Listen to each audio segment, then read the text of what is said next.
Good evening, folks. Welcome back to Side Pockets in Blue Springs, Missouri for the Ultimate Pool USA Kansas City Shootout. It's the two Steves with you this evening, Jameson and Wyatt. And Steve, what a fantastic day we've already had with the shootout. We're about to enter the quarterfinal stage. We'll see the crown lifted tonight, but we want to talk a little bit about what's gone before. If you're joining us for the first time, there's plenty to discuss. Our first match is locked and loaded, but we need to do some setup work because this afternoon was pretty great. Oh, there was a ton of great matches and so many ups and downs. It was really fun to watch, but some players stood out huge. I mean, really played phenomenal, and I'm really excited for the next round because it's going to be more fireworks again. Yeah, and that's the thing that we love about Shootout Pool is you just never quite know what you're going to get. I mean, Tyler Styer winning through in the first match probably was as close to as comfortable as you could be. But I tell you what, his opponent in this quarterfinal, Ricky Evans, put in one of the performances of the round from all of the 8 matches. He was superb. Not just a performance, but an absolute clinic. I can't stress enough, he missed nothing. He made one safety that didn't work out for him, but he did not miss a single ball. And if he continues that performance here, Tyler Styer is going to have his hands full. Well, not just Tyler Styer. If he continues that level of performance, the whole tournament is going to have an issue getting rid of him. But there were plenty of great performances. It wasn't just Ricky Evans. Any others that particularly stood out for you? Yeah, you know, Gabe Owen played very, very well. David Matlock played very, very well. Sam Henderson played very, very well. There's so much dynamic to how a player jumps on and plays. And I think what we generally saw is a little bit of roughness in the first couple racks, and then somebody jumps out and shines. And I think we saw that with Justin Bergman as well as Sam Henderson. So it's really going to be interesting to see when these players jockey in this next round to see who's going to come out on front. Yeah, completely agreed. And there's 4 quarterfinals to look forward to. Our first one we've already mentioned, Tyler Styer against Ricky Evans. You mentioned Gabe there. He's playing Jordan Shepard. Now, American audiences might not know too much about Jordan Shepard. I certainly do. He's from my neck of the woods. But I know all about him. You guys are starting to know all about him. He's going to become a fan favorite. So let me just be honest. I forgot about Jordan Shepard. You know why I forgot? Because he finished it so fast. He was quick. He was in and out. He dominated, but he dominated very quickly. I think that match may have been 15, 20 minutes. I'm not sure if they made it to the 10-minute mark. So, yeah, Jordan Shepard and Gabe Owen, again, absolute great matchup. And it's hard to pick a favorite. It certainly is. Gabe Owen looked really good earlier on as well. Third quarterfinal's a good one, a clash of eras, if you will. David Matlock, who is the best pool player of the entire 1980s back in the day, up against Chris Meling, who wasn't without a couple of mistakes earlier on. Attributed that to a little bit of struggle to concentrate and just getting used to things, but once we get into quarterfinal time, it's big match mode, and all of a sudden I think we'll see that. And David Matlock, despite playing really well, probably has to elevate to another gear. Well, let's just talk about this real quick. This is David Matlock's home. Yeah. This bar box 7-foot table in this town is what made him famous. And he was considered one of the best of all time on this table. And he's got his hands full with Chris Meling, who dominates in all types of elements. But I don't know. It's hard to pick on that one, too, because David Matlock, hometown crowd. But Chris Meling, the magician, how can you bet against him?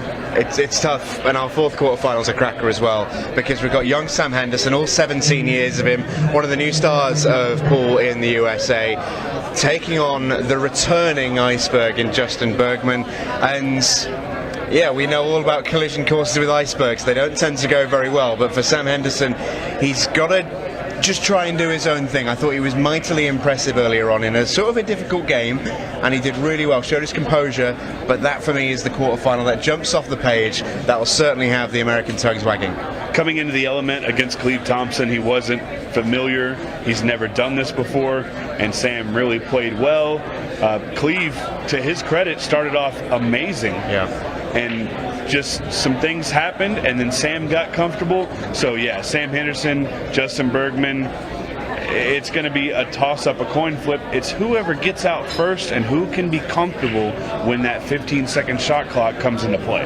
Yeah, absolutely. So there are 4 quarterfinals. Our venue here is Side Pockets, Blue Springs, Missouri, and as you can see, the crowd behind us is building. The atmosphere is really pulsing through the entire venue here in Kansas City. So without further ado, it's time to get things on. Our quarterfinals begin with a cracker. Tyler Styer against Ricky Evans comes up next.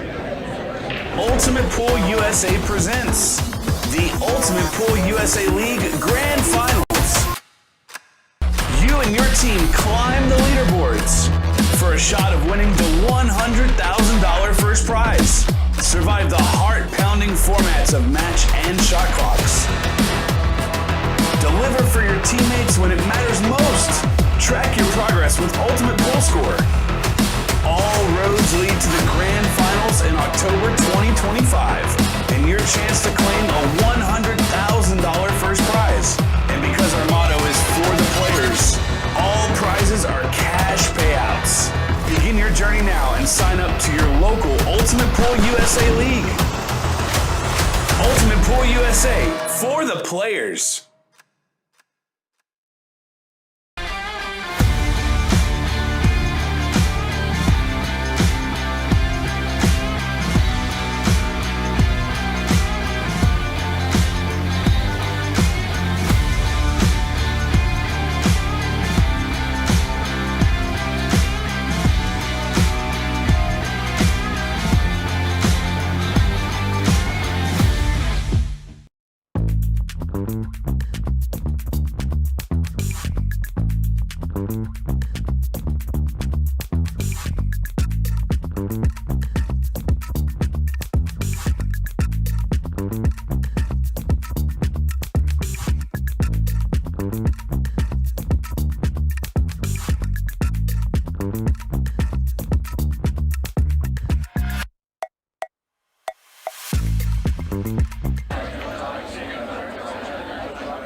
And here we are, guys. Welcome back to the Ultimate Pool USA Arena. We are live for the Kansas City Shootout in Kansas City, Missouri.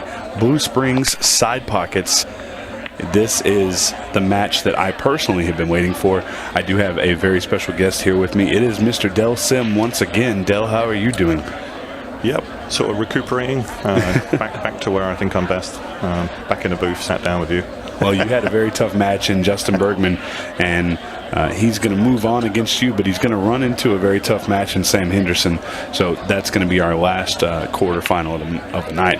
That's going to be a fun one, but we have another quarterfinal here that is an absolute banger. Tyler Styer and Ricky Evans. Ricky really coming out extremely hot against the safecracker Shane Thompson and sending Shane to an early demise. But once again got his hands full with Tyler Styer. Tyler's on the top of everything you see for a reason, and it's because he plays so very, very well. And I'm anxious to see how this match goes overall. Well, you know what they say, winning begets winning, and he's in great form recently. I feel like he's really found his rhythm, found his role. And this will be no different. He'll want to snap this one off just as much as anyone else. Absolutely. And for the same for Ricky Evans. Ricky Evans not been in the spotlight a whole lot. He kind of stays where he is. But right here, an opportunity to jump out into the limelight. Yeah, he's really focused in his chair there, and I was very impressed with his last match. I saw you talking there out front, and big credit to what he's done, and plaudits for coming out firing the way that he did. Deserves everything he's got from here. Well, 100%. When he passed by me a little while ago, I said, I just want you to know I enjoyed your match. I didn't really know your name before this, but I do now. Yeah, and that's just a compliment to him as a player, because I wasn't familiar with him, and I very much so am now because he really did put on a clinic. Yeah, much tougher opponent now, I think, in Tyler Styer. Not to say Shane wasn't, but I think on the American pool table, getting the scalp in Tyler will be a huge achievement. And you see you're just ripping the ball there. That's a very interesting shot indeed. I mean, doesn't mind putting a bit of gear on the ball. And I think he knows, because this table is new cloth and he can rip it, this is probably the conditions that Tyler is going to just flourish in overall. So be interesting to see if he can slow roll this one. I think the 14 does go in the opposite corner. Or does it? Or does he have to come back across? I think he's going to go across and shoot it up table. I can't really tell.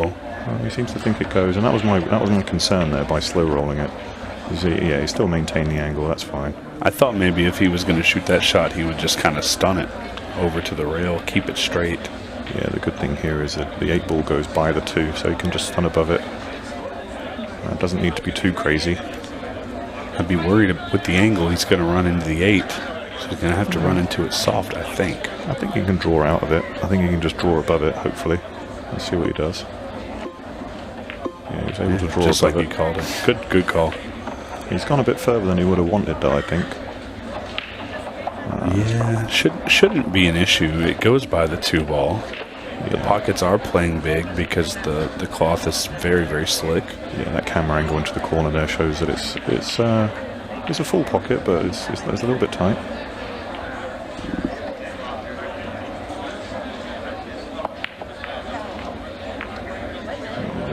See, it was a little bit too tight. That's interesting. Oh, and no. That doesn't count, right? Does it count? No, that is a loss. 8 ball in the wrong pocket.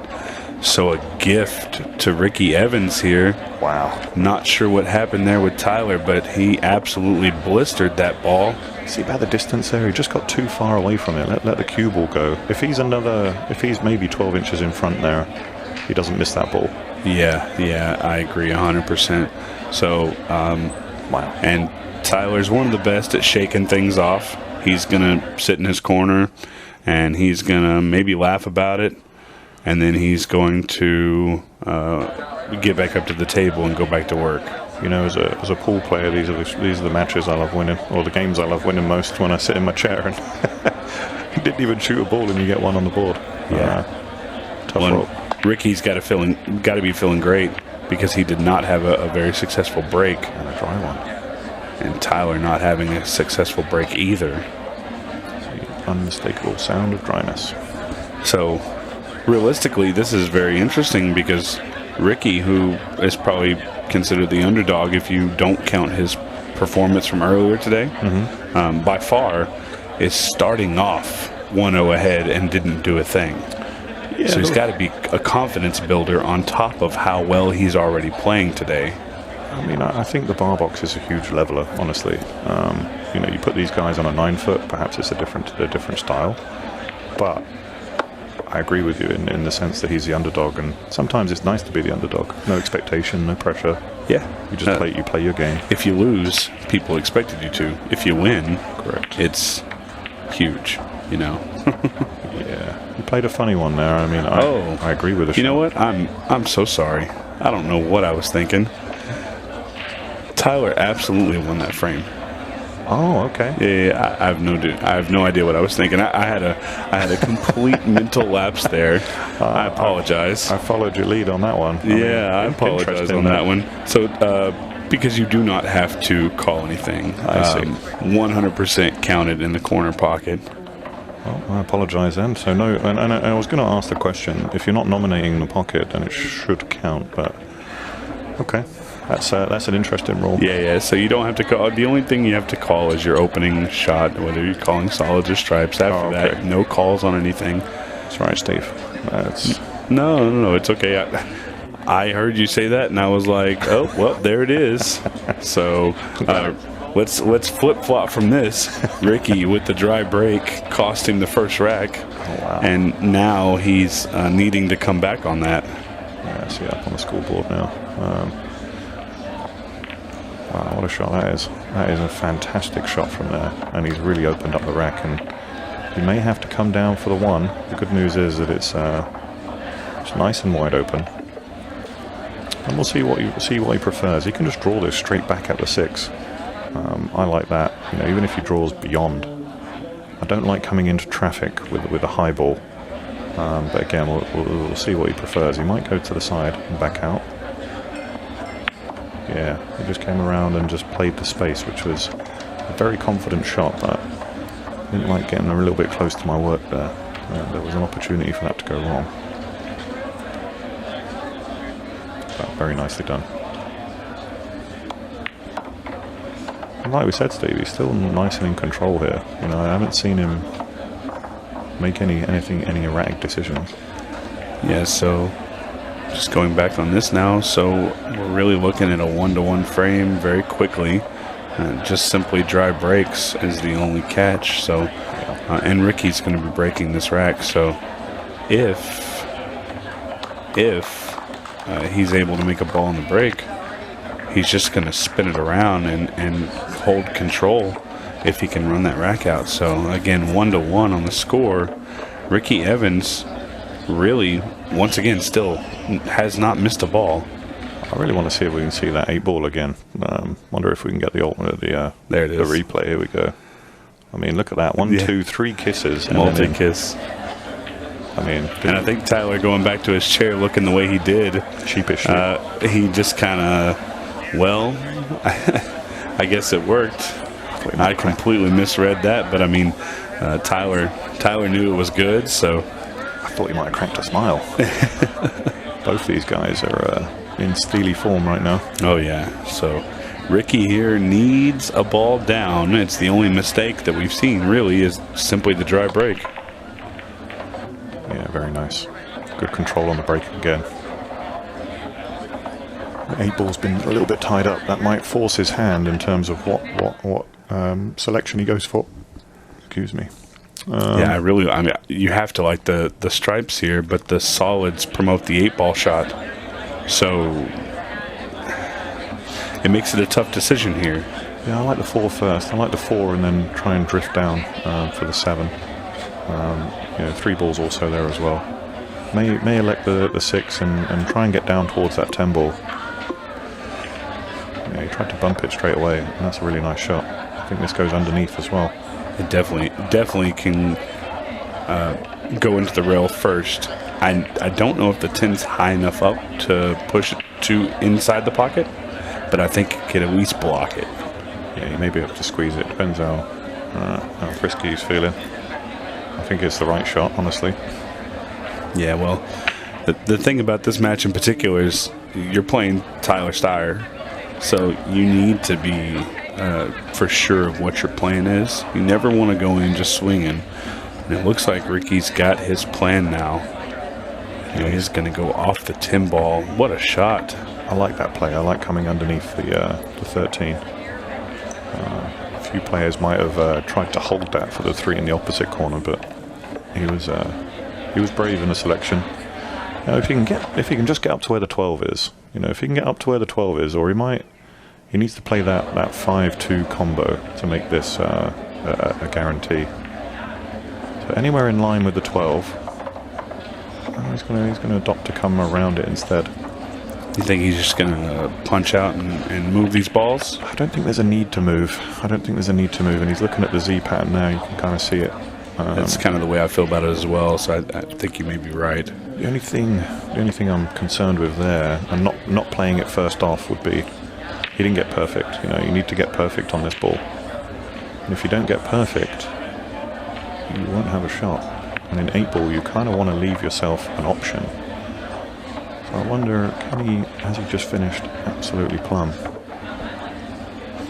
And again, can he stun it? You want to try and get out of this hole if you can.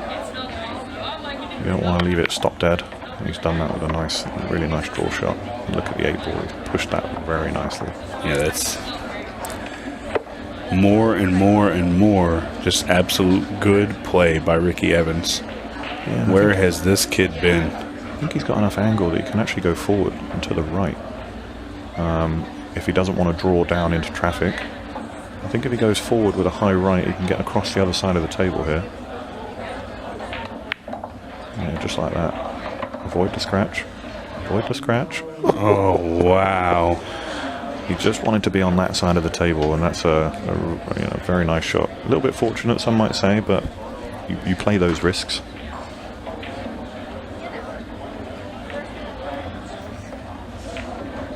There we go. And there's a break and run. It wasn't without its trials and tribulations, but he definitely made it work. As you said, Ricky just continuing to put his stamp on the game here. Very, very, very comfortable out there. Yeah, guys, pay attention to this guy. He is absolute great player. He got a little fortunate there. You see the cue ball just barely tipping the point of the pocket to avoid the scratch. But, when you're shooting good, the rolls favor you. Yeah. What's the quote? The fortune favors the brave. Fortune favors the bold. Or the bold. The bold. Might be different across the pond. We'll have to get confirmation on which one's correct. Once again, we are going into rack number 4 here, and Ricky Evans up 2-1 against the babyface assassin Tyler Styer. Tyler, of course, our runner-up for the Louisiana Open main event Open Championship against Chris Meling. Lost a nail-biter of a match there. Tyler here just not getting a good break at all. And I'm not sure what he's changed, because I feel like he broke pretty well in his first match. If there was one thing that for me would be synonymous with Tyler Styer, it would simply be the break. He has a fantastic break shot, and he's really not showing it. Between him and SVB, I think they're very similar in their kind of approach. So I'm surprised he's not figured it. Yeah, and he broke well in Louisiana. Maybe the different table is messing with him a little bit. Maybe the tighter pockets is the slick felt. I mean, we had slick felt then as well, so I'm not really sure what the cause is, but he's definitely having trouble with the break, which is something he generally excels at. Yeah, not being able to practice, but you figure he should have found his spot by now. Having been out there, it took me 2 or 3 moves. I had to move the ball 2 or 3 times till I was comfortable with the break. And then once you find your spot, you really should drill into it. And we did talk about that a little bit against you. Bergman moved his break several times. He started with the cut, moved to the head-on, and didn't have great success a couple of times as far as the spread goes. But once he found making the ball, he kind of stuck with it. It matters. So that's what you definitely need to have to do. Just find where you're making a ball and stick with it. Yeah, I fully agree on that one. A really good point to make. And I thought that 14 had gone a little bit funny. But it still goes. It still goes if he finishes the right side of it. I do think you want to make that 14 before you're on the 8-ball. Yeah, I agree. Very important to get that ball down, because you don't want to have to try and throw that with inside to hold it, because it definitely promotes missing the ball.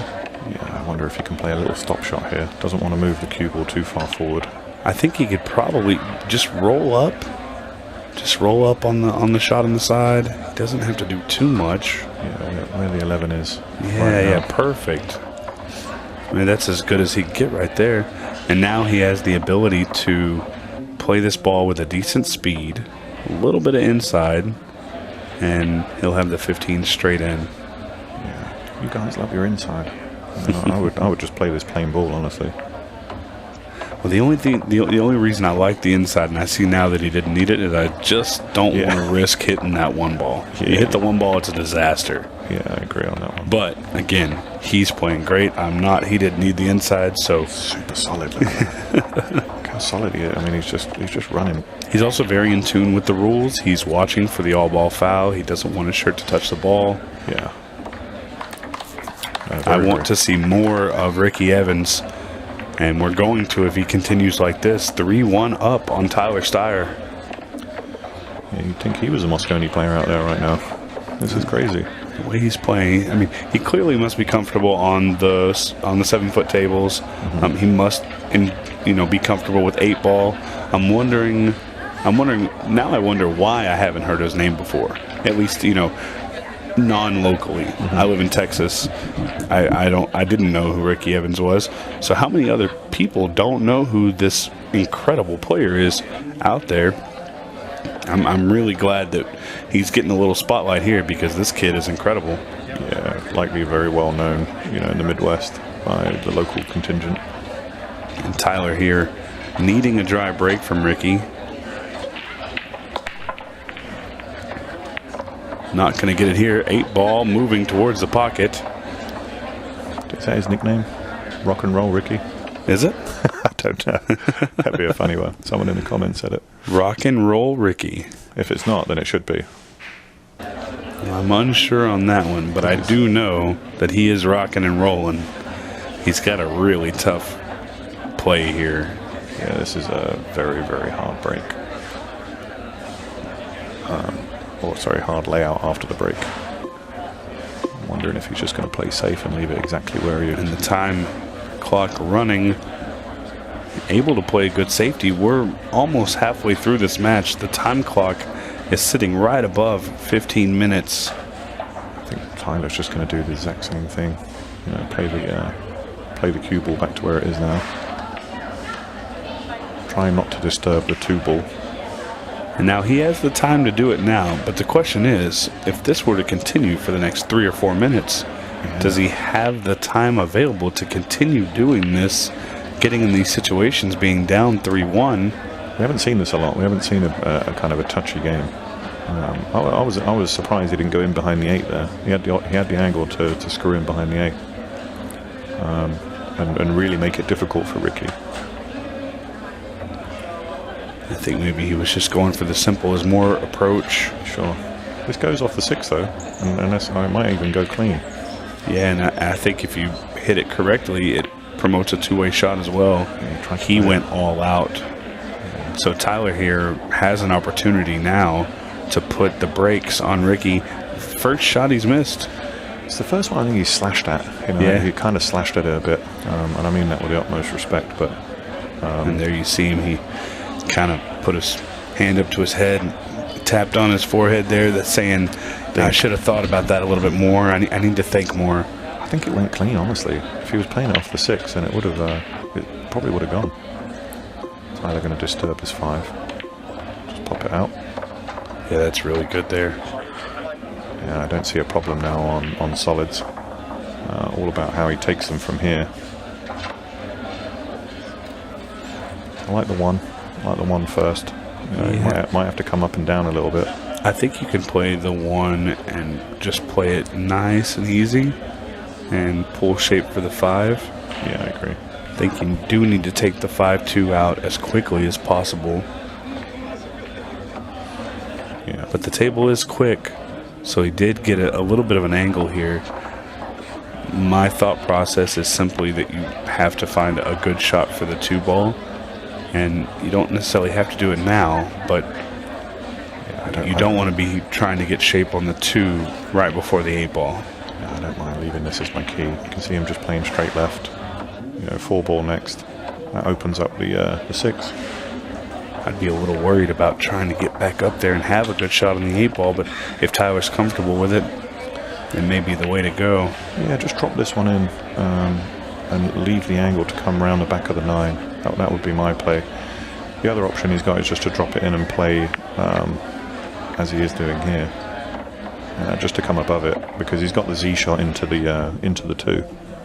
2's definitely going to be the key, unless he plays it now. I mean, he could come up for the 2 now and take the 6 last, but those are his 2 options. I like taking the 2 now simply because if you don't get the shape you need, you have another shot at it.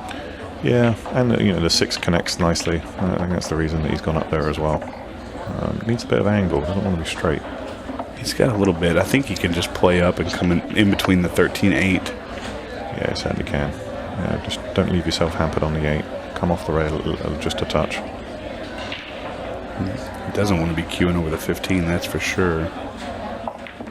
Yeah, see, hampered. A little bit hampered. You don't really want to queue over the 8, but yeah, you were right. You don't want to be on that side of it. You really would have preferred to be in the middle, but you could have kind of punched that ball. Yeah, you could punch that a bit harder. Just make anywhere towards the bottom of the rail there. That's fine. This one just makes it. You got to cue it nice. Yeah, very nicely played. Good hit. And again, you'd expect that from someone of Tyler's caliber. Striking down on the ball. And those are the ones that you'll be practicing on the drill table. And Tyler really making a little bit of a comeback there. The first big mistake we've seen from Ricky Evans kind of slashed at that combination, that cannon off the ball. So it was a tough shot. It wasn't easy. Yeah. But in the end, he knows, as he walked back to his chair and thought about it, he knows he could have played that a little bit better and maybe a little bit safer. So Tyler able to get a game back. It's going to be 3-2. Ricky Evans with the advantage, and I believe it's going to be Tyler's break. And our time clock has got to be close to that 10-minute mark now, somewhere between 12 and 10. That means the shot clock going down. He's really let Tyler back into the match, though, with that mistake, and it just shows it can only take one mistake. Looks like he's going to the second ball. He hasn't been making much, so he is changing it up. Oh, wow, he got a real cut on that as well, and again, not a good contact, which caused the cue ball to fly around the angle there. You notice the 8 ball there, using that cut break, generally the 8 ball comes to the one side or the other. That 8 ball went straight up the middle, which tells me he didn't get a good contact with where he wanted to hit the ball. You saw there on the replay, that was a tough one. And Ricky, great opportunity here. Just got one bad ball that he's going to have to manage in the 15, and he went for it. He went for it straight out of the gate. And he's a little bit riled, mate. I mean, I know he said that, but he's a little bit riled. You know what just right there, and I understand it's the first shot of the rack, but in the very first match we saw with Ricky, he was very, very aware of the time. And if he heard the beeps, he called his extension. And one of the only ones that we saw call the extension like that, or, in the first round.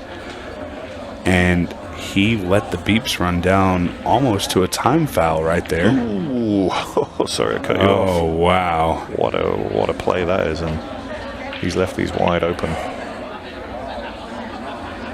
And now, Dell, I think we're getting to the point of the day where there's enough people in here. I think the table is starting to play a little tougher. A bit stickier, right? Yeah, a little stickier, a little hotter in the room. I think we're going to start seeing a few more mistakes. And that's not the best opening shot that he could have played. The reason being is he would have loved to swing around for that 6 early on. Yeah, we're now underneath the 10-minute mark, so just a 15-second shot clock with a 15-second extension for both players. And this is close. This has the potential. I don't want to talk about it too soon, but this has the potential to be very, very close come the end of the match. And again, huge miss, and Ricky showing frustration there. Very unhappy with that shot. Yeah, in this format, you don't get a timeout, so there's no way that he can reset, and you can see that he's upset with himself. I wonder if he was just starting to creep into his mind about being 3 and 4 ahead. Rather than 3 to 2, it could very well be 4 to 1. And I say that because it really is one match at one game at a time in that regard. And if you get too far ahead of yourself, you can start, these little mistakes do creep in, and Tyler's now perfect. And he's going to tie this match up. So something. Oh my, they're not that big. Maybe they are. Perfect speed. That was touchy. He didn't need to play it that soft either. That's the weird thing. Something that I learned a long time ago is that my reaction as a player can give my opponent free confidence. Oh yeah. So maybe Ricky's being a little upset, showing his frustration. Maybe that's the confidence that Tyler needed to really kick it into gear. Tyler Styer doesn't really need confidence, but when you're in a situation like this, every little bit helps. Yeah, it's also, I'm not used to seeing him hit the ball so softly all the time. I think Tyler takes more of almost like a UK approach on 8 ball on the small table. It's more of a tap, tap, tap. You don't want to move the cue ball very much. There's a lot of traffic in 8 ball on a small table. And realistically, anybody can win or anybody can get a break and run in a situation like this. So it's interesting to see how this all plays out. This was one of the matches that I was very excited about. And Tyler here looking to tie it up 3-3, just needs to make the 8 ball. Anywhere is good. He's not shown it, but that was not the best shot. He really wanted to be straight on this 8, and he's up against the clock as well. 3, 2, 1. Great shot. And look where he left the cue ball. That was a really good run out there by Tyler. Not the most sturdy of runouts, but a run out nonetheless. After a couple of big errors by Ricky Evans. As you said, the shot the match timer is running down, and it's 3-3. Yeah, this is going to be the part in the match where that 5 ball just didn't get the angle. I don't think he caught enough of the rail. Yeah. And there you see, that frustration. Obviously, as a player, you're going to get frustrated. But when you're ahead in a match, stuff like that, man, it's so tough. It really is. Yeah, I mean, Midwest is really known for its humidity, so I think it's definitely having an effect, even though the air conditioning is going on and off in the room as well.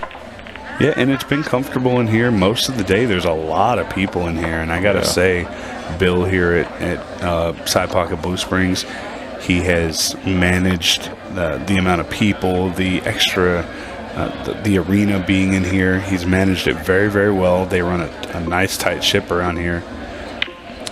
Just take it down. There we go, nice and smooth. And again, he's starting to. Did you see the timing there? The timing was incredibly quick. Yeah. I think frustration is definitely setting in, on top of the tables being just a little tough. Yeah, I was just kind of listening there. This is going to be a big rack now. I feel whoever gets this rack is going to take the match. With how it's currently laid out. It's not quite to the point where Tyler can work the clock, because we're just barely under the 6-minute mark. But if he were to win this rack and bring the time down to, let's say, 3 minutes. It's a great shot that he's looking at right now. He's looking to make the 15 and hold the 13 right there. Would have liked to have been off the rail to be able to control. That's why you see him 13, 6, 4, 15? Yeah. You see him strike down on it. Oh, wow. What a shot that was. Really opened up the rack, and a little bit unfortunate not to have a shot. I don't think he can get through to the 12, and we see this on the camera angle from the corner pocket here. I wonder how thin that rail is. Yeah, and he played the one pocket shot. I tell you what, guys, these guys are really flying at everything right now, and the role in the match is going really back and forth. Yeah, so guys, go ahead and just scoot forward on your seat just a little bit, because it is edge of your seat time. We are under 5 minutes. It is 3-3. So likely how this rack ends and how the next one begins is going to tell the entire story of who wins this match. Ricky has played great the first couple racks. He had some issues recently. He needs to bring that back.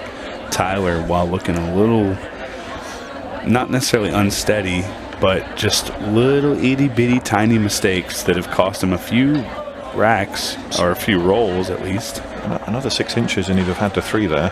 That's really what he wanted. And he needs to try and find a gap soon off either of these 2 balls. Oh, that's it.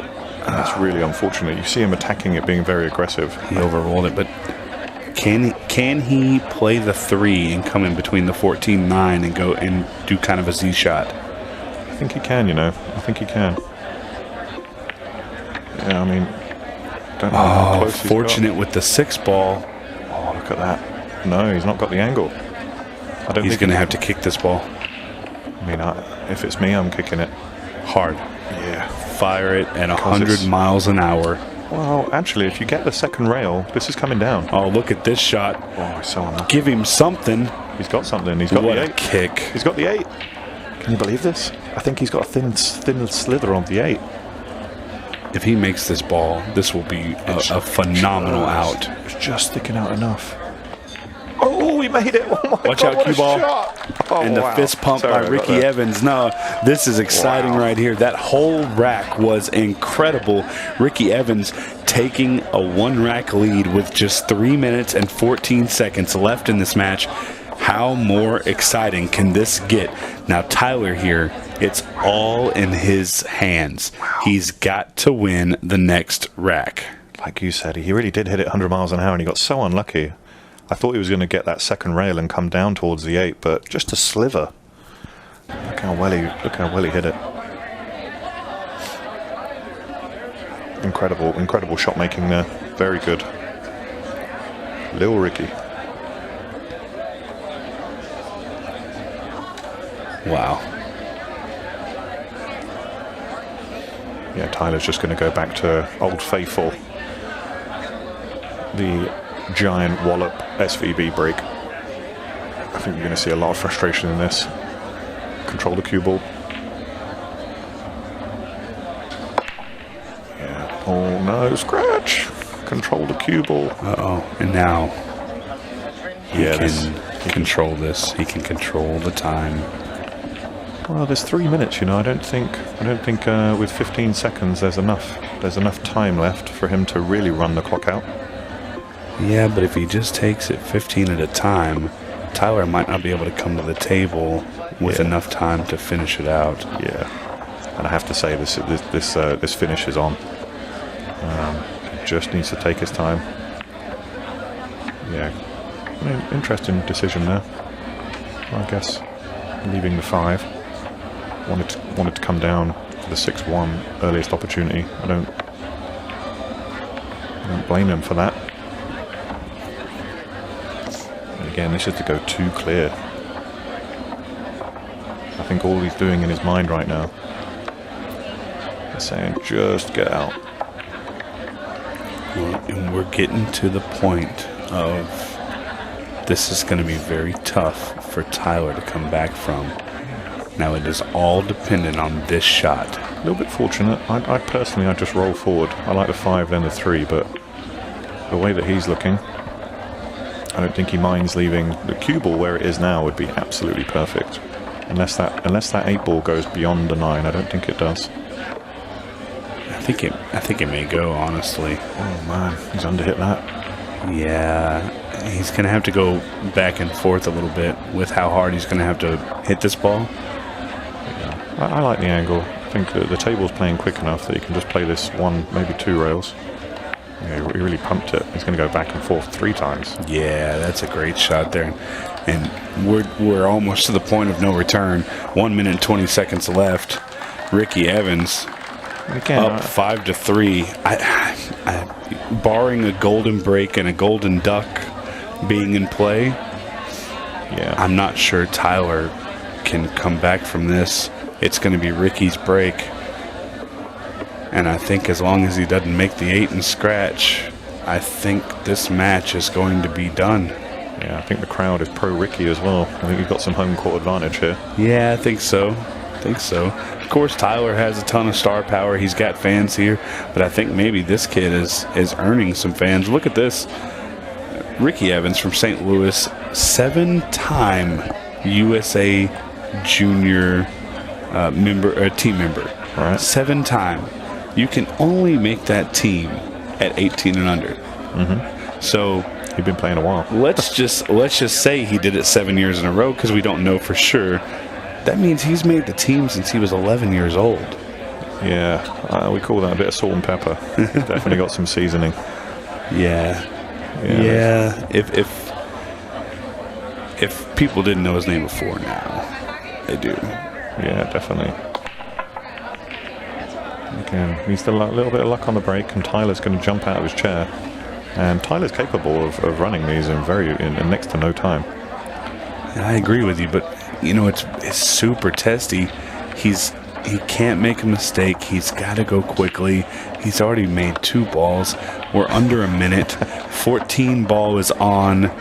This is wow. That's tough. He's going to have to drop it. He's going to have to drop it in. Made the ball. Does the 9-ball have a pocket? It does. It does. Here we go. He's taking the time on this shot, which is good. Here we go. This is what makes this format so exciting to watch. This is a huge shot right here. Wow, he's on the rail as well. This is huge shot. 30 seconds left. He's given himself a chance. That's all he needed to do. Give himself a chance. Now put everything into the break, because you're not going to get a chance to clear it. 8-ball. That's what you need to do here. You make the 8-ball and then make it again on the break. We're going to be around 15 seconds. I'll get an actual time. Okay. We are at 11 seconds on the clock. There is no time for a run out here.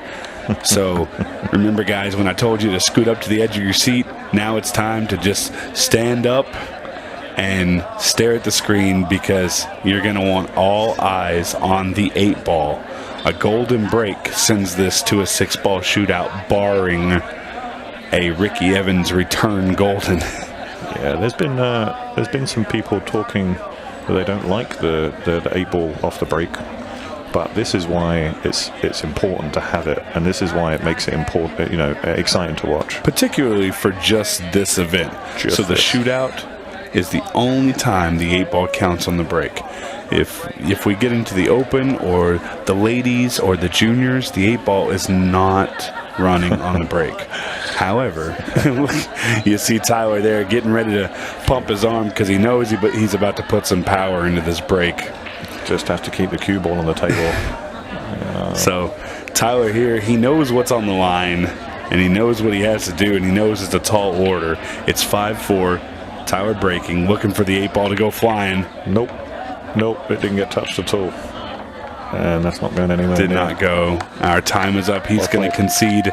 What a match there. Tyler Styer and Ricky Evans. Ricky playing absolutely great, and Tyler attempting the comeback. Wow, a huge match with ups and downs. We're going to get a word with Ricky Evans, who really did play well that entire match, bar a few mistakes. In just a minute, we'll be right back, guys, with more Ultimate Pool USA Kansas City Shootout.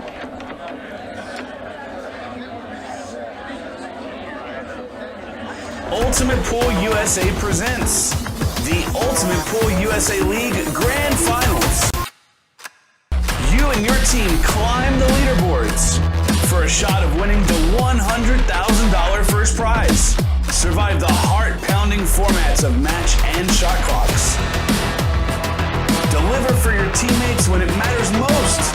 Track your progress with Ultimate Pool Score. All roads lead to the Grand Finals in October 2025, and your chance to claim a $100,000 first prize. And because our motto is for the players, all prizes are cash payouts. Begin your journey now and sign up to your local Ultimate Pool USA League. Ultimate Pool USA, for the players.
Well, we thought our quarterfinals would be tight, and so they proved that Ricky Evans is into the semis. Congratulations, Ricky. That must be a really sweet feeling. That was a match that felt on a knife edge all the way through, even though you had a lead. Yeah. It never quite felt safe for us watching, but is that how you felt as well? Yeah, no, it's never safe. I mean, I feel the same way when I'm down. You know, the match isn't over, even if I'm raised to 7-6-0 or if I'm 6-0 down. You know, the match is never over until the final ball is struck. And as you see there, that's kind of the result of it. He gave himself a chance to make the 8 on the break there, which was honestly his only opportunity. I mean, he ran out that last rack so fast, and it was close. Yeah, and there's no worse feeling, is there, than being sat in that chair, powerless to stop everything. That must have been the only time you've ever been sat in a chair thinking, please don't make the 8 ball off a break. Yeah, what was that feeling like when you sit there? Man, I'm usually not hoping that they're going to make the 8 on the break, and I was also usually here in America we're used to calling the 8 ball. So earlier in the match when he had fluked it, I'm not even going to lie. That first frame, I'm not even going to lie. I literally thought that I won that game until the point went on the board, and then I was like, you know, you just have to immediately shake that out and just get on with it and overcome it. You know, we play the rules that they are. We can't change them, and I mean, it's the same for everybody. It is. He had the opportunity to make the 8 on the break there from the rule set and win the match. So it's one that I know caught a few people out, and that actually I thought made it more impressive how you then responded to that, because of course, you know, responding to adversity is important, but in such a short format you don't have any time to lick your wounds or feel sorry for yourself. You've just got to get back on the horse very, very quickly. The 15-second shot clock was starting to get a hold of me there. I hit a couple balls. I didn't feel like I hit them terrible, both towards that pocket, but, you know, these tight valleys are starting to play a little bit less and less like valleys as the match goes on. Are we noticing that now, are we? Yeah, so soon we'll be playing on 9-foot diamonds. They're going to start playing like, no, I'm just playing. But anyways, while you still have me here, I want to shout out McDermott Q's. They're my sponsor, and without them, I would not be able to be here, and they won that match with their Q. So, well, we've loved having you, Ricky, and we're still going to have you, which is the blessing. You've got a semi-final to come, and with the way that you're playing, anything's possible, mate. So congratulations on another great performance. I'm prepared. And we will see you later on. It's time to roll, though, with our next quarter-final, and it should be a cracker. It's coming up next.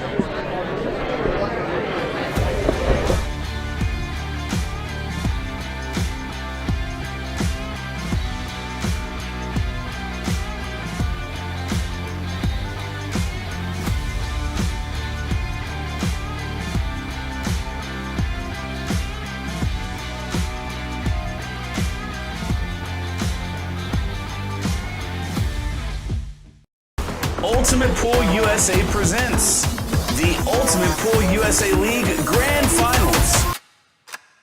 You and your team climb the leaderboards for a shot of winning the $100,000 first prize. Survive the heart-pounding formats of match and shot clocks. Deliver for your teammates when it matters most. Track your progress with Ultimate Pool Score. All roads lead to the Grand Finals in October 2025, and your chance to claim a $100,000 first prize. And because our motto is for the players, all prizes are cash payouts. Begin your journey now and sign up to your local Ultimate Pool USA League. Ultimate Pool USA, for the players.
Welcome back. We are live in the arena. Gabe Owen breaking off against Jordan Shepard. It's Wales versus the USA in our second quarterfinal here in the Kansas City Shootout. Stephen Jameson with you on comms. Alongside me is Stephen Wyatt. And a super impressive first game for our first quarterfinal there, Stephen. And it will, you know, I think it'll take some topping in terms of drama. It had a little bit of everything, Ricky Evans and Tyler Styer. Yeah, you know, I'm still not recovered from that match. It really was a very, very close match, and the excitement there at the end. You know, Tyler gave it a try on that last rack, and he knew he could get out, and he knew all he needed was the golden break, which is not an easy thing to ask for. But it's something, isn't it? It is keeps something. You alive, and keeps, as Ricky mentioned, when you're in the chair desperately hoping for your opponent not to make that one shot. It keeps you right in the uncomfortable zone. And you know, we've already seen 2 golden break wins. We have. And just to have a golden break, send it to the 6-ball shootout where, oh no, that's a big mistake there. Gabe Owen simply misjudging the pocket there. You know, something we talked about, me and Dell, I think the pockets are getting a little tighter. There's a lot more people in the room now. Well, Ricky mentioned it in his interview. He said they're starting to stop playing like valleys was his words, which I thought was quite funny. But yeah, and that will be a factor for sure as this day continues. It was a brand new setup, freshly put in for this event yesterday, really, and because of that, as everyone who has played on a brand new table knows, they play generously. So when it's a new cloth, new cushions, all the rest of it, they play pretty generous, even with these modified pockets. It's not your typical valley in that sense. These have been modified to 4 inches. You can see if you look even on the main camera, the bottom pockets give it away. The cushions making those pockets shrink just a little. You can see the overhang on the rail tightening those pockets up. They definitely play tight. And Jordan Shepard here asking for the cue ball to be cleaned. Our wonderful referee staff taking care of that for them. Yeah, Daryl Hibbard out in the middle on this assignment. They are part of the IRO, International Referee Organization. Yeah, there we go. These guys do a great job. Yeah, they're the best. And it's a fair commitment for them as well, I will say.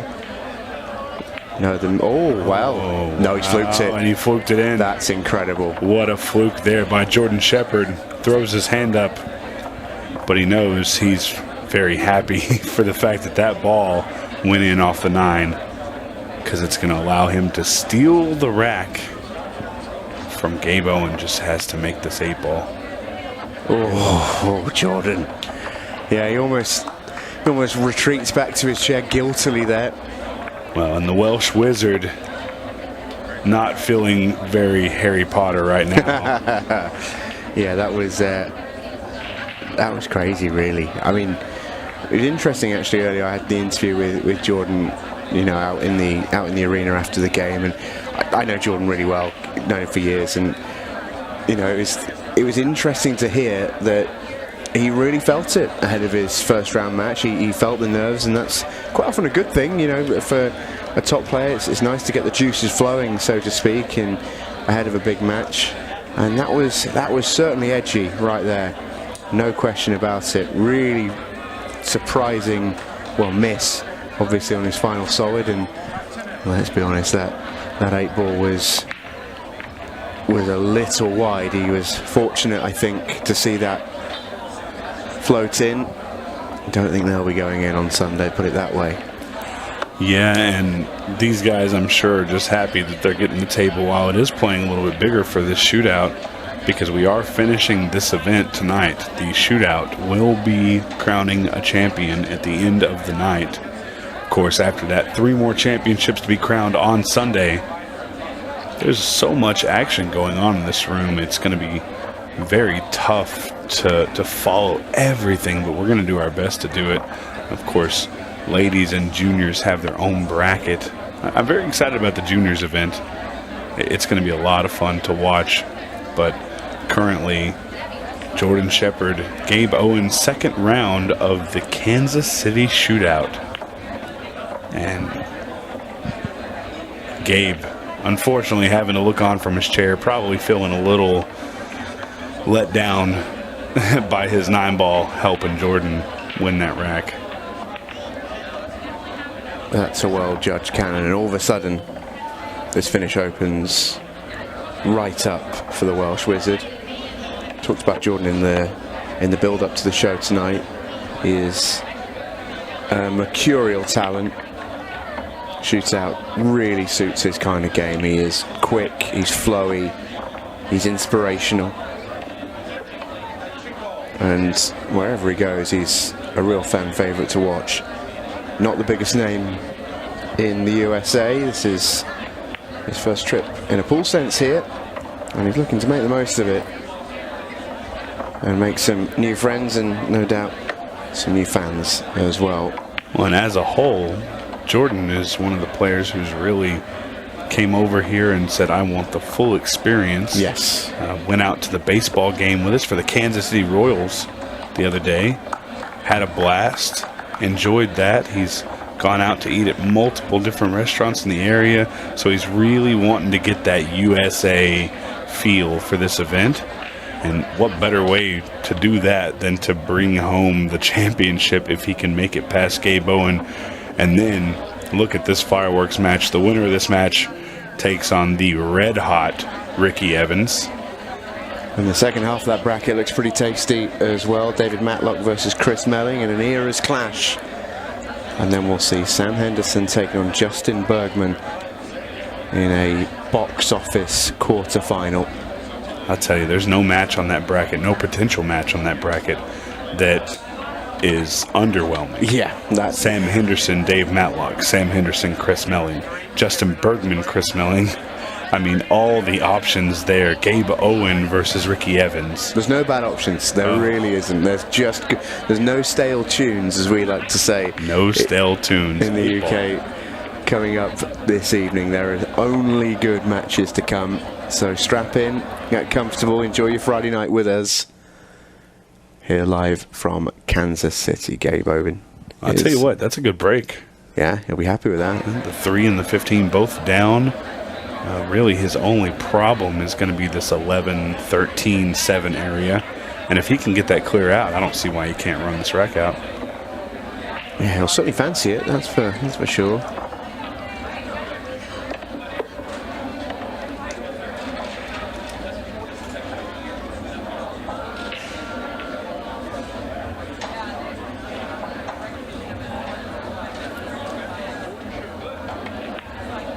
Ooh, used all of the pocket for the 14 ball, overrolled just a smidge. This is not what Gabe wanted. He's going to have to cut this 11 ball super thin up the rail or take a bit of a flyer at the 10 ball.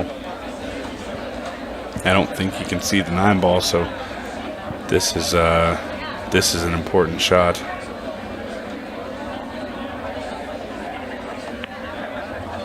He's going to come a little short on that, and Jordan jumping out of the table, or jumping out to the table, getting the cue ball cleaned, and now looking to go to work. Yeah, it's worth pointing out the getting the cue ball cleaned is not a time delaying tactic because the clock doesn't stop. Jordan just plays so quickly that it's not really an issue for him to get the cue ball cleaned. He's the sort of guy who would probably give it a go on a 15-second shot clock, honestly. He's quick enough. I was about to say, I'd be willing to bet that he doesn't do it that many times on that 15-second shot clock. No, he'd probably take his medicine most of the time, but he's one of the few that would probably consider it.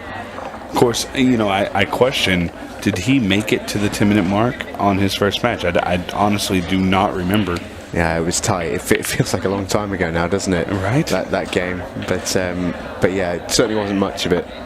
it wasn't exactly a vintage Jordan Shepard performance as well, but as we often say in this sort of format, it's about winning the moments more than it is playing perfect pool. It's difficult to do so in these conditions because it puts you under a lot of pressure. This format is designed to make players make mistakes, and if you manage to play perfect pool, well, that's amazing. We all enjoy your performance, but oftentimes that is not the way it goes. Well, and if you think back, the one thing I do remember about Jordan's first match is he didn't want to play the last rack. He was up 5-2. He just didn't want to play, so he snapped the 8-ball. I mean, you know, that's how you finish a match. That's the in style. That's the bam. That's the mic drop moment, and he felt pretty good leaving that one. And I know he's got to feel good about his performance there in this rack against Gabe. Just needs to tighten up. Can't make any huge mistakes. Yeah, and it's a tricky start for Gabe. He's now got his work cut out, you feel.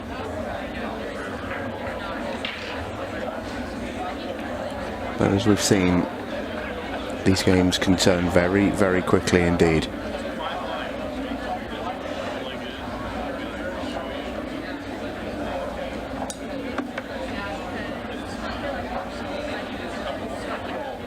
Cut break the preference for Jordan Shepard.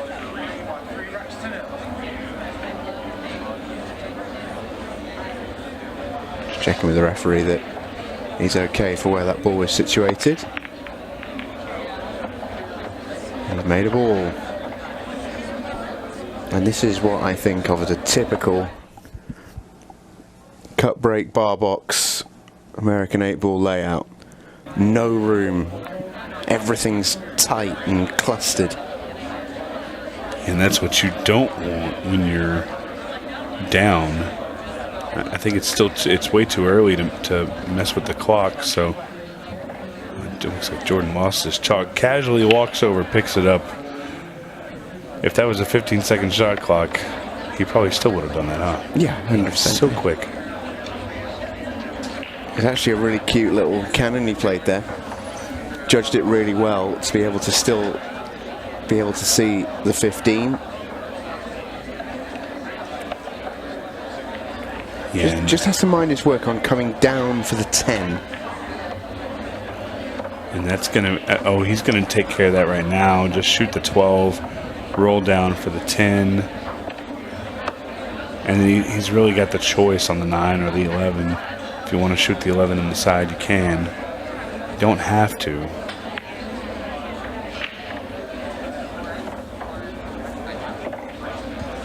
Yeah, interesting to see what he wants to do here. And back to this left side rail, bouncing out. It's a little flick. That's okay. Options here. He can go any which way really. Just depends on how he sees it.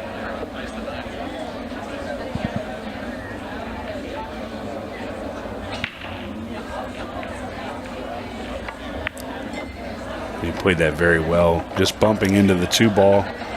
Holds his position for the 11. A really good start here for Jordan Shepard. 4-0 lead if he can sink this 8-ball. It's super from Sheppy. What you haven't quite seen yet, and you may get to, I hope you do, because it's a treat when it happens, is when Jordan Shepard enters, I don't know what you'd want to call it, beast mode, sicko mode. He's got that switch, that place that he can go to where he just becomes an absolute demon out on the table. He goes laser focused, fizzes around the arena, bundle of energy. Well, I'll tell you what, I don't wish it on anybody because it is a brutal way to decide a match. But I think it's about time. I want to see a 6-ball shootout. I want to see the time put pressure on the players to a crazy extent. I guess that's mean of me. Yeah, sadistic. I want to see them squirm, but it is so very entertaining to watch. I think at the minute, cue ball. I think Gabe Owens only real hope at this stage would now be for a 6-ball shootout, because he finds himself 4 racks down and it feels like a long way back. Jordan can take stripes here. Those 2 balls in the kitchen are set as a combo. The funny thing is, we say that it's a long way back and the time is running, but we're down 4 racks and there's still just under 20 minutes left on the clock. So there is still time, but man, with Jordan at the table, Gabe's going to need... Yeah, that's the biggest issue, is keeping him off the table. Yeah. Ooh, that's not going to do it. He's got that ball on the side. And if he doesn't, he's the 4 or the 2. Yeah, he's not happy with that. He's not on the 3. Has he got a shot here? I think he's got a shot on the 4 ball. Oh, he played the 2. That's okay. It's all right. It's not ideal, but it's okay. It's definitely not the best. The 4-3 combo is not something I really want to shoot at because of the way the 4 ball comes off the 3. You have to control the cue ball very, very well. I'm sure Jordan can do that, but it's not ideal. Yeah, touchy judgment shot this. Or he could just slide by it. That helps. He's still resting to try and get back in position here, but one more good shot should do that. It's always better to get out of position on your second shot or your first shot than it is to do it on your 5th or your 6th. Much harder to come back from. And Sheppy, as they call him, is going to come back from this one. He's on the 8 ball. He's going to go up 5-0 if this ball falls in the bottom left. Well, he just landed a little short on that 8 ball. And for me, he just rushed it a fraction. He came in just a little quick. I agree with you there for sure. Now Gabe here with a good opportunity. Jordan just having a little bit of interaction with our camera there. That's a lovely shot from Gabe. I wonder if that wasn't set as a combo then. In fact, he's played into it.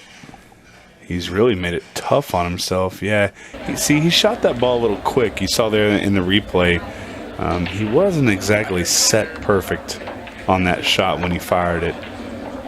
Maybe just gave it not enough respect to shoot the ball and take your time.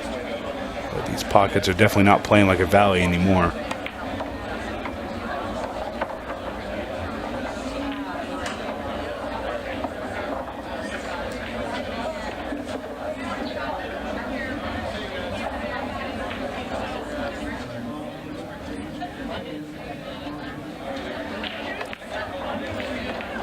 Solid run out here by Gabe.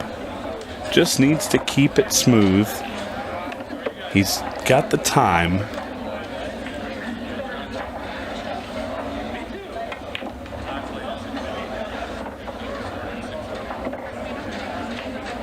I think the big kicker here is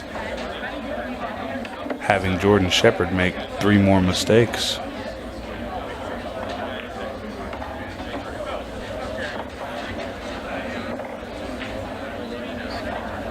And that's only the beginning. Gabe's got to play almost perfect.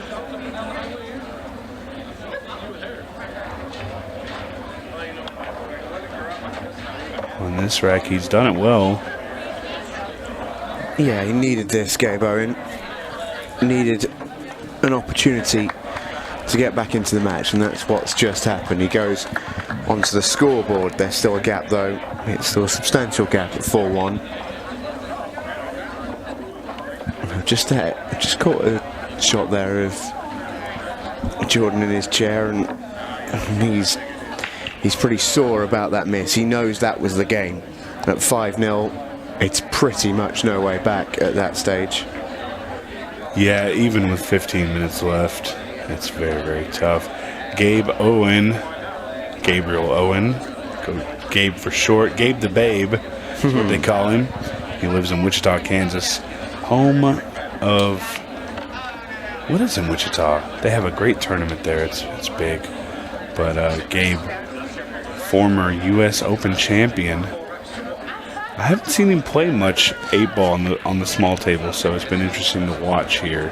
Not a bad accolade to have on your resume there, is it? Absolutely not. Well, what a break for Jordan Shepard to find. Meanwhile, as this match continues, crunches this cut break. And a real good chance here. Real good chance. He'll go solids. Friendly little nudge on the 7 just to ease the traffic congestion. And these should reassert Jordan's 4-frame rack advantage. Still working on the cultural differences, folks. We're still one day in. Long way to go. Long way to go. But Jordan's not going to have a long way to go, because I think if he wins this rack here, and there's now less than 14 minutes on the clock, it's going to make it very, very difficult in an alternating break format for Gabe to come back from this. You'd have to see some Tyler Styer-esque runouts. You have to see multiple of them. And hope that Jordan dry breaks twice at least. It's going to be very difficult, but it's not in the realm of impossibility. I think Jordan here is slowing down a little bit, slowing the pace, because he knows where he's at in this match. He's just making sure, isn't he? But that's not the greatest shot he's ever played. Wanted to hold that, I think. He's actually ran a little far.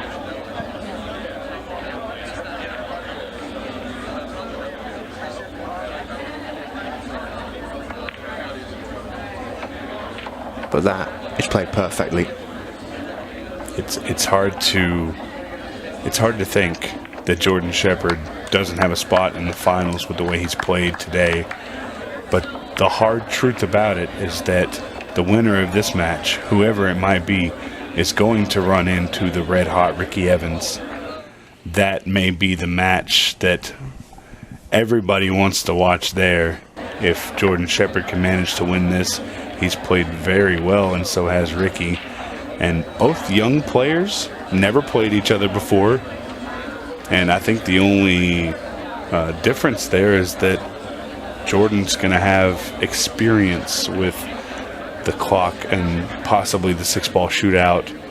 So it'll be interesting to see how that match goes if Jordan can manage to stave off Gabe Owen for one more rack.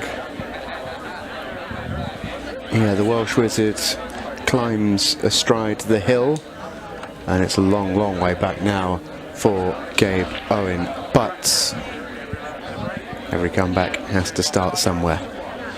12 minutes left, there's time, but opportunities may be at a premium for Gabe Owen.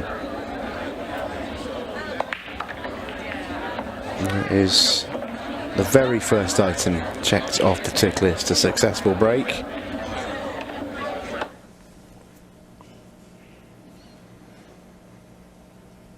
His opening shot's tough. It's not got a huge amount to go at here. Is it the 11? Yeah. This is only open ball. He's played it beautifully. Well, the thing here is, I know there's still a lot of time left, but I think at this point, with where you're at, I think Gabe needs to speed it up a little bit. I know he wants to take the time, and you don't want to rush, but you don't want to take 30 seconds a shot either, because the time clock is slowly running down. He's not going to have 30 seconds to play with here in just a minute. Well, that will help speed him up some, won't it? The 15-second shot clock comes in just over a minute and a half. I think if I'm in this position, I would want to be out of this rack with one more game on the board going into the 15-second shot clock. Wanted it to sit, it just kept on rolling. I think he's tried to play there on the 13, but he's a long, long way past that. Might just be a bank shot here. I don't think he's got anything else. Bank shot on the on the 9 gets him back in position potentially.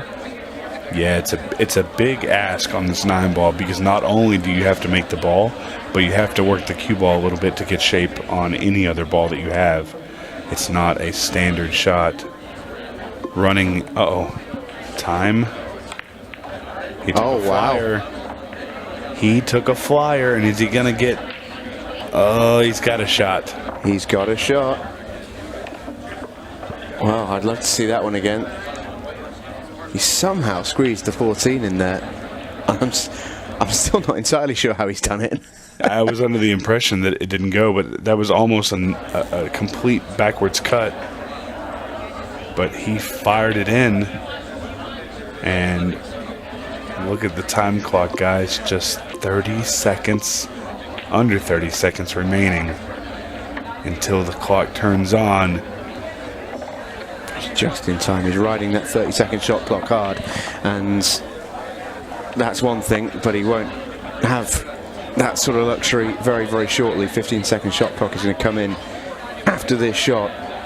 Yeah, this is his last shot to hold for 30 seconds. Maybe a smart decision here, changing shots, knowing that that clock is going to come in if he's aware. Oh, and that may be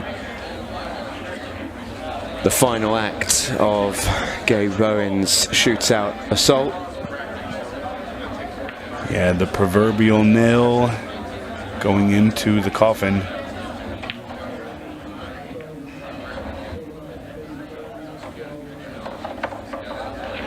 He's got a little bit of an insurance policy with the 13. That ball can go smoothly.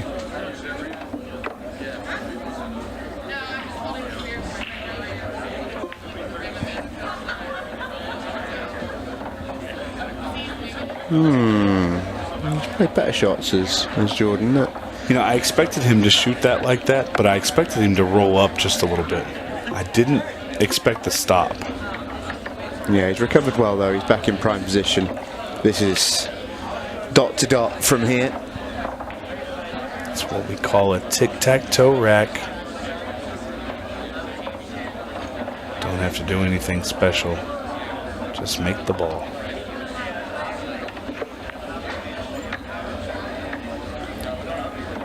The Welsh Wizard is back on.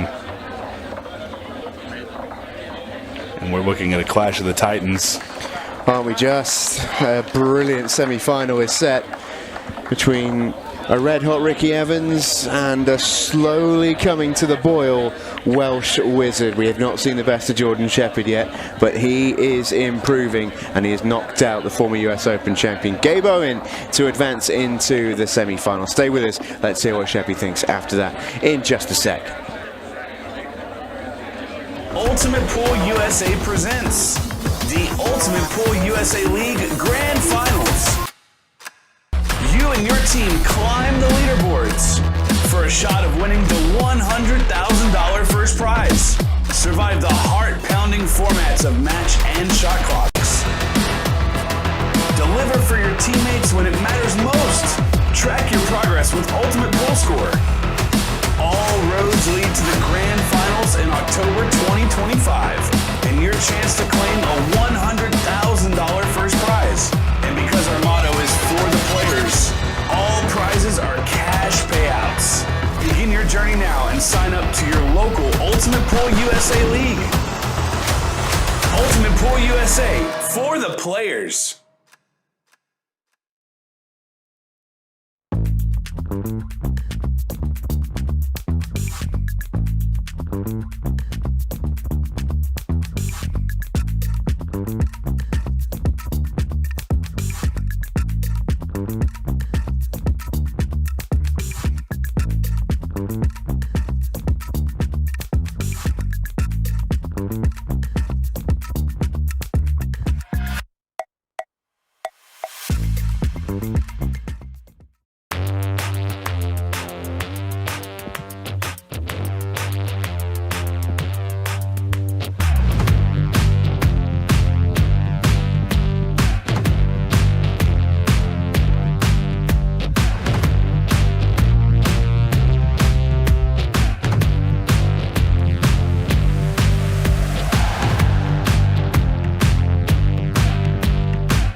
Hello everybody, welcome back into the arena where the Welsh Wizard has remained, and he's still in the competition as well. And I know there's a few people back home watching along, Sheppy, who are up late burning the midnight oil to cheer you on, so I'm sure they'll be very, very pleased. But how pleased are you with the result, first of all? Well, I wasn't so pleased first frame, fluked the last ball, and then I thought I missed the black as well, but obviously new cloth and all that. But then after that I thought I played right up until I missed the black at 4-0. I rushed one a little bit thinking it was easy, but tried screwing back a few times, that didn't go nowhere. So, but in general, yeah, I took some nice finishes and played all right, kept Gabe under pressure.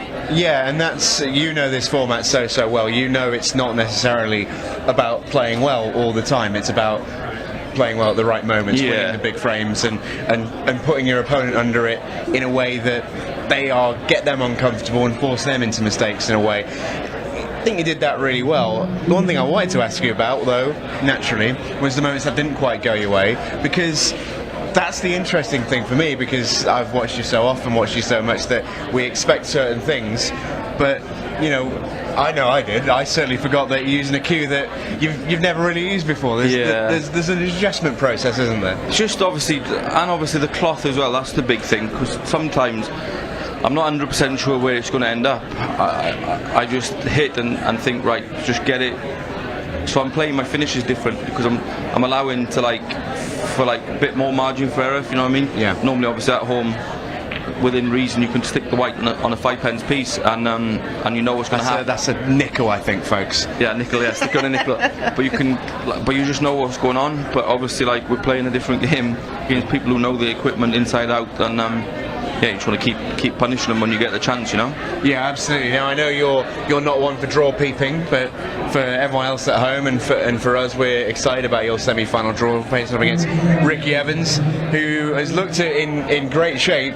This is where, though, he leans on his capabilities on the 8-ball table and the equipment, and you probably lean on your shootout experience a little bit. It should be a great matchup. Yeah, obviously must be. I've never really seen him play. Must be a good player. Beat Tyler Styer in the last round there, so obviously he's very handy. Hopefully I get 6 chances and then say la vie. La vie.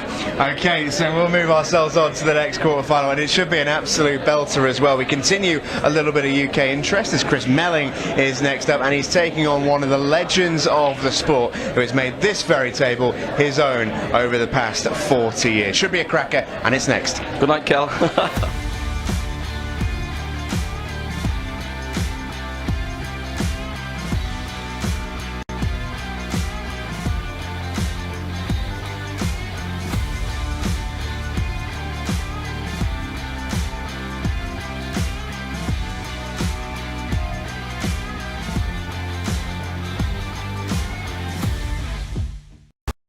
Ultimate Pool USA presents the Ultimate Pool USA League Grand Finals.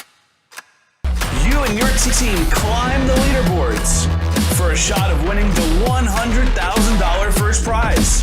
Survive the heart-pounding formats of match and shot clocks. Deliver for your teammates when it matters most. Track your progress with Ultimate Pool Score. All roads lead to the Grand Finals in October 2025, and your chance to claim a $100,000 first prize. And because our motto is for the players, all prizes are cash payouts. Begin your journey now and sign up to your local Ultimate Pool USA League. Ultimate Pool USA, for the players.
And we are underway once again. And what a fantastic match we've got here. This side of the draw is very, very lively in the Kansas City Shootout. Quarterfinal number 3, David Matlock against Chris Meling. In many different respects, two of the greats of this game. Oh, and what a start that is. Well, that's some billiard shot that David Matlock has just pulled off. Chris Meling goes 1-0 in front, and I bet he can't quite believe his luck. Have another watch of this. Oh, you gotta say, that's really unlucky. Just tried to squeeze the 9 in there, and in doing so, it's just jammed the cue ball into the 8. But to going off is pretty tough.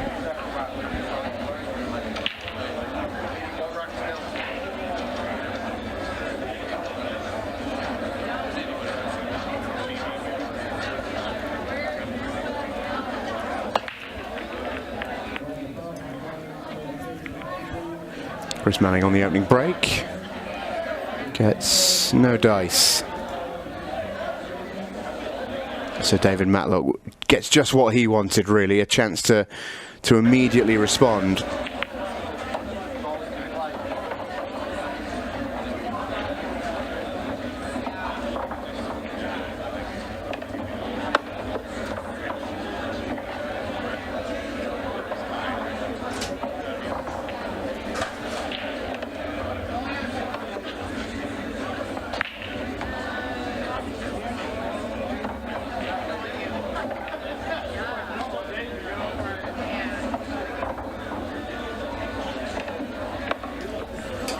Just what David would have wanted is an immediate chance to respond after that crazy end to rack number 1.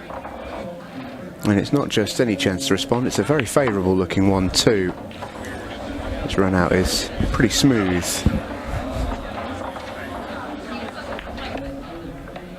And that's lovely.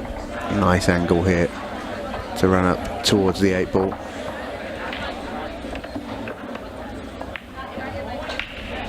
Yeah, that'll do. That's perfect.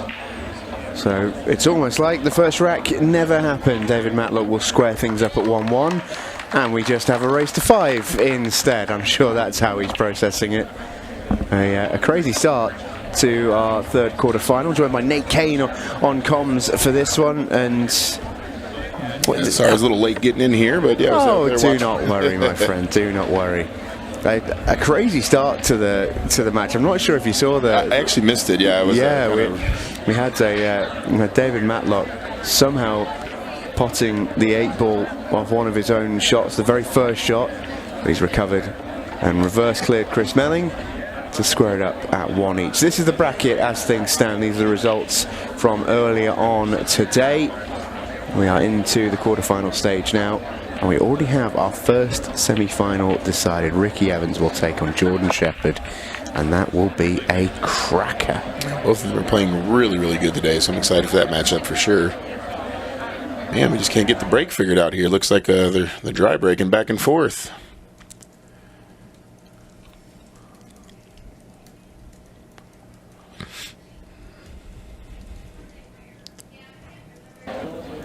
Not too many problems on the stripes here, as I think that's what I would take on this rack. And still one off of Dave's break and go one up here, hopefully.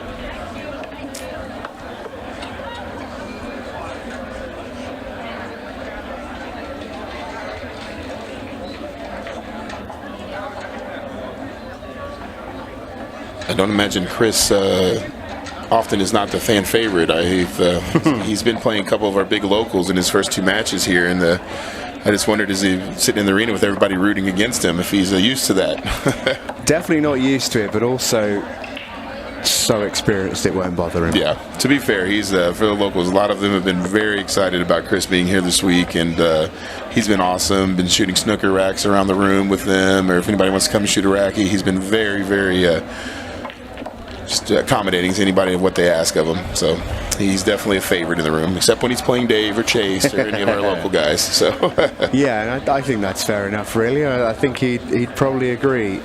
He's certainly a very well known and very well liked player, and it's lovely actually to see that transfers across the pond. He's one of the, I mean, he might well be the most popular player in the UK, but great to see him get the love over in the US as well, as he rolls in his second rack of the match. And he is a very unique player in the sense I don't think there's anybody else who makes the game look so laughably easy when they're on it. I know.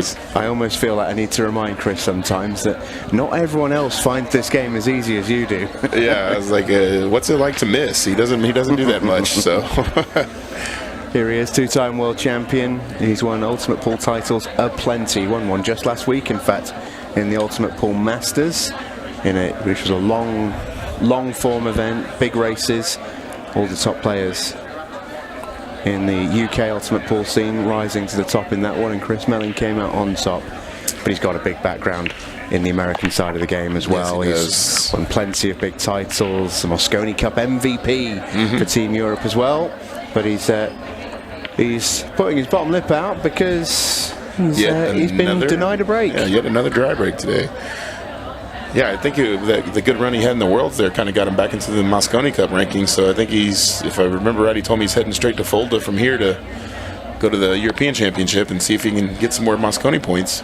Oh, that's great to hear. I mean, he's an incredible guy because his schedule is absolutely bonkers, but it's because he plays in absolutely everything.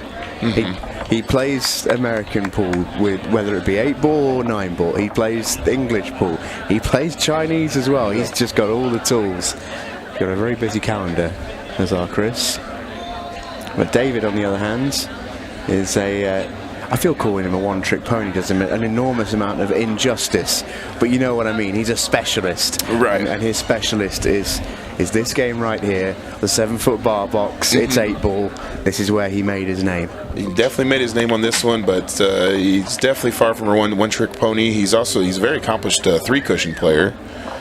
He's definitely one of the very few 3-cushion tables we have in the area is at his homeroom in Shooters Olathe, and so he plays that quite often. And I don't think many people want much of him in bank pool either. So he definitely can play those games very well. He's just a master, isn't he? He's got so much experience, and you can tell it just transfers over. He knows what we heard on the interview there with Jordan Shepard at the end of his last match is he feels a little uncomfy playing these matches because he doesn't 100% know exactly what's going to happen when he strikes the cue ball and where that's going to end up. Not the case here, is it, for David? He knows exactly where it's going. Yes, and he's very, very comfortable on it. Specifically a Valley bar box, but any bar box you can put him on, and he's tough action and tough to beat for sure. He's got a shot to play here, though. Yes, he does. The 8-ball's not open very much there. Oh, how about this? Got under it, gave himself a shot. What a brilliant shot from David Matlock. We're in for a game here, folks. I had a feeling this quarter would deliver. And so far we've seen some brilliant stuff. And just as I say that, I'm really surprised David's missed that one, I must say. Yeah, he played that out so beautiful to get on that 8 in the first place. So. And we're about to see Chris in speed pool mode. He won't hang about here. Yeah, I don't even think he chalks on these outs, or well, no, now he does. He may chalk. He won't often feather. Right. Yeah, one of the great, maybe even the great field player, is Chris Meling. So gifted at what he does. Yeah, often you'll see in American pool sometimes if you miss something like that and leave it where there's nothing in the way, your opponent may just swipe the rack and move on to the next one, but I know we can't in this timing format. And that is how you run a rack. Yeah, that is exactly how to run a rack very quickly. Do you see what I mean, though? Like, Yes. that's not that easy to No. do at that speed. Not everyone can do that. He does make the game look so laughably easy sometimes, this Chris. I played my match on one of the outer tables a couple hours ago, and I think I messed up about 3 outs just like that. So it took twice as long on them. So. Oh, so you're human, is what you're saying? Yeah. I'm not a world champion here. There's a reason why I want to be a league operator, not a pro pool player. So. Well, could be a big moment in this match. David Matlock had a big chance there, and it looked for all the world to me as if he was going to square things up and almost introduce an idea that we're going the distance. But yeah, he'll be really disappointed with that out. But again, he gets his chance, and that's all we can keep hoping for. Is he keeps getting chances. So far, he's had the lion's share. Finally made a ball on the break there, so he's got a chance to get out of this one.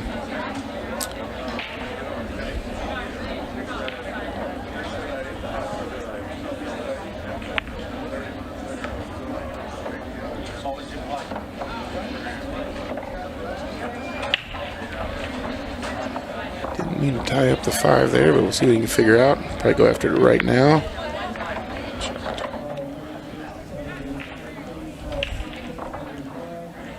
Still got a 3-ball problem to address at some point in this rack. Not a very easy one to navigate here.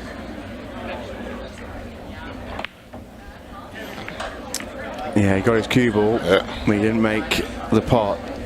That was tough. That was really tough. And Chris has already got his plan and off and running. So.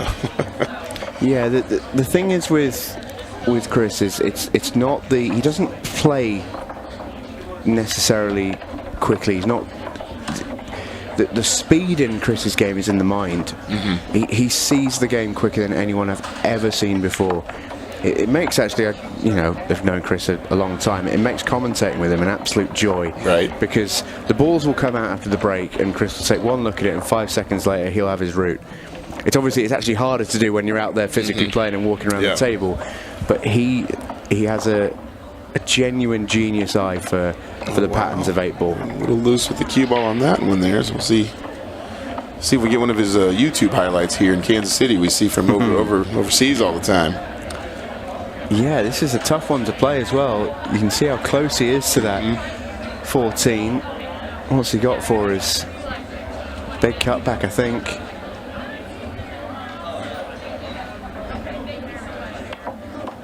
Nope, cue ball lost it. He did make the pot though. Yeah. He did make the pot. David Matlock, big one. You don't often get many slip-ups from Chris. In those sorts of scenarios, you barely get any. Yeah, not often. Yeah, I rather enjoyed I've had an opportunity to kind of sit with him while other players have been playing a match, while both here and while in Louisiana, and just what I've learned about 8-ball, just a couple conversations with him. I thought I knew how to play the game a little bit, but nope, not much. True. Yeah, he sees it just different what have we done here? To anyone else. And Dave Matlock, for a guy who knows these tables like the back of his own hand, has played a really loose one there. He actually came up light. Yeah, and of course the stream, not used to playing with stream lights and a brand new cloth, things like that, and so.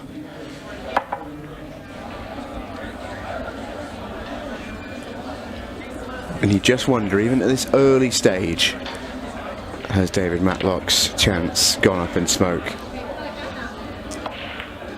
Yeah, there's quite the deficit to come back here.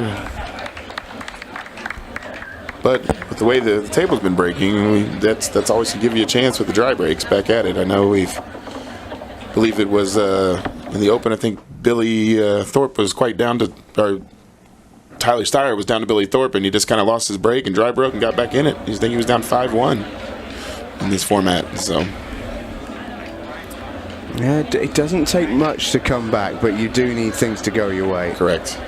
It's very much out of David Matlock's hands now, and I think the issue for him is he's actually had plenty go his way in this match so far. Yeah. He's had the chances which will rankle.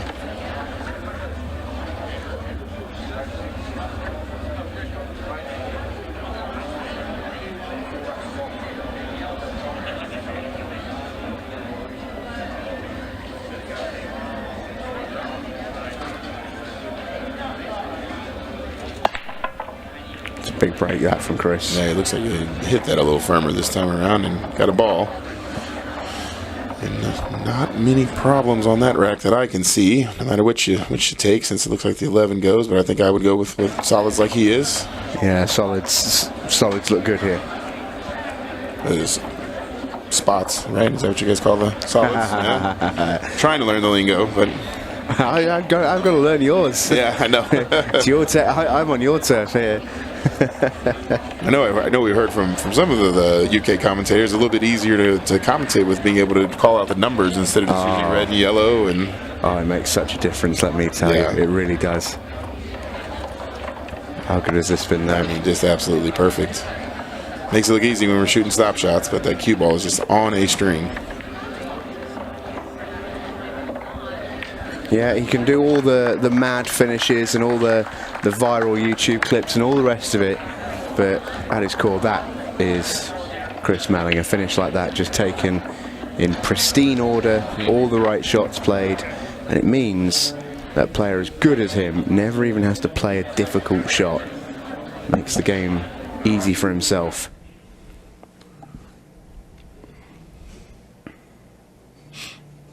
This was the key here. It was just finding that line and perfect shot there.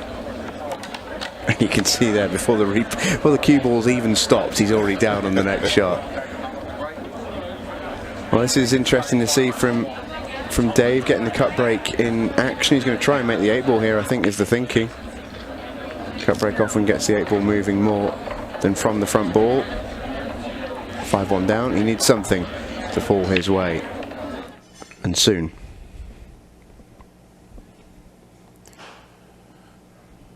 Yeah, kind of a tough starting shot with where the cue ball ended up, but if he gets rolling on it, it's open table from there.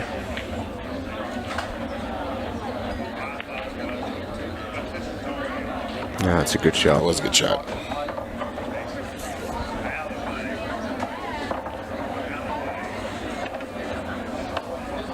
And the 15 passes the 7, it looks like, so it does help with the simplicity of the out there.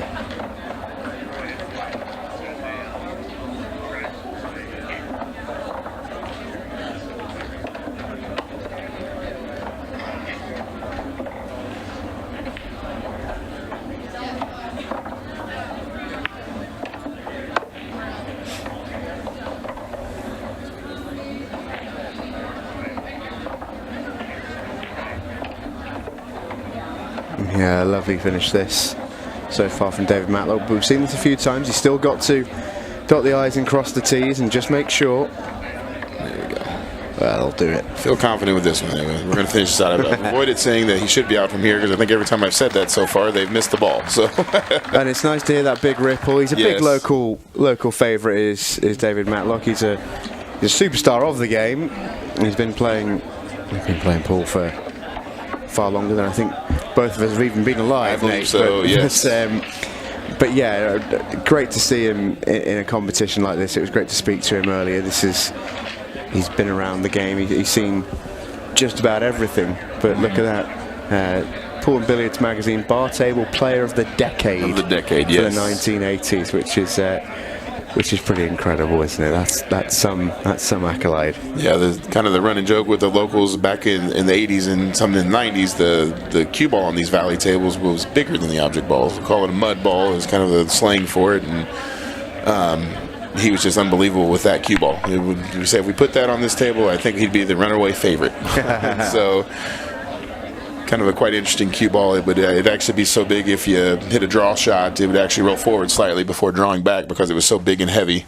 Sort of like the reverse of English 8 ball where we've got a smaller one. Correct. Yeah.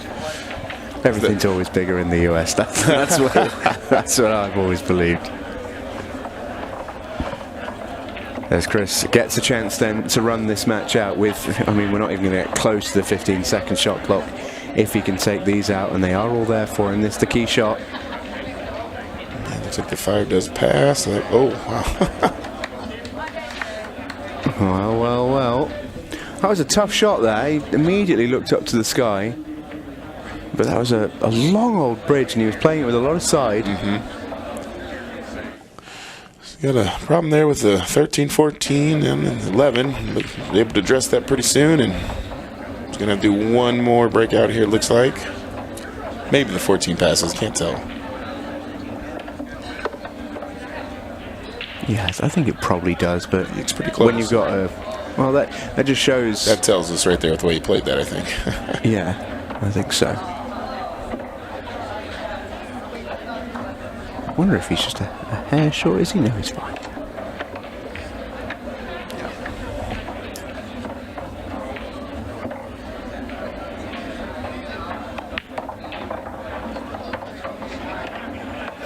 Good shot there. Got a little end-to-end action to do, but...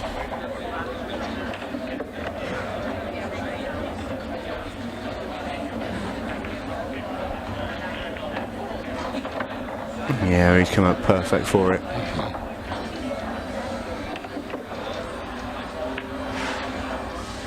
Oh, man. Yeah, I think he just wanted maybe a touch further away from it to make that a little easier killing, kind of shooting toward a blind side pocket there. And tight as these are, it's definitely a tough shot. Yeah, and there'll definitely be frustration for David Matlock. It won't necessarily about... He won't be, I don't think, bothered by the result specifically. I think he'll be more upset with the fact that he had the chances to change this scoreline. Sometimes in this game, you just don't get the chances to win, and that's how it goes sometimes against the best players in the world. There's not been the opportunity that David Matlock has had. It's not been the look that he's had in this game.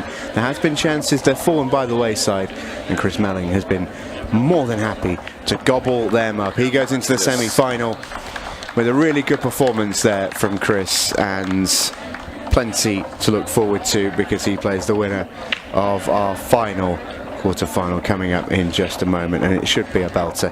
In the meantime, do stick with us. Nate, thanks for joining us, and we will hear from Chris Meling in just a sec. Thank you. Ultimate Pool USA presents the Ultimate Pool USA League Grand Finals. You and your team climb the leaderboards for a shot of winning the $100,000 first prize. Survive the heart-pounding formats of match and shot clocks. Deliver for your teammates when it matters most. Track your progress with Ultimate Pool Score. All roads lead to the Grand Finals in October 2025, and your chance to claim a $100,000 first prize. And because our motto is for the players, all prizes are cash payouts. Begin your journey now and sign up to your local Ultimate Pool USA League. Ultimate Pool USA, for the players.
Alright everybody, welcome back into the arena, joined by the one and only Chris Meling. And Chris, congratulations, and a great performance as well as a great result for you. You must be really pleased with the win.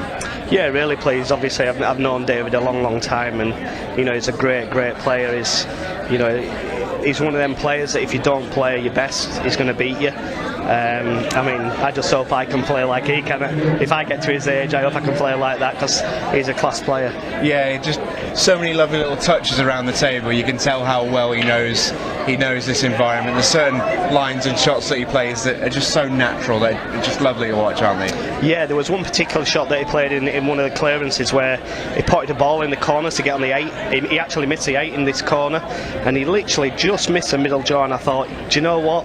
he knows so much where that cue ball's going. It's unbelievable, because for me to play that shot, don't get me wrong, I can play it, but he had it on a string. He knew what he was doing. He knew exactly where it was going, and I'd have probably been guessing a little bit. Yeah, but there was plenty of good stuff from yourself as well. And we were just talking off air there, and I think it's fair to say that David had a first opportunity quite a lot in that match and could have easily gone another way for you, but how important was it to, when he let you in those chances, that you reverse that pressure straight back onto him and put in some quick finishes, which I know you like to do?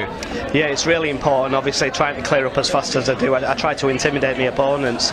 I'm not sure I did intimidate him, to be honest, but, you know, listen, I had chances, I took my chances. I had a kick on the 3 ball in the corner, which I would have cleared up if I popped that ball, and then the one that I potted in the middle and landed next to the ball, when I cut it in the corner, went off.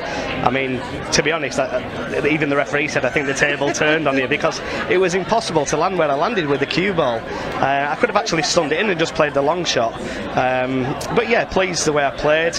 Got to improve every round, obviously. I played the winner, Justin, and who's the other young kid? Sam. Yeah, he's a good player. So listen, it's going to be tough whoever you play, but if I get 6 chances, like I always say, in the first to 6, it's my own fault if I don't win. Yeah, absolutely. And there was a moment in commentary, I was saying lots of nice things about you, as I often do, and what I always find impressive is, you know, he had a chance where the missed 8 ball, I think it was, and you just had a free layout where all your balls were in the open. It took you about 25 seconds to clear them up, and the game isn't that easy. That's hard. That's you make that look. No, it is. It is for you, but that's the point. No, listen. And what you do there is a genuinely very special thing to be able to do, and that is a superpower in its own way in this format. It's not as easy as people think it is. Granted, the pockets are generous, things like that, but because of my background, coming from snooker with tight pockets, English pool, tighter pockets, Chinese 8 ball, unbelievably tight pockets, when you come to a table that's forgiving like this, a long shot is a black off the spot at snooker. You should never miss it. Don't get me wrong, you can miss them, pressure, things like that, you know, but all in all, I think I deserve to win the match, but I certainly need to improve if I'm going to win the tournament. Well, looking forward to seeing how that semi-final goes, whoever you might be playing, because either way, whether it be young Sam, it's an amazing story, or whether it's the great Justin Bergman, a fantastic matchup. So looking forward to that, Chris. Well played. Cheers. And we will see you back for the semi in a little bit. And that last quarter is coming up for you right now. A belting match. Sam Henderson, just 17 years of age, played beautifully earlier on, and he takes on a belter of a player in Justin Bergman. Can't wait to see it, and you can see it with us next.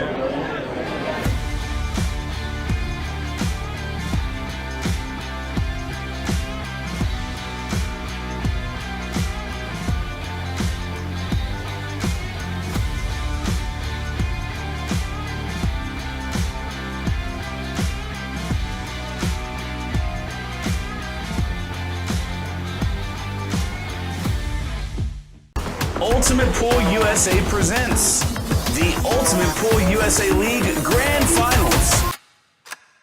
You and your team climb the leaderboards for a shot of winning the $100,000 first prize. Survive the heart-pounding formats of match and shot clocks. Deliver for your teammates when it matters most. Track your progress with Ultimate Pool Score. All roads lead to the Grand Finals in October 2025, and your chance to claim a $100,000 first prize. And because our motto is for the players, all prizes are cash payouts. Begin your journey now and sign up to your local Ultimate Pool USA League. Ultimate Pool USA, for the players.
Mike Johnson, Carpet Direct, Windows, Floors, and Decor, KC. We're here fitting the carpet for the Kansas City Open here at Side Pockets, Blue Springs. Wish everybody to have a good time and good luck.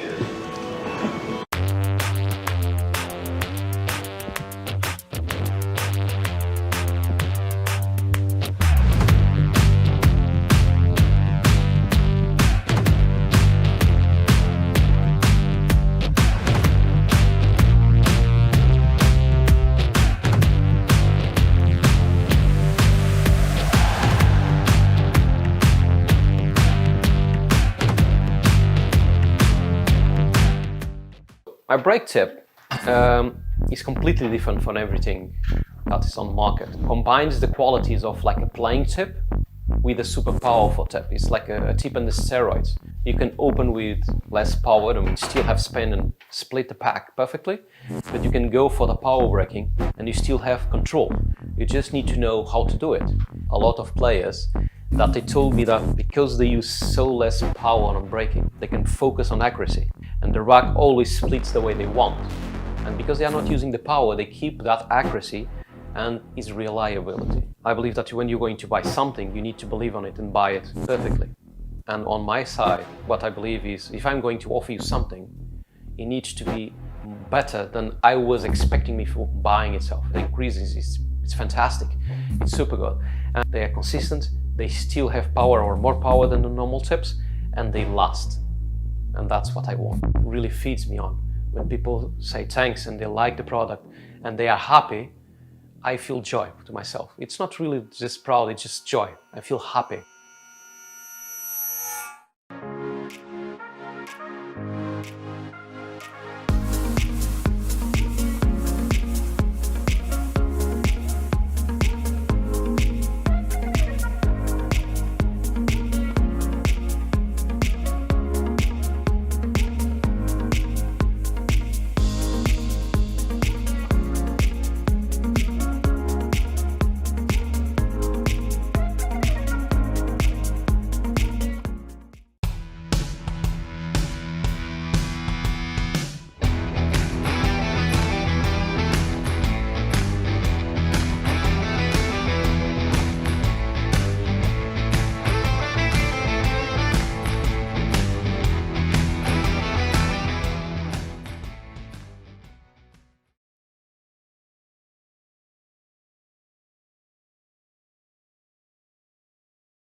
All right, guys, and here we are, the last of our quarterfinals matches, and it's going to be an absolute banger. We got Sam Henderson and the Iceberg Justin Bergman, somebody who knows a little bit about Sam Henderson on the table. I'm joined by Mr. Cleve Thompson. Cleve, how you doing, buddy? Yeah, I'm doing good. I'm doing good. Oh, look at that 8 ball. Look at that break. Yeah, it's good. My goodness. It's good break, but it's just a bit fiddly. I mean, he's got traffic at the top on both color sets. Where that 8 ball is, right? Yeah. So you had a tough match against Sam. You played really well in the beginning. Yeah, he played. You know, taking nothing away from the kid. He shot very well. That's a good shot there. If he's got angle to shoot into the side pocket and off the top rail and get onto the 9 ball, that's an excellent shot. I can't see, judging on the angle. If he's just against it, he might be able to brush off the 6 ball. Come back for the 9 ball. Yeah. Well, yeah, the match with you and Sam was very entertaining. Oh, watch out, 8 ball. Yeah, he just got there, but he had to take a gamble when he's being rewarded. So if he outstays, this is a good out, because those 3 shots were very key. Yeah. Have you watched Justin Bergman yet? So he was playing on the table next to me in the Open. Yeah. And he looked comfortable. I mean, I noticed they were he was putting the headboard on the was spot. he? Yeah, and still calling the 8 ball. But I think it was 2 American guys, so they were kind of inexperienced with the setup. I actually witnessed an illegal start, shall I say? So 3 balls didn't pass the airstream, but they continued the rack. So just inexperienced, but I'm sure growing pains, but that's going to happen. Yeah, sure. There's players out there who, when they sign up for a tournament, they're going to go read every single rule that there is, and they're going to ingrain them into their brain. And there's players who are going to sign up for a tournament, never read a single rule, and just go play, and that's how it is. Yeah. But so it'll work out. I don't think there's that much difference between American 8 ball and international rules. Not a whole lot. No, it's just little things here. I think just the rack might be a different setting for them, being the 8 ball on the spot rather than the head ball on the spot. Yeah. And obviously just little things. And actually, when I was playing Sam, there was one shot that there was a situation that happened on the table after the break. I think I dry broke or something like that, and he had first bite of the cherry, but there was 2 stripes and a spot ball. The stripe next to the spot ball, you could have played off the solids. Sorry. Yeah. The stripe next to the solid, he could have actually played off the solid into the stripe. Into the solid.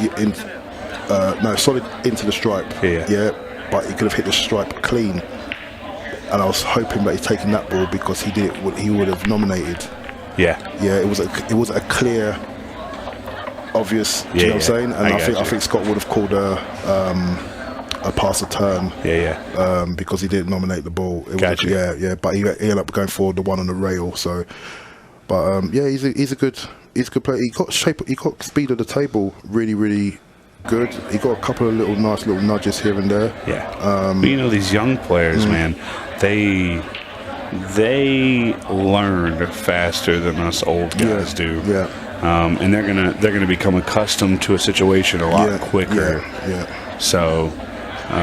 Sam's a tough customer for being so young. I think he's 17 years old. Yeah, he's got a good mentality. I was hoping like in the 15-second situation that I will sort of like start to reel back, but the table wasn't messy enough, and he played shots where he just got that extra little roll to get onto shape.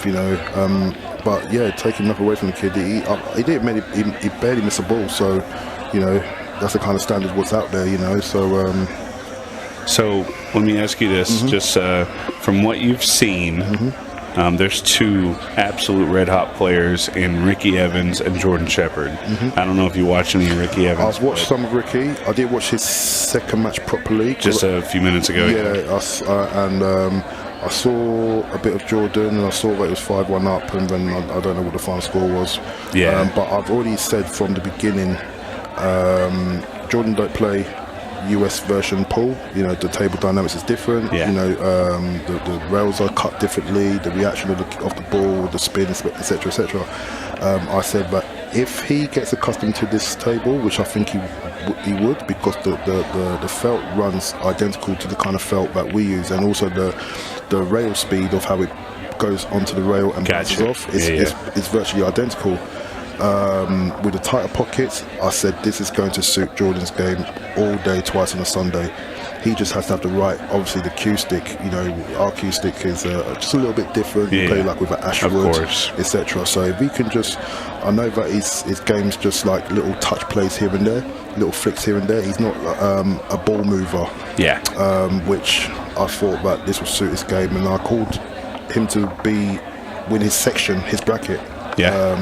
Get to the finals, and who he meets between, you would have expected a Chris Meling and a Justin semi-finals.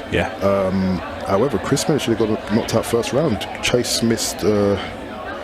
Chris should have been knocked out. Chase missed a sitter really. Or to at least give him an opportunity to beat Chris. To Chris, exactly. So, and then Chris. Did he golden break or something like that? I know there's 2 golden breaks. Side of golden break. I think the golden break on the end there. I think it was Chris was the other one, I think. Yeah, well, and then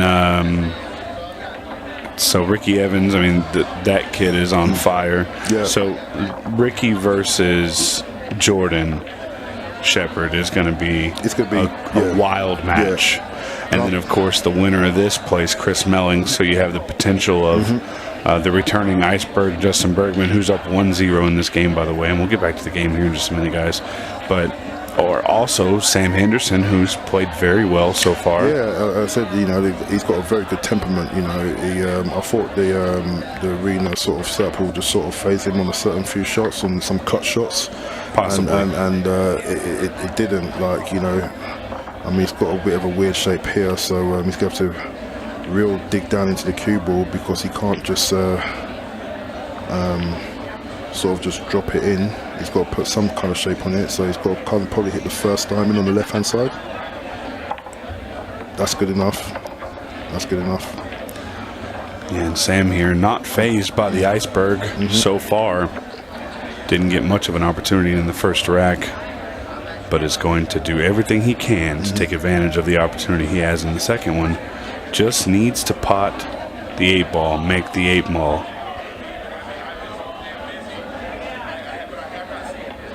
Be careful. Watch be out, careful. cue ball. You have to be careful. Yeah, he just did grab the cue ball on that last shot there. He did grip it, if he timed the shot properly, he would have had that threat, but he got away with it. So but it's 1-1, and the kid's hold himself well. I say the kid. Look at that. Yeah. That is rough. And it's just funny, hadn't that cue ball gone scratched, 2-0 to Justin. Big, yeah. Do you get what I'm saying, with a swing? So big adjustment there would have been for Justin to go up 2-0 there, but Sam's still in it, and again coming back with the opportunity to play Chris Meling to go into the finals, and the eventual winner of that playing either Jordan Shepard or, of course, Ricky Evans. We are in for a incredible Final Four. Yeah, that's for sure. He's popped it well, but he's scratched. He got the cue ball out of the way. That was a good break until he got kicked in. A bit unlucky there. Yeah, and Justin seems a little unfazed by it. Obviously, he wishes he. So I think the set he may go. Well, I think it's got a bit of. I don't know if that 5 ball goes into the. No, it doesn't go into anywhere really. So I think I would prefer stripes right now as a set to choose. Yeah, if he can see the 3 ball, I like taking the 3 ball now. The 4 ball moves to the 5-8. Yeah. But I mean, again, it's all personal preference. Yeah. See, I like the stripes because he could have taken that the 1 ball, just leave yourself a little. Sorry, not 1 ball. The 9 ball, just leave yourself a little angle onto the 11 to bump into to break out the 5 and 8. Yeah, this is. I don't think it's come. It's got enough angle.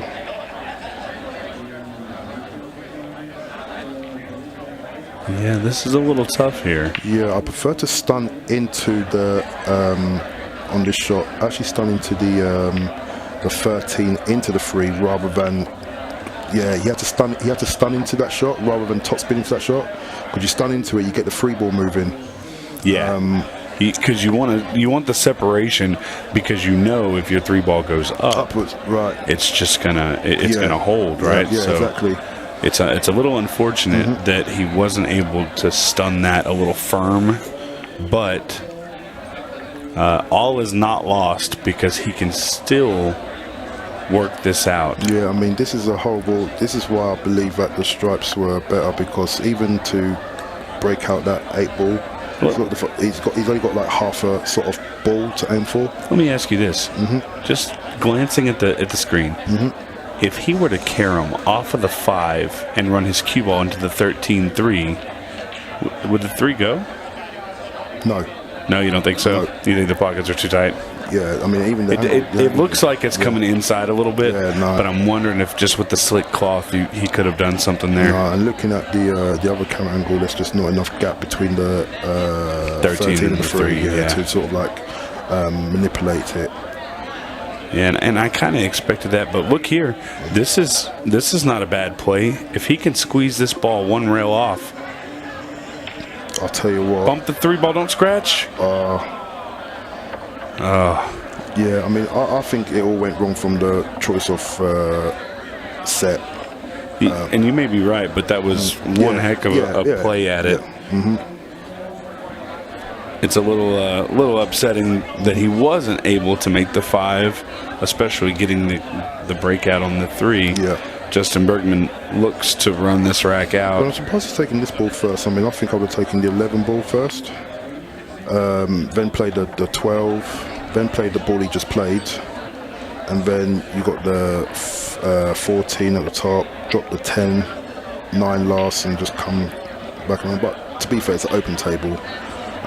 Yeah, when the table's this open, it kind of determines. It's your preference, right? Yeah, you've got options, so, you know.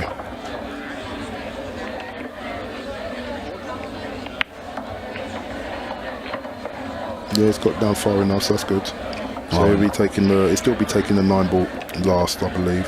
Oh, no, it's preference again. So just draw this back, or off the rail, doesn't matter. He's fine, he can just run it through, leave himself a little bit of angle, go 2 rails and 8 ball into the right side. Yeah, I might even play this a little firm and just kind of stun it forward. Stun it forward, and then leave yourself a draw. Or what's he playing? Stun. Oh, okay, he actually drew back. So he's gonna play anything to stay away from queuing up over the 8 ball. Yeah. So that works, and he's just going to draw back here, I think, for the 8 in the side. And you can't get much more picture perfect than this 8 ball shot right here. It's dead straight.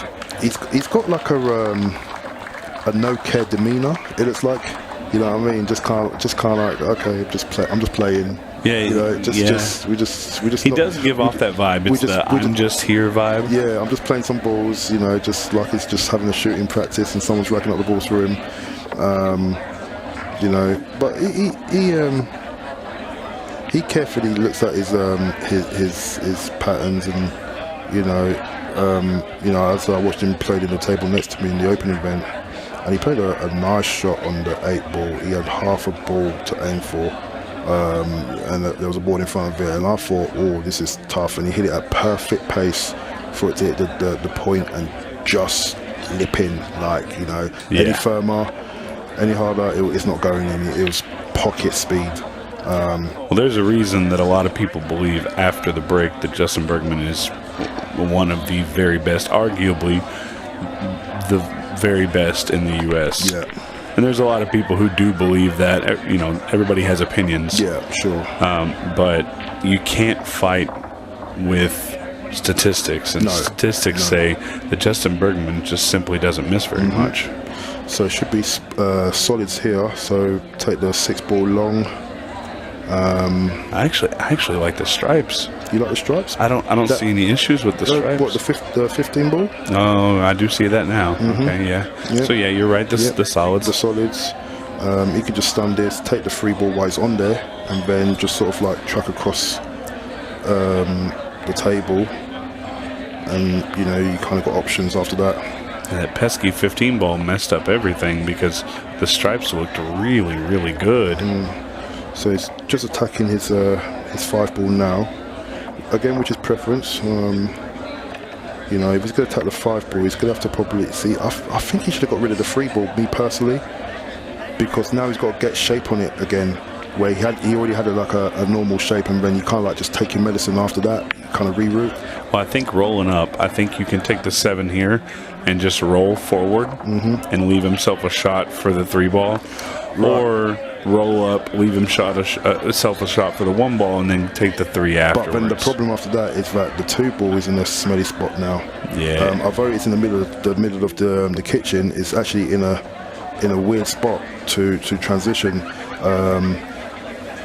especially with the through ball being on the rail. Exactly, and not a lot of gap between. So I think he should have taken that free ball early. I mean, he can. He's on it now. Okay, he's on it now. So this is a smart play. Yeah. So take the 2 ball. He's gone twice across, and yeah, he's okay. He's okay there. Just track across the table. Yeah. Yeah, really, he just needs to make this ball, and if he does, he'll come right across towards the 13. Yeah. The cue ball will just take care of itself. Yep.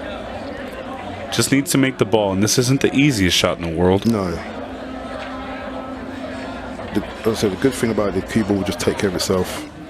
And he actually caught a little bit of the point there on that shot. Okay. I'd like to see that again, because I think he got very fortunate that he caught as little as he did. So he just wants to just top it through, trace off left, high left. Just a little trace. That's about perfect. Yeah, that's great right there. Well, Sam Henderson holding his own against the iceberg, Justin Bergman. 8 ball down, and a big crowd here watching the Kansas City Shootout. Cleve, what do you think of Kansas City so far? I like it. The people have been fantastic. They've been welcoming. Look at this 1 ball right here. Oh, and he didn't clip it. I thought he clipped it. He went clean. He went clean. Well, phenomenal shot there by Sam. Shows how much I know, but wow, it's just incredible. And this venue is it's pretty top notch. The staff have been great. And that's the main thing. It's all about the staff. If the staff are great, then it makes you feel welcome. It makes you feel relaxed. Yeah, makes you want to be there. You know what I mean? So they're the people who are on the floor. And obviously the people behind the bar, but obviously the floor service, if they're making you feel they're on top of it too. That's going to make you just more relaxed, friendly. It's another thing to not think about. You could just concentrate on your pool then, you know, rather than dealing with, Watch out, cue ball. Oh no. Certain hospitalities, but yeah, that's it. He just. There's a lot of kickballs into the corner, ain't there, after a break? Yeah, and it seems like the cue ball is stalling. Yeah, and then it's getting kicked. And then getting kicked in by the balls coming up table, which makes it tough, but the stripes look really, really good here. These should be home and host. I mean, really, his only problem is that 13, and that's going to be his key ball for the 8. Yeah, I mean, so it's not really an issue.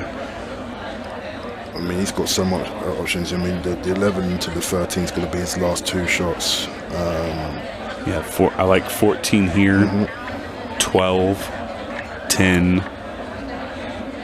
Well, I don't know. It gets a little hairy there, but I'm going to let him decide because he's the player. Yeah, I mean, he should have concentrated on getting better on the 10 on that first shot. Yeah. Because you remove the 10, then it's job done. Where now he's just kind of got to think about getting onto it and transition to.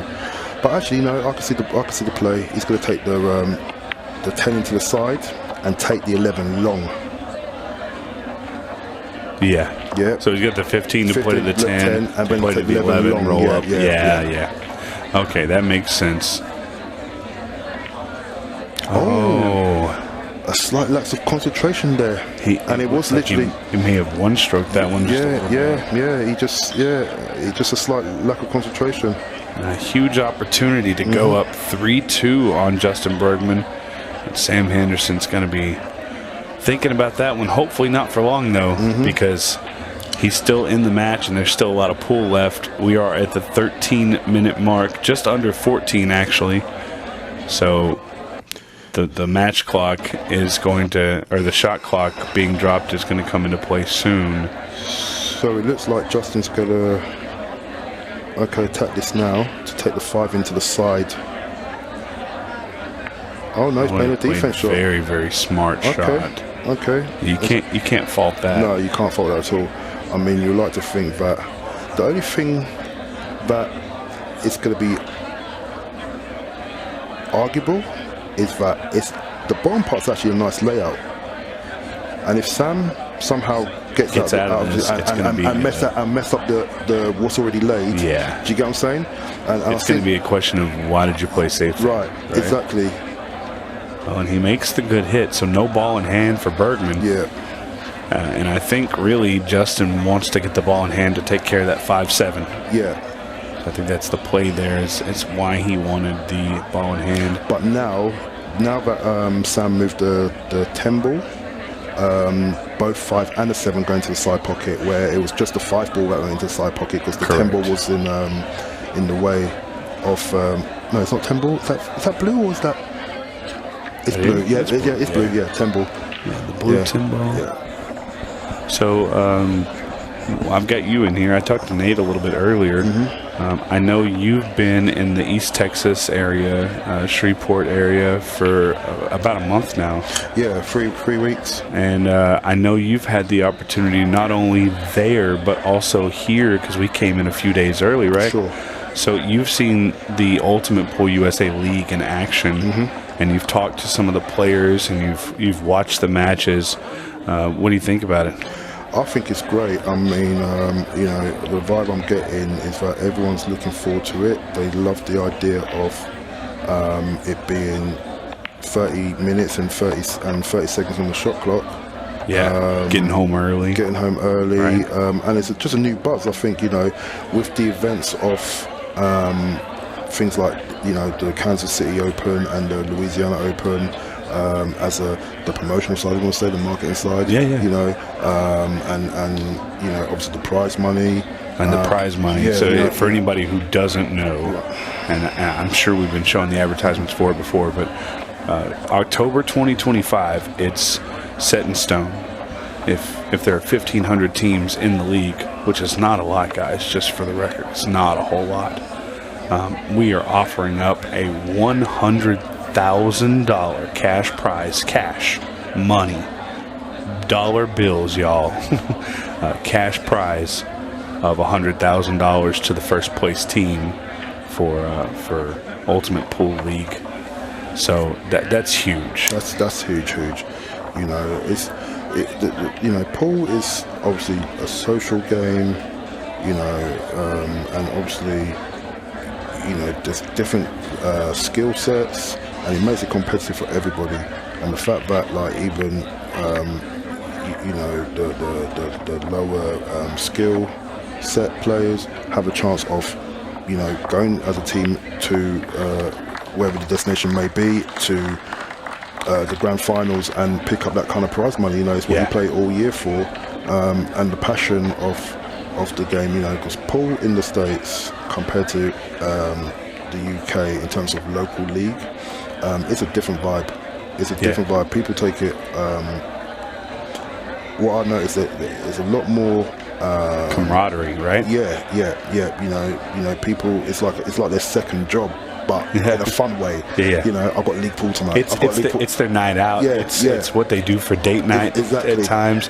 But it's competitive. But it's also your night out, right? Right, exactly. So who doesn't want to do a night out for a year and then go win $100,000? Well, right? Well, I don't know. Sometimes I don't want to do a night out. I'm like, league night tonight. But as you said, $100K. I would say you're not playing for $100,000 as a team, though, are you? No. And the thing, listen, you're in a team event every night or whatever the nights fall on, and it's socialising, you're bonding with your team. You're not just a player for the sake of playing. Exactly. And this is probably the beauty of the handicap sort of system that you guys have over here, because most of the time you're going to be a team of friends rather than just a made-up team of just top players who don't really know each other. Do you get what I'm saying? So so with what he's talking about is with the inclusion of the new upscore rating system. So every player has an upscore. It's a rating system based on a possible 1,000, usually a 3-digit number. I believe I've been told I'm going to be around like a 560 if I play. Right. And I think you would probably be around the 680, 700 range or something like that. But everybody gets that up score, and So it makes it competitive, and it makes it to where everybody can win. The rundown system, if me and you play, you have to give me -2? -3. Wow. So you have to start -3, and you have 30 minutes to beat me and catch up. That's a very good shot there Sam just played. He's Yes, it was. bumped out the free ball there, so now this is just stun, draw, stun, whichever way you want to take it. And now we are in that 10-minute mark, 15-second shot clock. Justin Bergman did win that last rack, so he does hold a 3-2 lead. I think he's got enough room just to run it through without clipping the free and take the free into the opposite side. But then actually that 14 ball is playing quite big, so maybe he might just carry it like that. And Sam there, you see, mentally he was very, very strong in that. He called his extension. And it's not easy to do in these situations. The time will really eat at you a little bit. So, Sam Henderson. So just a soft draw. Just like that. How much do you want to see a 6-ball shootout? Honestly, truthfully,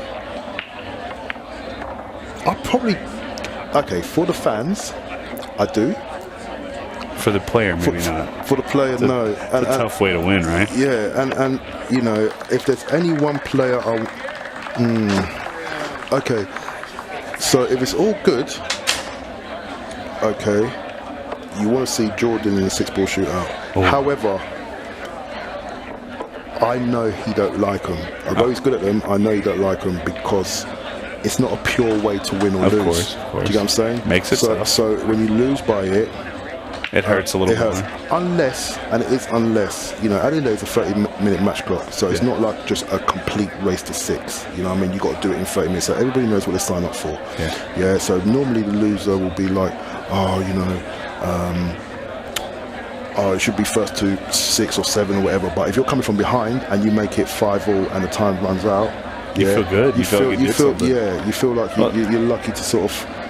The way I compare it is it's kind of like boxing or MMA, right? Nobody wants it to go to the judges. No. You want to get the knockout or the submission or whatever it is. But if it does go to that judge's scorecard, you're just hoping that you do enough to get the win, right? Yeah. So I think that's where we stand. That's harsh because he popped them very well. And dry, and look at how open this is. Yeah, I mean the stripes are beautiful. Yeah, absolutely. To be honest, the solids aren't that bad either, but the stripes are the obvious choice. So he's just gonna stun this over, miss the free ball. Now, if I'm Sam here, I'm taking 15 seconds a shot. There's still quite a bit of time left. Yeah, but at the same time, I've seen players change their pattern because of the clock, and it causes them to miss. Yes, because they're overthinking it. So if it's not if they're easy, just run them out, take the point, take the. It's a tough strategy because there's ways for both to work. Right. So. Yeah, so it's just called an extension just now. See, and I think I'd take on the easier shots, the ones that you really just can't miss. I think you take time. But if it's something that you need to give a little respect to, I think you just shoot comfortably as much as you can, right? Yep. Now this here... I'm glad he's taking the 11 last rather than the 10 ball last. I'm not sure he wanted to. Well, if he didn't want to, then he should have gone definitely a different route. I think he came up a little short on his 11. I may be wrong. Yeah, I just think that getting out from because the 10 was so deep in the pocket. Yeah. It makes it hard just to make that transition back to the 8 ball, especially when the 8 ball wasn't accessible into the top corner. If it was accessible to the top corner, top left, he probably would have took the 10 ball last and just fired the 8 ball straight to the top as a straight shot. Yeah. But the 3 was in the way.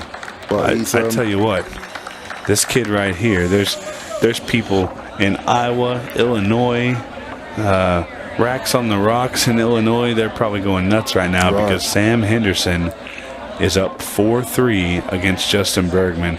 And I know he has a lot of fans, and this kid really is just a pure sportsman. He's extremely respected. He looks like he's just handling the situation now. Looking at his body demeanor, he's just kind of like almost like zoning out. Yeah, zone out on off the table.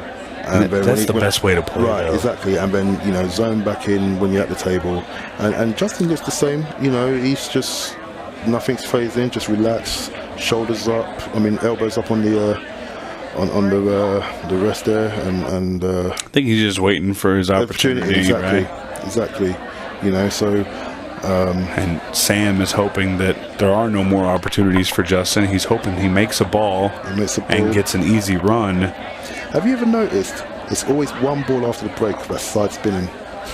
Every time. Where actually, you know what? That will, to chase down a finish within time, like we saw it to Shane earlier. Yeah, right. The ball was spinning, right, and he fired the ball. He fired the ball. Yeah. I've noticed after the break, there's always at least one ball spinning on its side. Yep. That doesn't happen very much over in the UK. No. The side spin doesn't transfer to the object balls. No. It does if you play the shot, but not on the break. Yeah. So very unfortunate there. Shane was really in an absolute great match against Ricky Evans. That's Ricky's first win, and he really just got caught up by a bad, not bad, but just a tough foul. Yeah. He didn't see the ball spinning, and he fired at the ball, and they called the foul on him. It was absolutely brutal, but again, part of the game. Exactly. And it's funny because we say about this set playing 8-ball, how it'll be easy to spot the patterns using reds and yellows like we do in the UK. But actually, now thinking about it, if it was reds and yellows like in the UK, there'd be times where a ball is spinning and you wouldn't see it.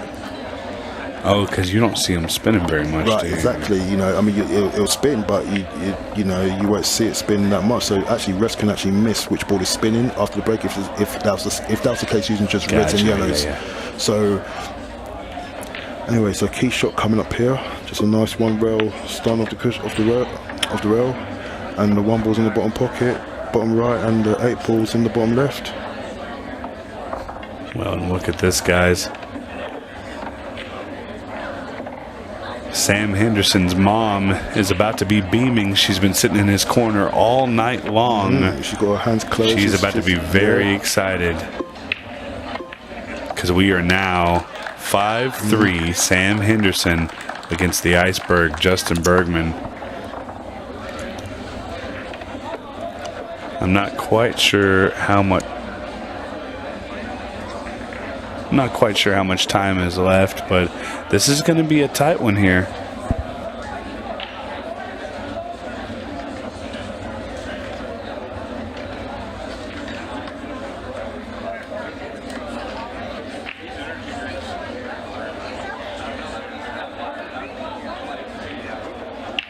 So we have Justin Bergman to break. And twice in a row, I believe, he's found the scratch. So, or either a scratch and a dry break. Yeah, it was a scratch and a dry break. So, you see how he crunches them, and he scratched again. There's no excuse for for the side pocket scratching. And this looks like Sam can have his victory here. The solids look really, really good here. Yeah, just to confirm, at the beginning of this match, just under 4 minutes left. 4 minutes, yeah. So here's the spot where, if I'm Sam, I really just slow it down as much as I can. Yeah, as much as comfortable. I think just run them out. These are all good. He's going to take the 3 into the side, 4 ball, 5 ball, 6 ball, 1 ball. He's barring a lack of concentration, and it'll have to be a super lack of concentration. And he doesn't look nervous, to be honest with you. Even when the 15-second clock is in play, he stepped up a little bit. A few times he got tight, but for being 17 years old, this kid is immaculate. Yeah.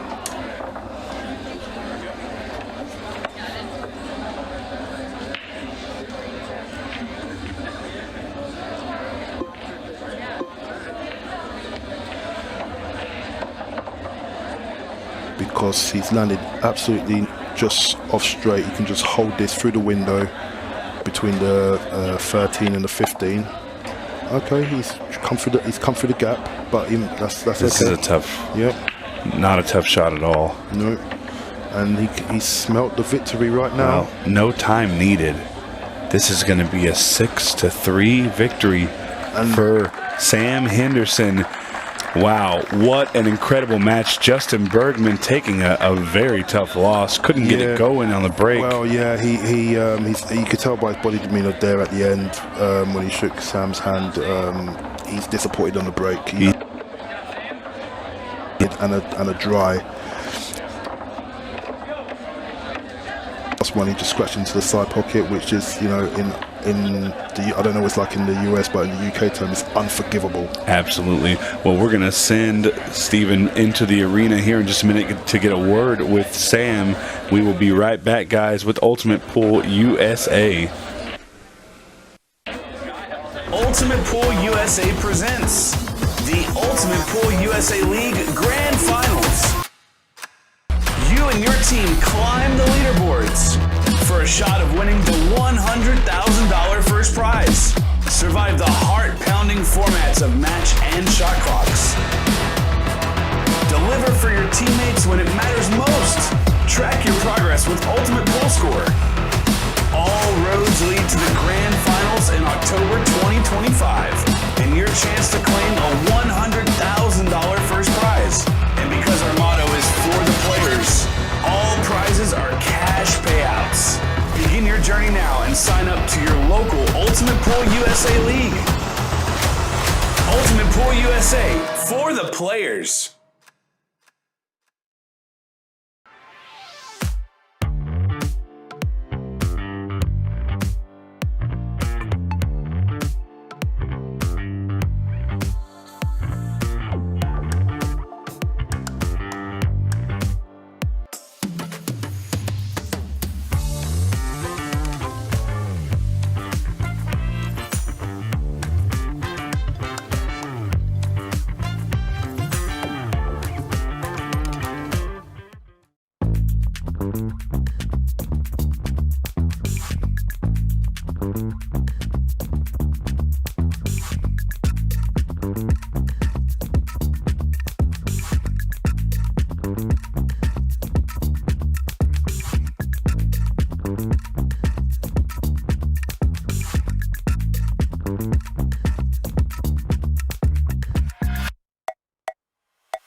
Mike Johnson, Carpet Direct, Windows, Floors, and Decor, KC. We're here fitting the carpet for the Kansas City Open here at Side Pockets, Blue Springs. Wish everybody to have a good time and good luck.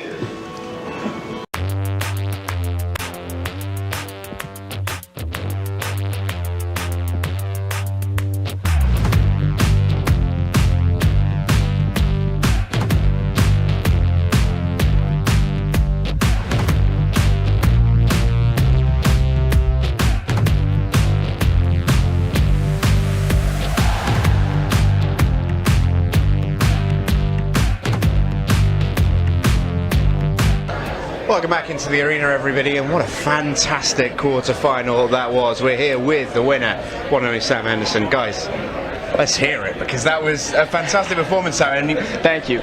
You're obviously very, very, young. You make me feel old, which is something I'm not too used to. But that being said, that must be such a huge win in your young career. Oh yeah, just gives me all the confidence in the world going for the rest of the tournament. Yeah, because, Justin Bergman's been part of the Moscone team however many times, one of the great American pool players, and 17 years old, that must be quite a nice feeling to get one over on him. Oh yeah, yep. He kept scratching on the break, kept giving me opportunities, and I took advantage of them. So just happy with my performance and hope I continued playing well. Yeah, and it looked like the first match had given you just that little bit of extra comfort level. Not too much, because this format will keep you on your toes, but it looked like you weren't as rushed and as frantic as maybe you were in times in the first match. Yeah, I knew the 15 seconds was coming, so I was preparing myself for it. I played through it in my first match, and I felt a little bit more comfortable in this match. Yeah, and that experience will continue to come, I'm sure. We had a little bit of a chat off air before we came to you guys, and the one thing that you couldn't get out of your head was that one ball. One ball. Yep.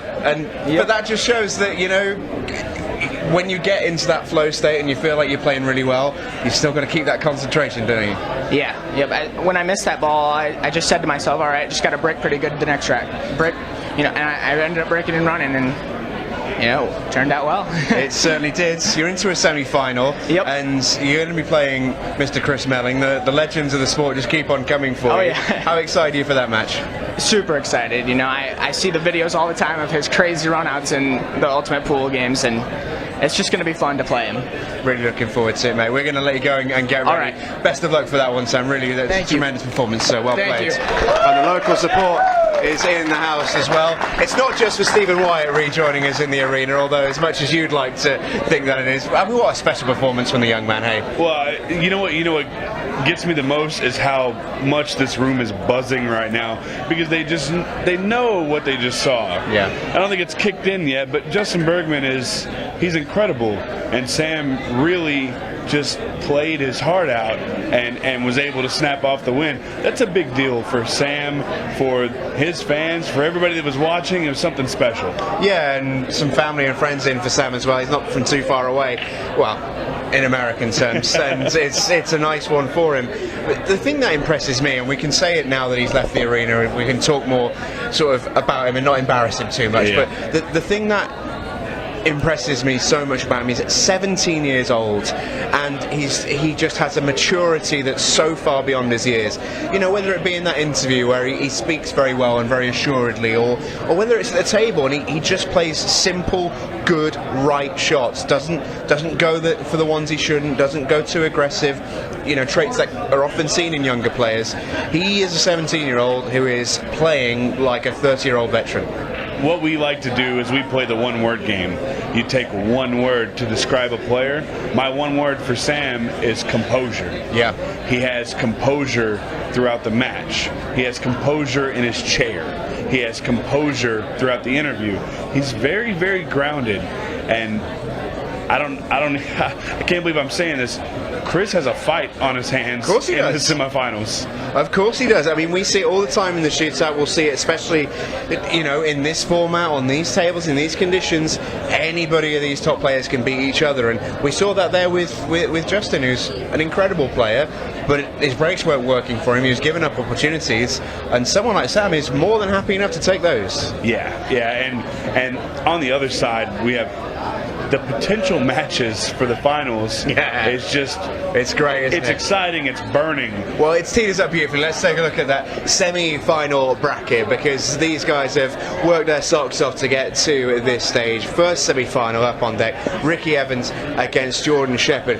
It's been red hot, Ricky. You've been calling him that all the way through the day, but I must say, I feel like Sheppy is just coming slowly to the boil. He's getting more into the groove, and he's a big match player. When the lights burn the brightest, that's when Jordan Shepard plays at his best, and we saw quite a few times in the comments section and all the rest of it, there's plenty of people who don't know who he is, and that's fine, that's okay, but you will. They do now. Yeah. They do now, and it's similar to Ricky Evans. I was not extremely confident with who he was. I'd never seen him before. I know now. And Jordan Shepard is also in that. It's funny. It's easy to forget what we watched Jordan Shepard do on this table, because he did it so quickly and so dominantly. But he plays so well. It's going to be a firefight. Yeah, it absolutely is, and it's going to be you're completely right. It's firepower meets firepower, and it's who can stay with it the longest. I think, for Ricky, he's got all the experience of these conditions. He's got, whether it be his cue, Jordan's using a borrowed cue for this event because he doesn't play this version of the game. Whether it be the tables, whether it be the balls, that's all. We're in Ricky's house essentially in that sense. But for Sheppy, he knows this event better than anybody in the UK. He won 5 of these titles. It's why he's earned the nickname the Shootout King. He's come over the Atlantic Ocean to make a statement, And it just feels like a beautiful matchup. Well, we may be in Ricky Evans' house, but we're in Jordan Shepard's arena. Yeah. So we'll just have to see what happens there. Nobody can describe what's about to happen, but I feel like it's going to be incredible. I think so too. We'll talk more about our second semi-final when it comes up, because it will be a belter. Sam Henderson taking on Chris Meling. But for now, it's time to get excited, because Ricky Evans takes on Jordan Shepard for a place in the Ultimate Pool USA Kansas City Shootout Final. That match is next.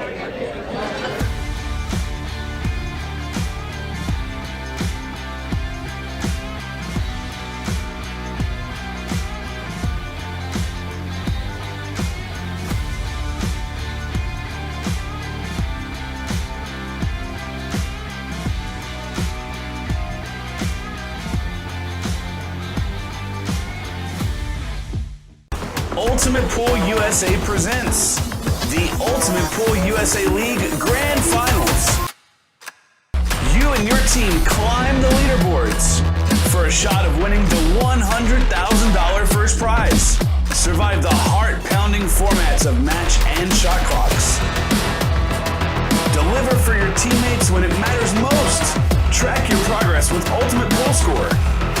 All roads lead to the Grand Finals in October 2025, and your chance to claim a $100,000 first prize. And because our motto is for the players, all prizes are cash payouts. Begin your journey now and sign up to your local Ultimate Pool USA League. Ultimate Pool USA, for the players.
And we are off.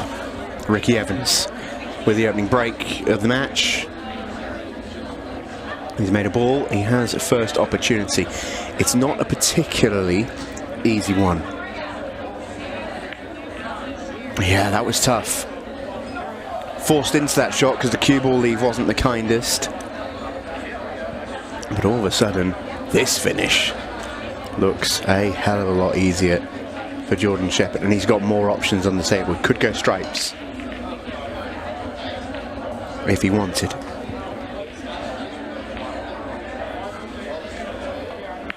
And there it is.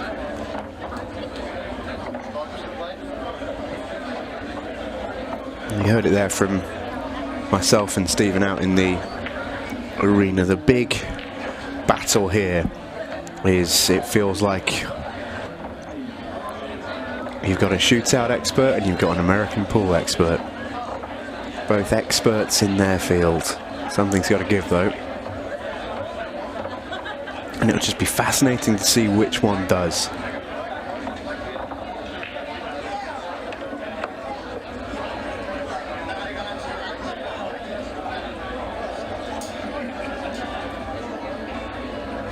Jordan in prime position to knock off this first rack.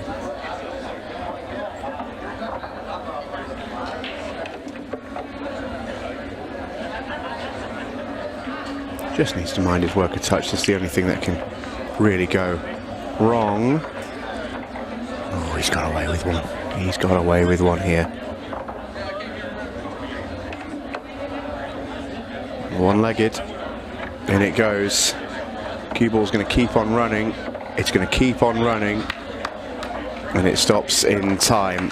Puts a little hand up of apology there to Jordan Shepard. He got away with one a touch. It's been sort of the story of Sheppy's day. He is such a fabulous player at 8-ball, but with this, in this form of the game, he is openly honest that he doesn't always know exactly what's going to happen when he plays a shot. And it's actually interesting. He's looking up at the big screens here inside this arena here at Side Pockets, which are on a slight delay, just to see what he did wrong. Some in-house analysis for the Welsh wizard, who does go one frame to the goods. How's the break? Well, it's pretty good, but he's got no friends, and it's going to bring Ricky Evans to the table to try and atone for the missed pot. Well, in the first frame. I gotta say, watching him analyze his shot was pretty interesting, because he looked pretty disgusted with it, but he won the rack. So he's got to feel a little bit, okay with it, right? An uncharacteristic miss in frame one from Ricky Evans. We've seen him go whole matches today without missing a ball. He did with the very first one in this matchup here. Yeah, and Ricky's has been so impressive, but so has Jordan. I think this is the match of the tournament here, whether it comes to fruition as to the dynamite I want it to be, who knows, but these guys both have definitely put on some of the best performances. You can't turn down Sam Henderson in his recent victory over Justin Bergman, but I mean, this really is a star-studded shootout. We've seen guys who know this format better than anybody go out in the first round, and it's kind of wild to see it, but just goes to show you the firepower all the way around the bracket is here. And I'm very, very excited to see which one of these guys is going to secure their place in the finals.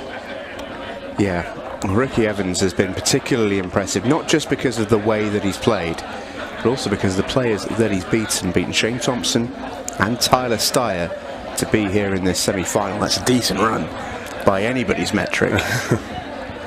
Well, when you put it like that, and then if he were to take down Jordan Shepard to get to the finals, it might be the toughest run you could get, to be honest. This is an interesting shot that he's just played, mind. No intention of a pot there. He's tried to just contain. Difficult to contain in this game, though, because you already know that Jordan Shepard is going for these, and that very quickly makes that decision from Ricky look like a bad one.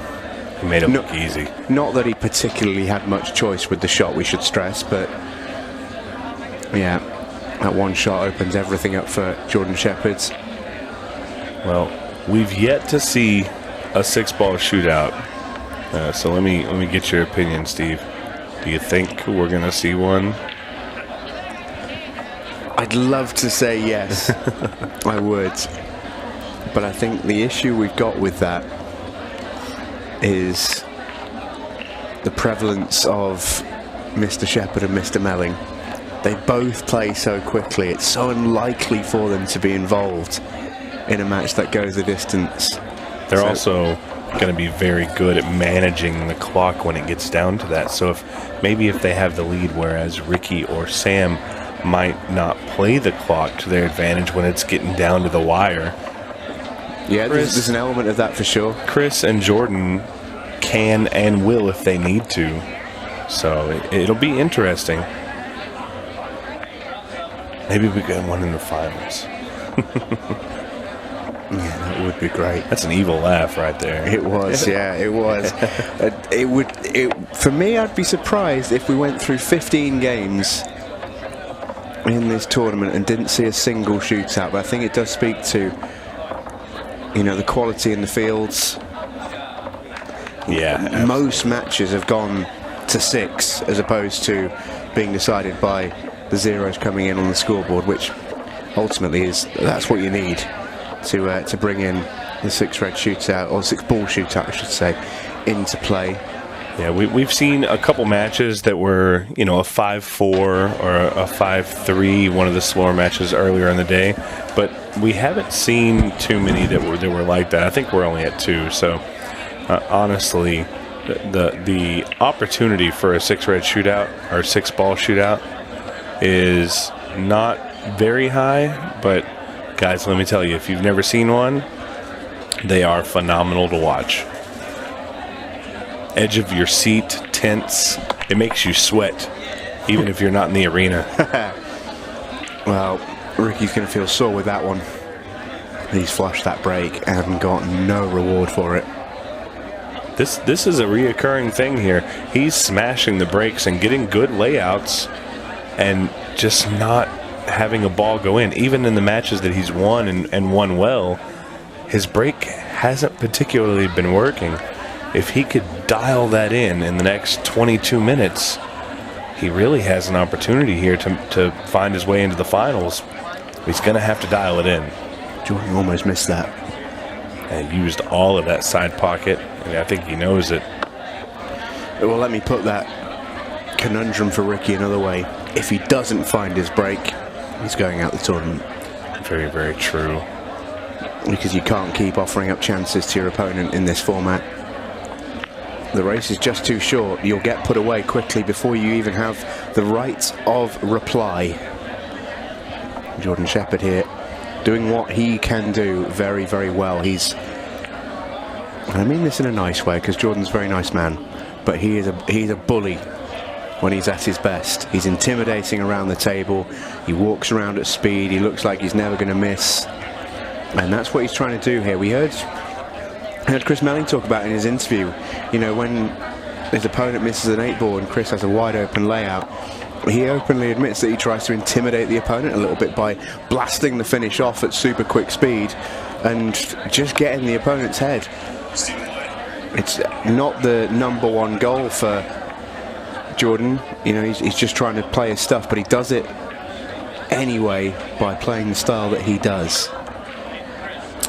Yeah, and it's just, it's a situation where Jordan, I think he's really taken to the tables in a large way, and I think he's almost comfortable on them.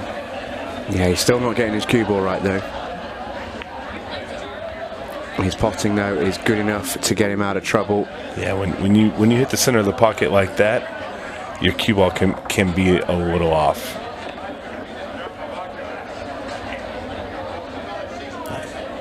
Not a lot off though, and this is what's happening here. He's really in a tight spot here. Oh, and it's gonna leak out. He's got a shot. Ricky has a chance to get on the board, and this is an important layout right here. Oh, it's huge. It's the difference between 3-0 and 2-1. And that's a huge swing. Right now, where we are in the clock, that is a huge swing.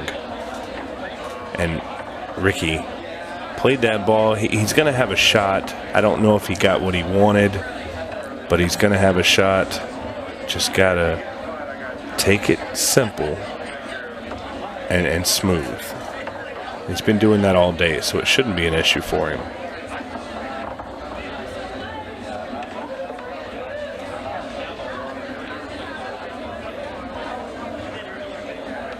And I don't have a horse in the race, but it's hard to root against some of these guys that really just come out and show firepower and are so respectful. That's my favorite thing about this event so far, is every player that's been in here, in this arena, it's well documented how they've spoke about how they like the format and how excited they are to be here. And I absolutely love that. It goes to show that this format is not only fun for the viewers, but it's fun for the players too. Yeah, it's something different. It's something very, very different.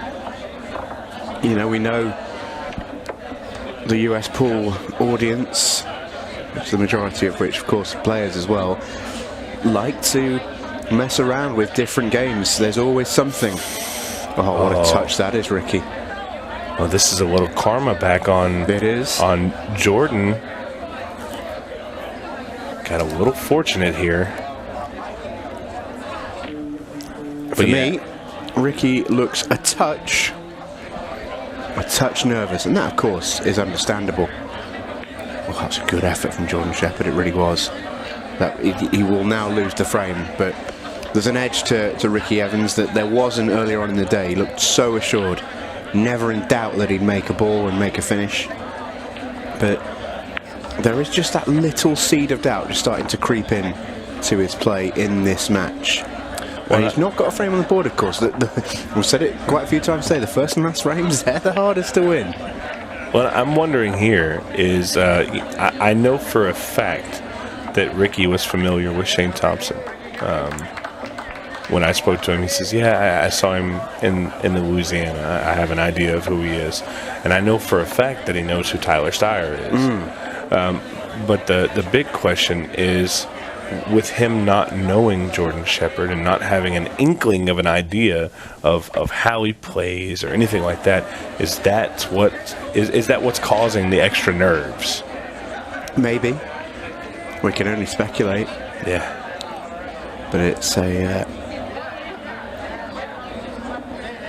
it's such an interesting battle out there. Two players who don't know each other at all, from different walks of life, from different continents, from different codes of the game, and they're putting on an exhibition for us here. Jordan Shepard is somehow not going to make a ball off that break, and these are pretty nice, especially on stripes. Yeah, I find this interesting just looking here. If you're watching, he just broke with his shooting cue, and he has a break cue leaned up over here. Break cues are not relevant in English pool, is it?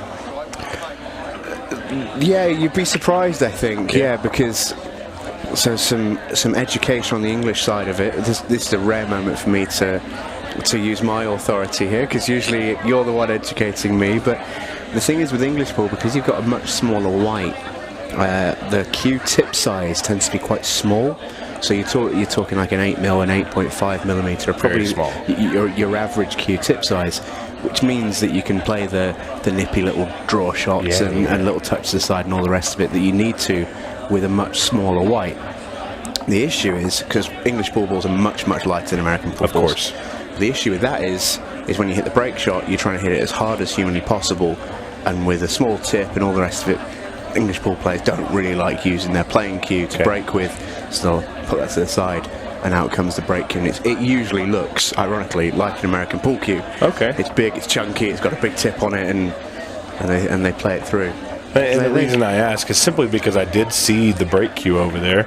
I'm wondering if maybe he forgot to grab it. Maybe he didn't like the break before, because I feel like he was breaking pretty well earlier. Yeah, there's plenty of questions. I mean, these are unfamiliar bits of equipment for Jordan Shepard. We should stress that. That's true. I think he only started using that cue that he's using today. Oh no! And Ricky is, and look how quickly Jordan's at the table. Ricky's not even at his seat, and Jordan is almost pushing him out the way to get to the table. Well, he did say he was a bully. Yeah, this is very interesting here. Jordan has a great opportunity to break those balls out, and he just clipped the 11. That really messed things up. That's not not good for Jordan. Yeah, you may see him draw back here. I don't know where, because it's difficult to hide the cue ball now on this table.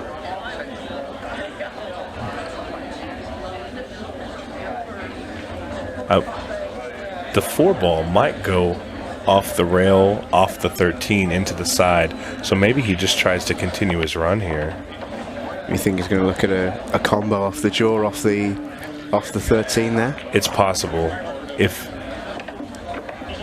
again, going back to what he's used to. He's going to screw into them here. No, he's going to play your shot, I'm almost certain.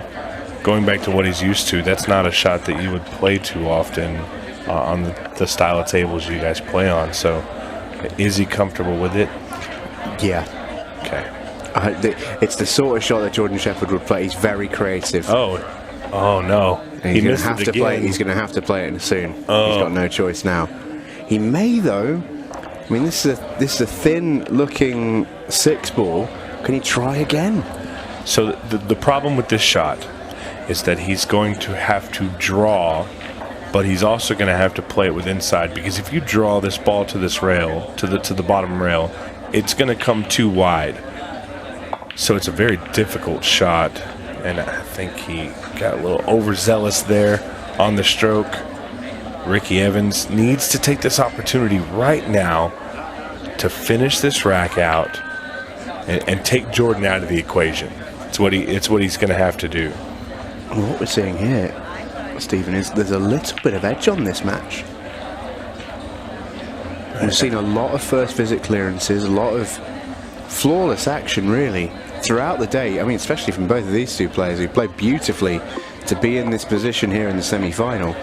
All of a sudden, you're in a big semi-final, and sometimes it feels like you're in a big semi-final, and it's quite often a bit of a trope that semis sometimes are harder to win than the actual big dance. Well, and honestly, without putting too much blame, it might have something to do with us, because we both discussed with each player about their opponent. We may have put it in their head a little bit, which wasn't the intention, but there is a story here. These two guys have arguably had the performances of the tournament so far, barring Sam Henderson's victory over Bergman. I mean, there's a lot of pressure here. It's important to win this game. You're guaranteed the finals. You're guaranteed a nice little cash payout. And these guys have worked hard all day. They don't want to come up short. Speaking of coming up short, I think he's landed perfect here, Ricky.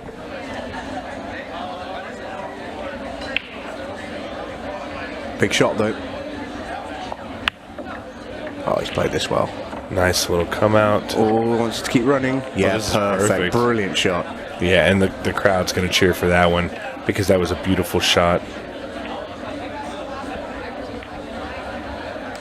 Ricky Evans squares things up. 2-2 in the semi-final. What an incredible showing we have here.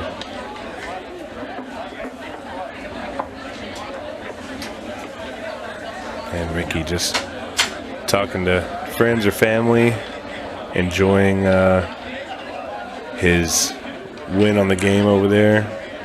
Maybe discussing what he's coming up short on, his break or something like that. But Jordan Shepard is the one who needs to be a little worried now, because it looks like that's the first time we've shown chinks in the armor from Jordan Shepard. Just played a tough shot and was unable to make it go down. Ricky coming back with the break. And Ricky just needs a ball on the break, and Jordan just needs a dry one. And it's going to be Ricky Evans making a ball on the break that comes up high. The 6-ball, does it go? If the 6-ball goes, this is done. It should be. Well, you can't hit a break much better than that. And that was perfectly executed. Yeah, we talked about his shortcomings on the break in the last couple games, but they've not been performance related, if you know what I mean. Just they've been outcome related. Yeah. He's striking the break so nicely. It's just, I feel like it's almost law of averages that it's going to turn around in his favor at some point. If Justin Bergman could break like Ricky Evans, he would have beat Sam making a ball on the break. That break is very, very powerful. And as long as that ball goes down, it does make it very tough for Ricky's opponents to get ahead. 2-2, 11 minutes and 50 seconds on the clock. It's about to get nerve-wracking, guys. Well, we did say that it was unlikely we'd see a 6-ball shootout in a match that involves Jordan Shepard in particular, because he played so quickly, but this has been an uncharacteristic match from both of these players. Plenty of multiple turn visits in each frame, and it's elongating the frames and it's shrinking the match. We may well go to the clock here in this one. unless they really start to up the pace, which is possible, of course, with two such quality players. That was a great pot into the side pocket from Ricky Evans. Let me tell you, I don't know how many times you played on this table. I hit 1 or 2 balls on it, and those side pockets, a lot of players do not want to shoot towards the side pocket because they are tighter. Especially not that angle that he played that, yeah. And that was a very, very nasty angle that he was shooting that ball at, and he made it look easy.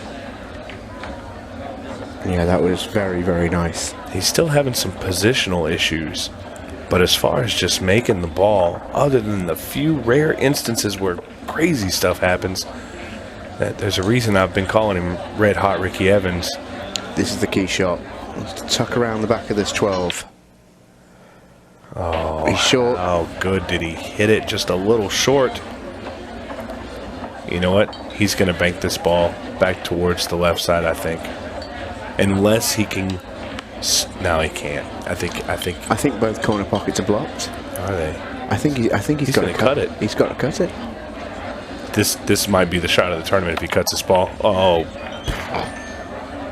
And to add insult to injury, he opens the table wide open. Jordan Shepard asks for the cue ball to be cleaned on a 15-second timer and calls his extension at the same time. He's giving Scott Price, our referee, a run for his money, isn't he? And I can only think that's due to the chalk that his opponent's using. That Sheppy wants to feel as comfortable as possible. No chalk marks on the cue ball. Yeah, you don't want to skid. That's for sure.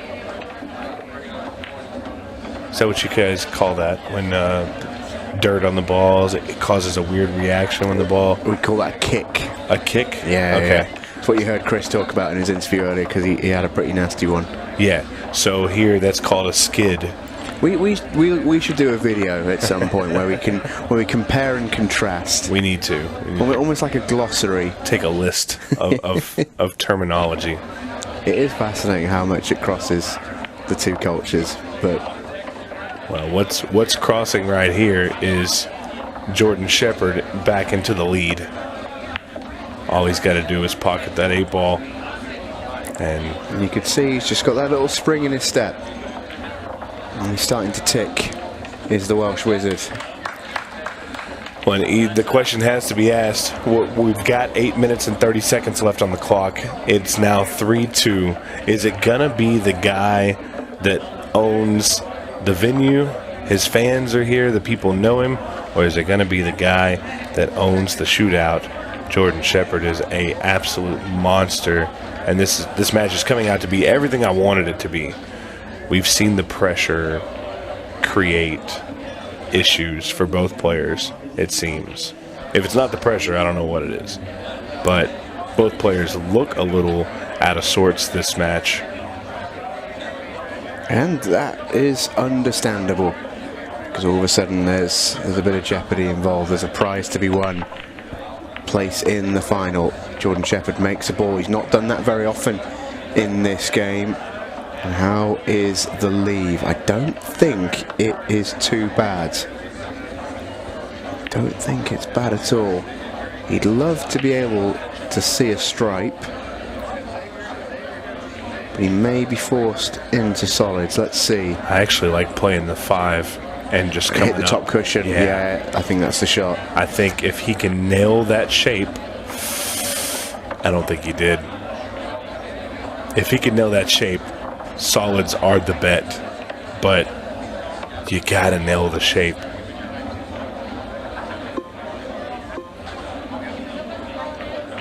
Let's see, he's having to run backwards now because his 3 ball was where he needed to be to get on his 1, and he's just taking all his shots away. I hope it doesn't cause him to run into huge issues trying to run this rack out. It may well do. What he could do is use the 7 ball up at the top as a little bit of a connector. He can land short position on that. He can do that here if he wanted. Oh, I tell you what, how good a shot is this? Yeah. Oh, how good a shot is that? And here he can just play the 2, bump the 10, and take the 7 straight down to the corner pocket if he wants to, if that's how he chooses to play it. That's such a good shot from Jordan Shepard, it really is. Classy touch. Simple shot, but as effective as could be. Do you know what will please Jordan the most about that shot is he got his line spot on. Yeah. That's what he's been struggling with all day, is knowing where that cue ball is going to be, knowing the line of his shot and his pace, and he absolutely nailed it there. Well, and Jordan Shepard really has just had an immaculate day, and I think I haven't given him his due credit because his matches have been so quick and so devastating for their opponents. Look at this. Hit the line, knocked the 9-ball out of the way. So perfect. But yeah, I just don't. I don't feel like he's reviewing his work again. But you know, he has played very good, and he's been somewhat dominant over his opponents. Really has played phenomenal.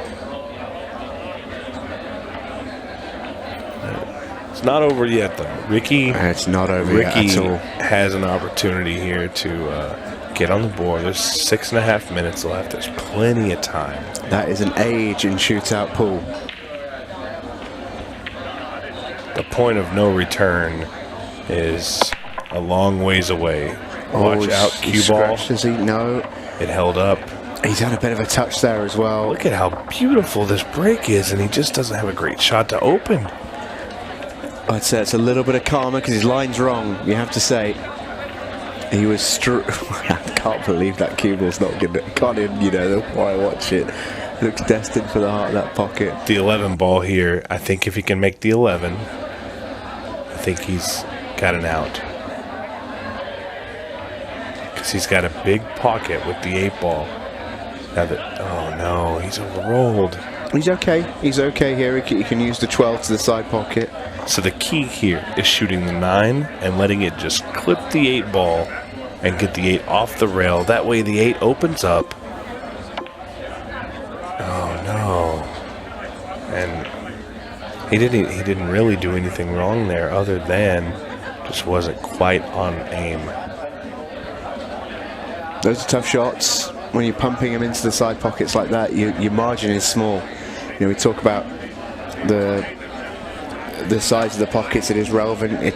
It's a relatively easy game to pot a ball in, but those shots right there, those ones are tough, and you saw that in full effect. And Jordan didn't get what he wanted here. I think he's going to play safe. I'd be surprised if he went here. He's playing the combo. Dangerous shot. He's playing the combo. Of course, this is a dangerous shot. I mean, to going off on that line is pretty extraordinary. We talked about how difficult it is to find the side pockets from the bottom rail. He's managed to do so. So, my dad, who taught me everything I know about pool, told me one time, he said, if you hit that cue ball and it hits on the diamond, any diamond, it hits on the diamond, if there was no friction, you would eventually scratch. And when Jordan shot that ball, the first diamond it hit was that second one right there, dead on the money. And it was just that gut-wrenching feeling. It looked like it was going in slow motion for me. I can't imagine how it felt for him. Imagine how it felt for Ricky Evans, who would have been absolutely delighted to come back to the table in this rack here. He wouldn't have been expecting it. Oh, wow. Well, you could hear the reaction of the crowd. It sounded very similar to me. I'm a little speechless on that one. Oh, no. I mean, that's incredible. Absolutely gutted is Ricky Evans right now.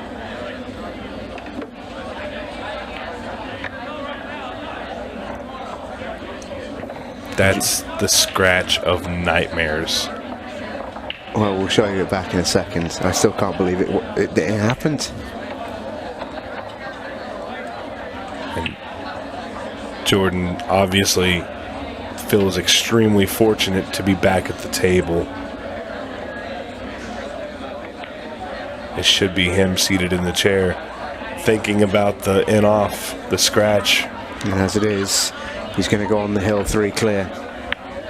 What a huge frame that is. Around 3 minutes left. This is very, very close to the point of no return. I mean, what an extraordinary scratch this is. Let's have another look at it. Oh, I mean, this game is so cruel at times. It really is. Ricky Evans has been superb today. He's just having another watch of it back, and I don't think we need to turn those TVs off. This is that's double punishment there for Ricky. Yeah, they need to turn the TVs, because watching that back, even Jordan's watching it now, probably can't believe himself how he got back to the table. But so look now, he's playing with the break cue. He caught those nice, but he's going to go in off. And now then, it's not all over for Ricky Evans. We've seen him dance with this match clock before. He needs to take out a very quick finish. Very quick. And give himself a shot. Sub 45 seconds is what he really needs to do here. Yeah, he's got to fly. Because Jordan just broke, it means that should Ricky want to get himself level, he's going to need to play 3 frames, and 2 of those are going to be on the Jordan Shepard break, which means he will need to clear them. You can't rely on a golden duck, really. You've just got to do 2 quick clearances there. Time's running, kid. You're going to have to fly. And that could be that. Oh, no. And that could be that. That should be that. I really feel for Ricky Evans in this spot, because he didn't really play all that bad. The score doesn't tell the story. But it's decided on moments. We say it all the time in shootout pool.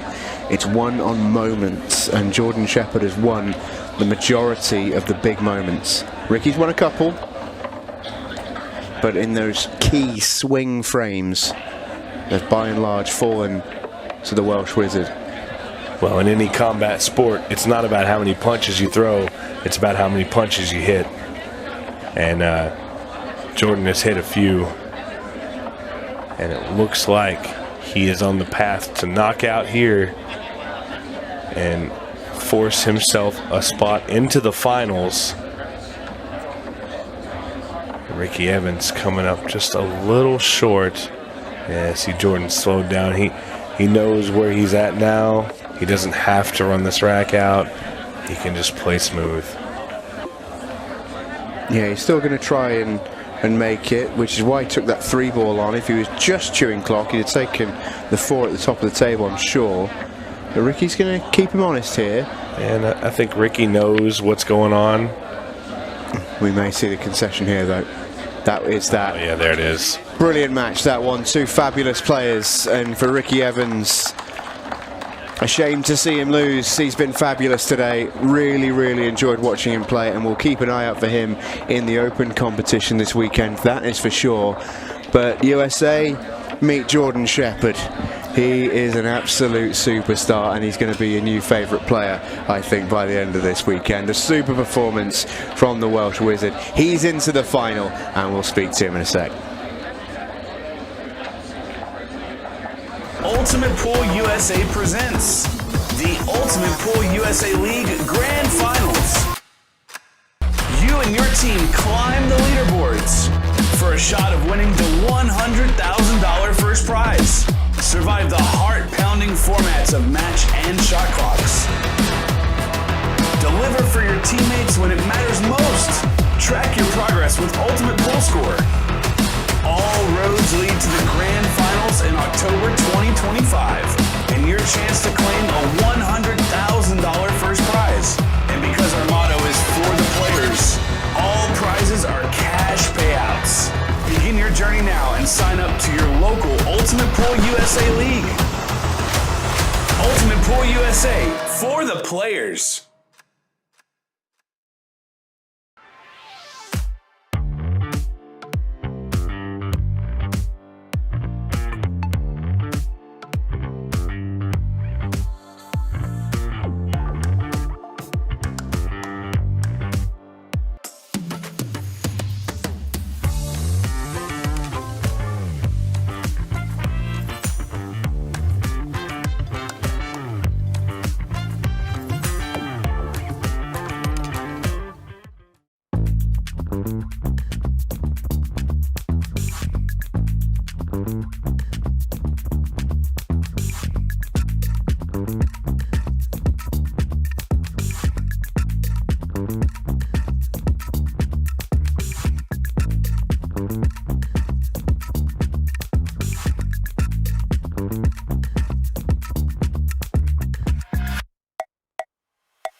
Welcome back. We're into the arena, and Jordan Shepard is into the final of the Kansas City Shootout.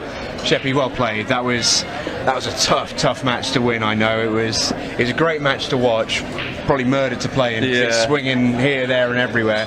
But that's what we love about Shootout, Paul. I know that's deep down what you love about it as well. Of course, yeah. You thrive in these environments. You've managed to get through. Talk us through it. Just a bit gritty, wasn't it? Like I think my 8-ball experience won the match really. He missed a couple of. He's gone game a couple of times when I think they weren't really on. Played the wrong shot a few times, but like the kid's obviously super talented. Beat Tyler Styer on before, which is arguably one of the favourites for the tournament. So yeah, I'm just glad he missed a few. And I got enough chances to win in the end, really. Yeah, it felt like a semi-final at the start of the match, because we often see it with semis that they can be quite edgy and quite difficult to get into because the final's the next match. And it felt like that. I mean, you also made I think a big error at 2-0, which would have taken you to 3-0, brought Ricky into the game. Yeah. And we saw you watching it back on the screens here at Side Pockets, which is quite funny for us. But we mentioned it in the build-up, you're still learning with the cue ball and with the cues and all the rest of it. Is that another learning experience today? I felt a little bit hard done by, because I had a ball there, and a ball there, I remember. And I've played to get on the ball in the middle, and the white slight deviated and rolled over, and I had to play a different shot. And I was more upset about the fact that I felt like the table had done me a little bit, like, do you know what I mean? So then I missed the ball trying to screw back. I don't think I've made one screw back yet. So to get to the final without screwing back is not bad, really. Well, they call it a draw here in the US. Shepard. Yeah, draw. No draw shots available today. Yeah. There were none of those. You need to draw back. Just forward. Well, it's been fabulous to watch you again, and you're into the final of the Shootout. I know you've got fabulous records in these competitions back in the UK, but it must be pretty special to make the final with the first one in the US for you. Yeah, it's quite funny, really, isn't it? Like, obviously, coming in today, I genuinely did not know what to expect. I've missed more balls than I thought I would, but like, pressure, good crowd watching, game I never played before, really, obviously on this equipment. So to get to the final is, I'm delighted. Hopefully I can go one further now. Yeah, well, absolutely, and you may well see your old mucker in the final as well. Chris Meling versus Sam Henderson coming up in the second semi. I know you're not much of a peeker of the draw, but are you going to stick around and watch that? Yeah, I'm going to watch. Obviously, two great players. I watched Sam play in the last round, and for 17, he's unbelievable, really. And obviously, old Mel Drew, they've been around for about 95 years, and he just keeps winning everything still. So, it's be a good game. Hopefully they play well, and hopefully they both play rubbish in the final. Honest as ever, Sheppy, that's why we love you. Okay, it is time to get that second semi-final up for you. It is going to be an absolute cracker. Two players from different ends of the spectrum, really, in terms of ball. We've got a 17-year-old kid from the USA who is making waves in this tournament, and one of the informed players anywhere in the world right now in Chris Meling. Should be a belter, and it's next.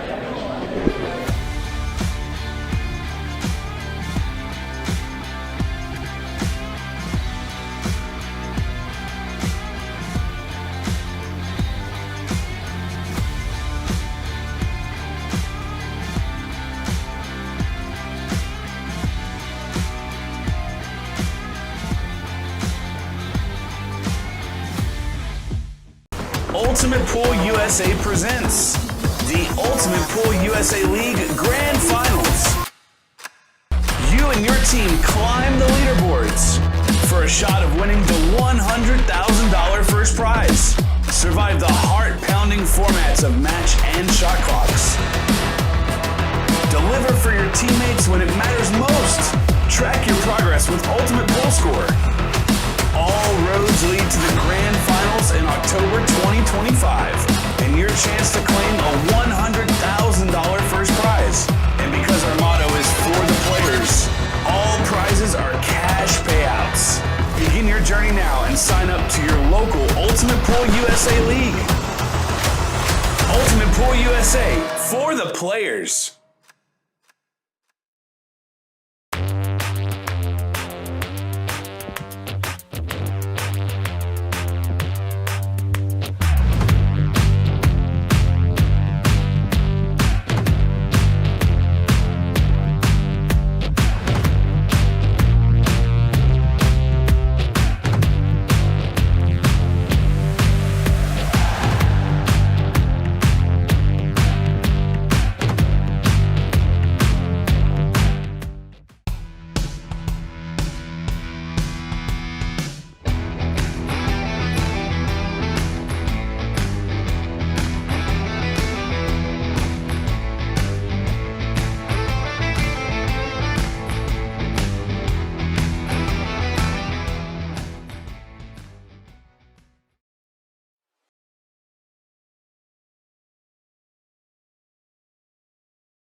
Welcome back.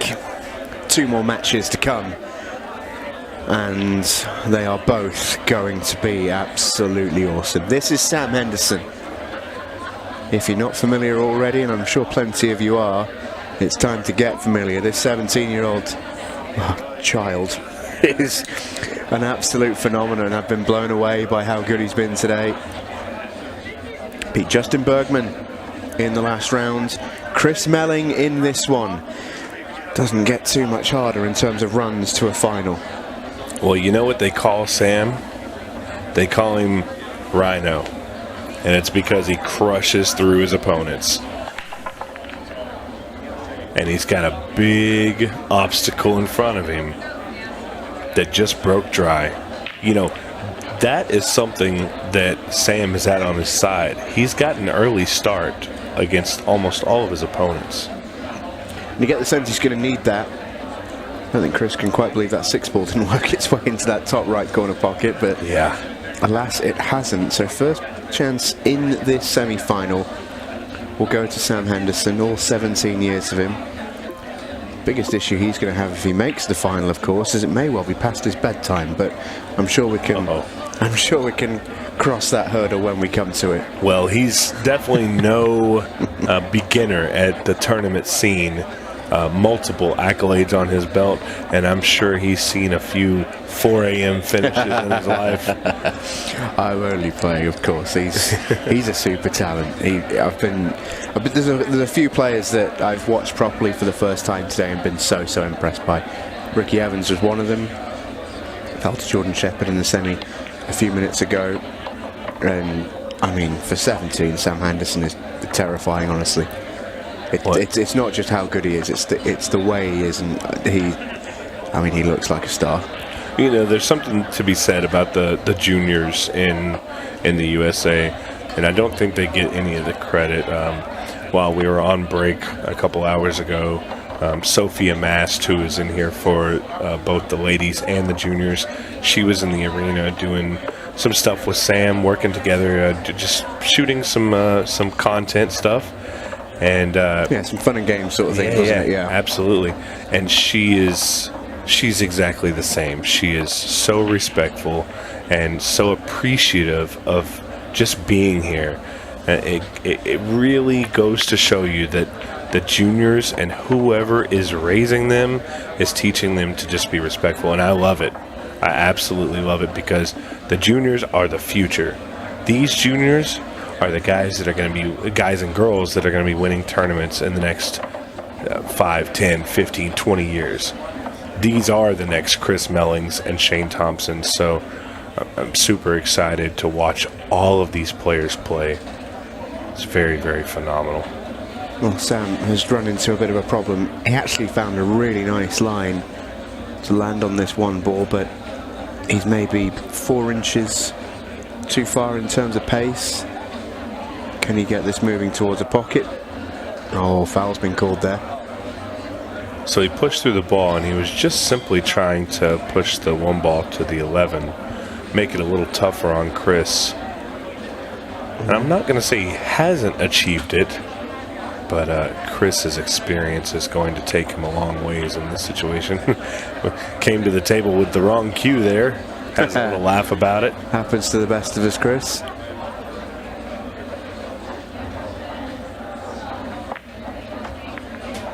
Oh, the creativity of that shot there was incredible, and it's not come out perfectly for him, and Chris Meling still has a bit of work to do.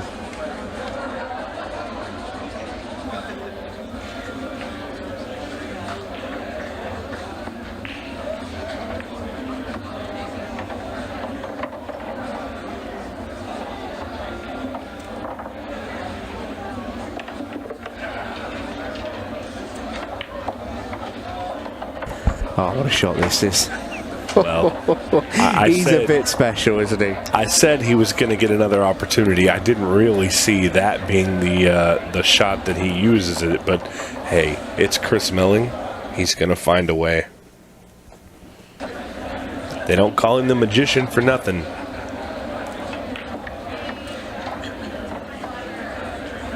He's really hit this very well.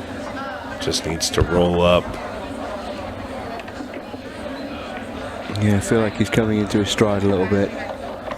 Oh, oof. Just I say that he's okay. Could have overrolled that very easily. Yeah, Chris has been on a little bit of a streak lately. He went very, very far in the World Championships just a couple weeks ago. Obviously, he won the Masters a couple days ago. Yeah, and he also, let me think, there's been a few events he's ran very, very well in recently. He's just been playing to such almost an obnoxiously high level, and just really finding his form. He's been on the table constantly. His calendar's ridiculous, you know, whether it's whatever code he's playing. If he's not playing one of them in a tournament form, his demand on the exhibition circuit is enormous. So he doesn't need to practice because he gets his practice playing 20 frames a night in exhibitions. His eye is in, and it's interesting. I speak to Chris quite a lot, obviously, over in the UK, and I think the sense that I get from him is he thinks since his heyday was generally considered around the time that he won his 2 world titles, around about the early 2000s, and he thinks he potted a ball better then than he does now. I'm not sure about that. but it's all relative, of course. But he says the experience he has now and the way he sees the game now, he feels he doesn't need to rely as much on that, and he feels like he's a completely better player than he was back then. Right now we're seeing the best version of Chris Meling, is what Chris Meling thinks.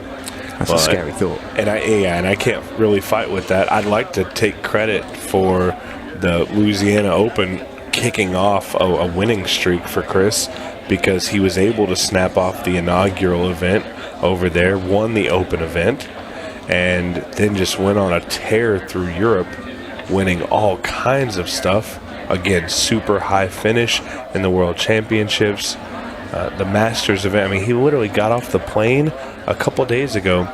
He had been on the plane for 20, 30, however many hours. Oh, cue ball's in here. Oh, no. That's brutal. That's unfortunate. This is going to test young Sam. It's going to test that mentality that we've praised so often today, because he's had a couple of moments of real misfortune, and we're talking real small margins. In the first frame, he's overrun a shot by a few inches. It's killed his chances of winning the frame. Should have been 1-0 up. In the second frame, he's had a pretty unlucky nudge off a cannon. He's gone in off. He's going to find himself 2-0 down here. And the important thing for young Sam is how he responds to it. Can he keep that composure that you spoke so highly of earlier on? Well, I'd like to think that he can, but you're right. This is going to test him as far as that composure goes. He's got to hold it together. And I think he will. I really do. Whether or not he is able to mount a comeback, I would just like to see the young gun hold his own for the rest of this match.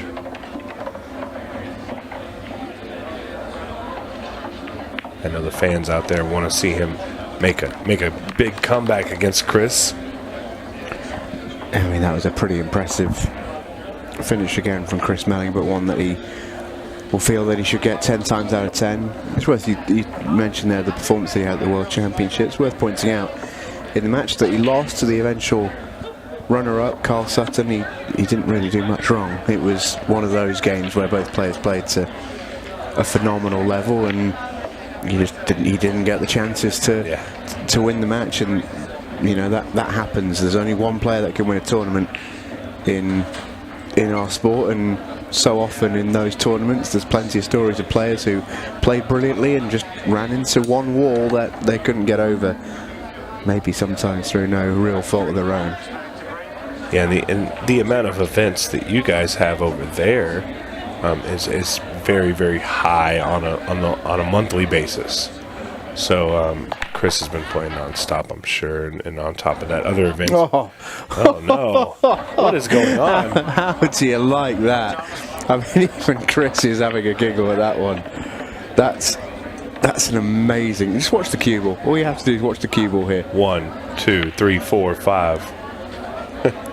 6 kisses. Oh no. He had the cue ball safe in the middle of the right side cushion, and it's been kicked all the way to the top left corner pocket. How ridiculous is that? Well, Sam Henderson, for the 3rd time in the match, has first visit. And we talked about this earlier in the semi-final with Jordan and Ricky. The difference here for Sam between 2-1 down and the next break and 3-0 down is enormous. It's a huge swing frame, this. These have got to go for Sam, and this, I really hope he gets them. It'll settle him down, and I feel then we'll get a real semi-final. Well, and no matter who plays him, we are on a fast track to Jordan, Shepard, and somebody. And I believe that will be a very competitive match. Whoever wins this. No matter who wins this, it'll be very competitive. I don't see a run over happening unless we hear what you talked about before about Jordan Shepard just going absolutely. It's what we would call being in dead stroke. Well, the thing is Chris and Jordan are both capable of doing that to each other. They have done in the past. They get along very well off the table, and they're both quite similar players on it. And they've had plenty of run-ins in the past, and they've both done that to each other. They've both beaten each other 7-0 in competitions because they can just get, for as good as one player is, if the other one doesn't get the chances, they'll just get ran through. And we've got an issue here for Sam Henderson. This 3-ball doesn't go, and he's not on the 6. I think the 3-ball cheats. I think you can cheat the 3-ball in. He does not, though. Or does he? He's going to play safe.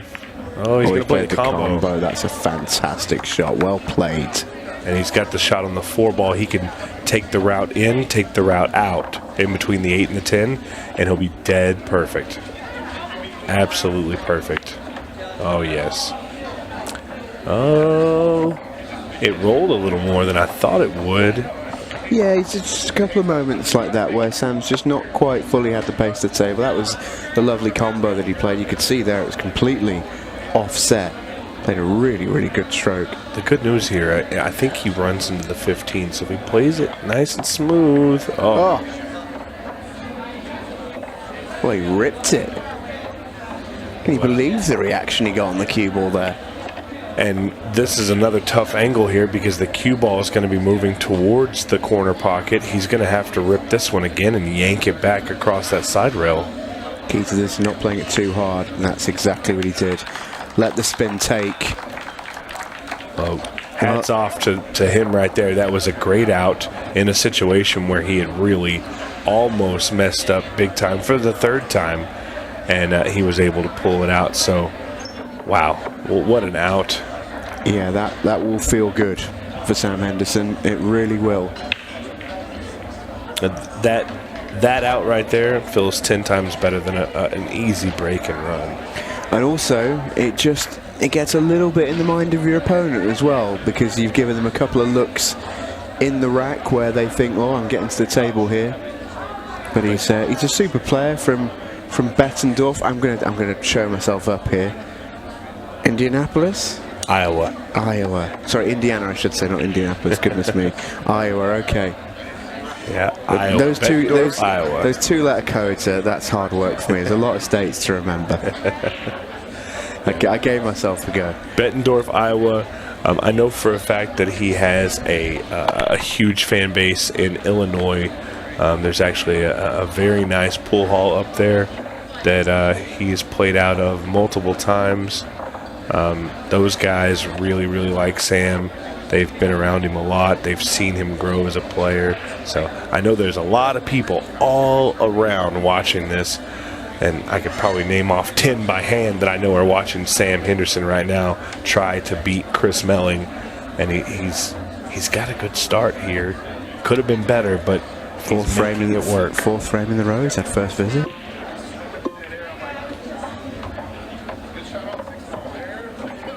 He couldn't have wished for a better start in terms of opportunity. He could and should be 3-0 up. but let's not be too hard on him. Had a couple of bad moments of bad luck, but what I've been so impressed by all day long is Sam's mentality, his fortitude, his composure. So right now he's not going to be thinking, I should be 3-0 up. He's thinking, I've got a chance to go 2-2. And these players, I was trying to think to myself if they had ever played before, if they'd ever been matched up. It just dawned on me that they are both on the same team. They are on Team Q-Tech. So probably been around each other a little bit, but maybe not ever played. I don't think they have, just from what Sam told me in his interview about just how excited he was to play Chris Meling. I suspect they haven't played before. He's got a shot to play here. Just having a little look at the table here. The one looks really tight, really tight. Having a good look at it to the bottom left corner.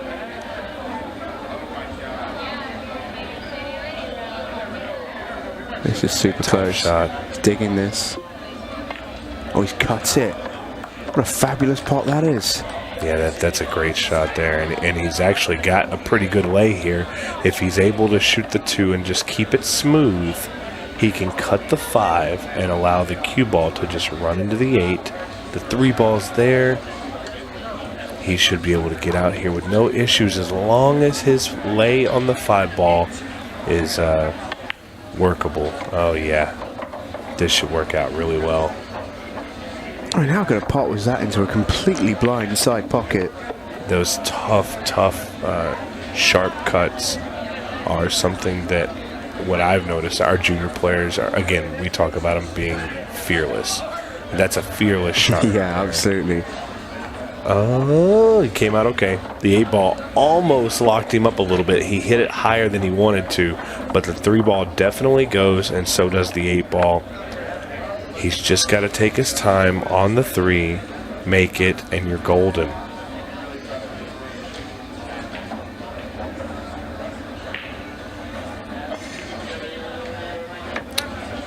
He put a little bit of draw on that ball, and it caused it to kill off the rail. And he's in a bit of a spot here now. I don't like the angle off the 8. He's going to send this cue ball flying around the table. It does go into the left corner pocket. I can tell you that. Definitely goes. I don't think he's going to miss it. I'm worried about the cue ball. 8 ball's good. How's the cue ball? Oh. Also pretty good. And those are the finishes that can just hurt your opponent. I did just keep a little eye on the top left corner of the screen when Sam nudged the 8 ball with his penultimate shot there. And Chris just pulled a little face. He knows Sam got a little bit of run. And it's a very relaxed Chris Meling out there. You can see he's having some conversations with a few of the crowd here in Kansas City. He's a very approachable man in general. He really is. And he's had a lot of fun here over the course of the last week or so. But right now it's about the serious business. He will not want to lose this game, because as much fun as Chris Meling has playing this game, and as much fun as we have watching him, all the great finishes, all the fanciness, all the mad stuff that he can do, he is just about the most competitive person I've ever met in my life. Well, he's a born winner. Not only that, but let's also keep in mind there's some cash up for grabs. Oh yeah, and it wasn't free to fly over here. He's a prize fighter. So there's no mistake about money, while the title is phenomenal, the money is icing on the cake. So that's definitely what he's looking for, and he doesn't want to go home empty-handed. He wants the title and the paycheck, and I don't blame him.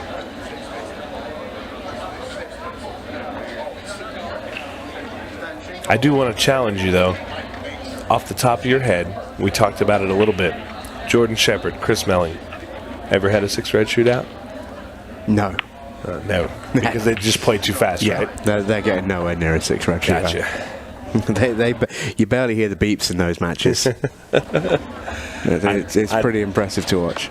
One of the most impressive things I've ever seen happen on a pool table was Jordan Shepard played in his first tournament with Ultimate Pool a few years ago, and the format was it was groups of 4, and there were sort of mini brackets within the tournament. So Chris Meling was in the mini bracket alongside Jordan Shepard. Jordan Shepard played Mick Hill, who pool fans may be familiar with, legend of the game in English terms, but just legend of the sport in general, 6-time world champion, considered by many to be the greatest of all time. He was, I believe, 6-1 down in that match, and then won 7-6 in the space of 10 minutes. And drew Chris Meling in the next game in the mini bracket and beat Chris 7-0 in about 12 minutes. And it is one of the single most impressive things I've ever seen happen on a pool table. Two of the all-time greats beaten in the space of half an hour by a whirlwind. And yeah, and make no mistake, Chris is capable of doing that as well, and he has done it on many occasions. Well, and I don't doubt that. One of our now league operators for Ultimate Pool League played in the Louisiana Open, drew Chris Meling. Chris beat him 7-0 in 13 minutes. And I'm going to give him a little bit of a shout out. Jamie was so excited he had Chris sign a cue ball with the time. And at that point in time, it was the fastest match in Ultimate Pool USA history. And it's the first record there. So Jamie was just excited to have been a part of the match, kind of. And he'll get a kick out of that. But yeah, Chris is just insanely fast, and so is Jordan. I would like to see them in a 6-ball, just to see. It'd be interesting for sure, as Chris goes in front here. 3-2, 13 minutes left, and similar to the first semi-final, because we've had plenty of frames with multiple visits, it has just taken some time out of that match clock, and there is a possibility that if the frames continue to go back and forth, we may well get ourselves towards the end of this match and have to start thinking about the match clock. It's not out the question. We are 14 matches into our 15-match tournament here. The shootout is 15 matches altogether. And I have to say, we've been close a couple times. Cleve Thompson, Sam Henderson was at an opportunity where it could have come into that. A couple other matches that were really close, but we haven't seen it yet. And I think this match here might have the biggest opportunity for it. Ball goes down, cue ball is good, and a stripe sitting on the top rail for Sam Henderson to drop into the pocket and begin his run. This is a phenomenal break here. Look at this. He's been breaking beautifully. He really has. And everything's opened up. If there's any problem on the table, it's going to be the 12 or the 11. But again, this young man moves in tight spaces pretty well. So yeah, he does. He's very... The thing is for me, you've got to remember he's 17 years old. The art of this game is patterns. You only get better at those. That is something that only comes with experience. His ceiling is high. Well, it's almost disheartening to know that he's been playing... I've been playing this game twice as long as he's been alive. Showing my age a little bit. Maybe not twice as long. Pretty close. Pretty close, yeah. You didn't have to out yourself like that, but got a lot of respect for the fact that you did. That's a nice shot. And to think that he's at this level at 17, give him 5 years. Let's see where he's at then. Yeah, he's a super talent. The frame he won a couple of frames ago got quite the reaction on in the Facebook comments I can see. One man suggesting, put this young man on the Mosconi. He has ice in his veins. Well, and I can't imagine it won't happen at some point. Oh, I think it.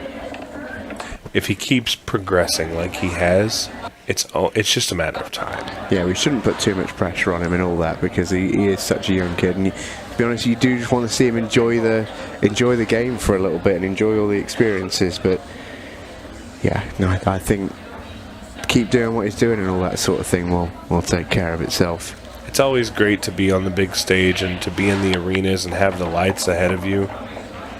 Cue ball dresses up a little roughly, but at the end of the day, sometimes even in that arena with those lights, you want to just look up and enjoy the moment, right? That's what it's all about. Well, this will show us how well he knows his kicking systems. With that tin ball being on the rail, it does make it very difficult to get the angle right. Just like that, it's very easy to come in at the wrong angle. So Chris here with a huge opportunity to steal this rack, because that's what he'd be doing, is stealing. Not for the first time. He had this actually in his last match, did Chris? Against David Matlock. You know, David had a lot of the first chance in that one, and ultimately, if you keep on turning the table over to Chris Meling, you're going to end up on the losing side. Yeah. These are finishes that Chris gets 10 out of 10. Not only 10 out of 10, but the 15-second shot clock, I didn't even notice we were there, because it's just not going to come into play very much with him. Quick thinker. Quick actions. He doesn't have to take a lot of time.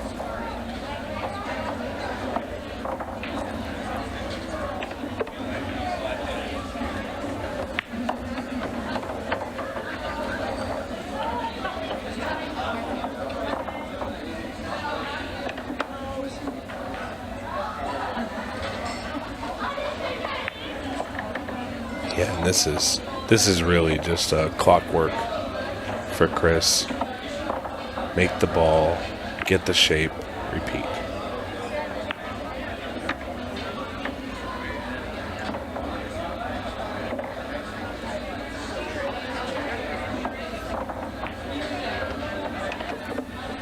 Yeah, it was last 3 balls were stop shots.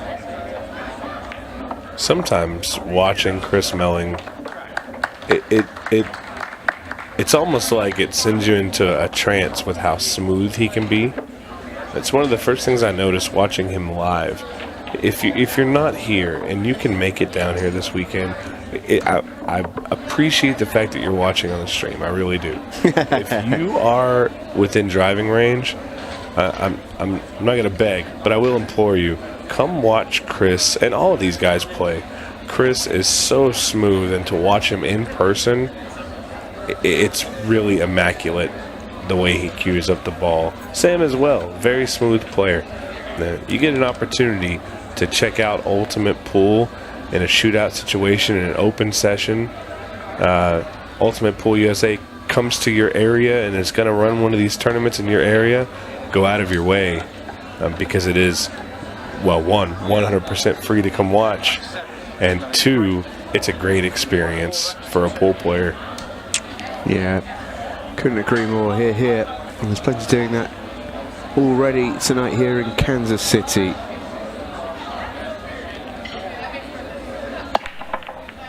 Massive break from Chris. And you see what the cue ball did there. This is the same thing that it did before when it got kicked 19 times into the corner. He was able to stall that ball out just like that, and it worked really well for him. Just hold that cue ball on that left side of the table, or right side of the table, excuse me. And he's really set himself up well.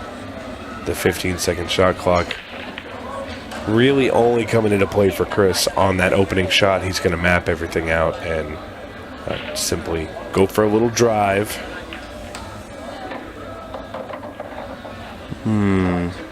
Came a little short. I mean, a little long there. Yeah, he's the wrong side of that 9, so he's gonna. There's always a backup plan. Gonna take the 14 here. Key ball in this visit is the 15. We want to land on that, I'd imagine, sooner rather than later. He may even leave it for an 8 ball. very possible.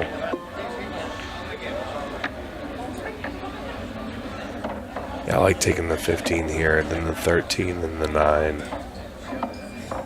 It dresses up well from the 13 to the 9, connects very, very well. And Sam has had an immaculate run here. It's not over yet, but this is definitely going to hurt his chances if Chris is able to get out of this rack. Yeah, you feel like it's odds on now.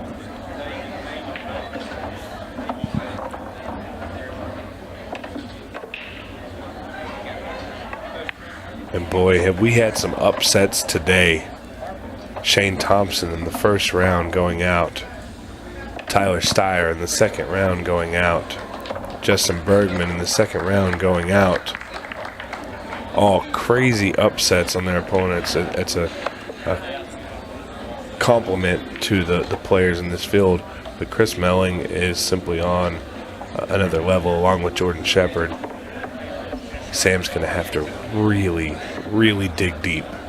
Yeah, he is. And it may not be for Sam, but I think what he can say is he went toe-to-toe with the best players in the world. And at 17, that's an incredibly exciting prospect for him. The bad thing about that is he's been doing that for the last 2 years for the most part. Crazy. Oh, it's crazy. Just to answer a few questions that I can see coming in the stream comments. Hello to Susie. This is Stephen Jameson and Stephen Wyatt commentating from the Kansas City Shootout, Side Pockets, Blue Springs, Missouri. Noel, or Noel, apologies if I'm saying your name wrong. 8 hours is absolutely driving range. Stop messing about. And the size of the table, we're on 7-foot bar boxes, 4-inch pockets. It's custom Valley table for this event. Sam Henderson makes a ball off this break, immediately scarpers to get his playing cue to try and force the issue here, and he comes back to the table to survey the scene and realizes this is a very, very tricky finish. He actually, in a strange way, doesn't need to rush here. He's got 6 minutes. If Chris Meling wins a frame, he's going to win. Sam's going to need 3 chances, but 2 minutes a frame is not bad. Oh, wow. He's been very unlucky there. For him to hit that ball like that and not have a shot is simply just bad luck. That's all it comes down to. He got a bad roll, bad kiss, whatever you want to call it. He's going to throw the kitchen sink at this one. But that could well be that.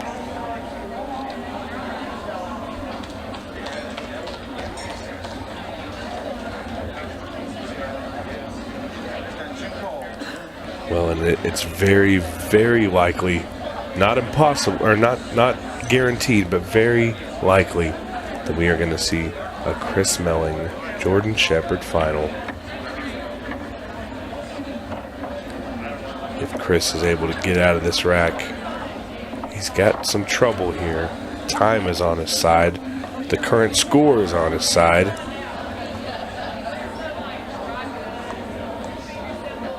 If this 14 goes, it makes Chris's life a lot easier. And it can't do because he'd have played on it there. So I just wonder what the plan is. The way this dressed up, I feel like the 15 into the 14 is or 15 into the 10, excuse me, is going to be the shot here, just kind of as a flyer, maybe. Oh, great call. I say flyer, but I mean, is anything really a flyer with Chris? No. Chris doesn't shoot flyers, he shoots shots. He's got to have a plan. I'm so intrigued as to what it is.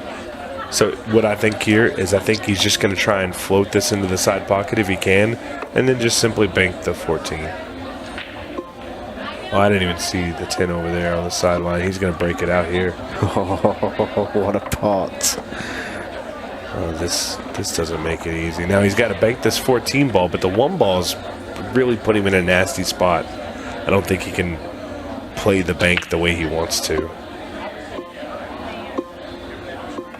I lied. Wow. Here we go. He's at it again. He's at it again. Is there anything he can't make? I'll answer your question after this 12 ball.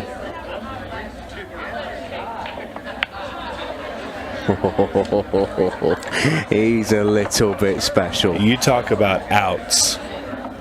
This is one of the best outs I've seen all day, and we've seen a ton of them.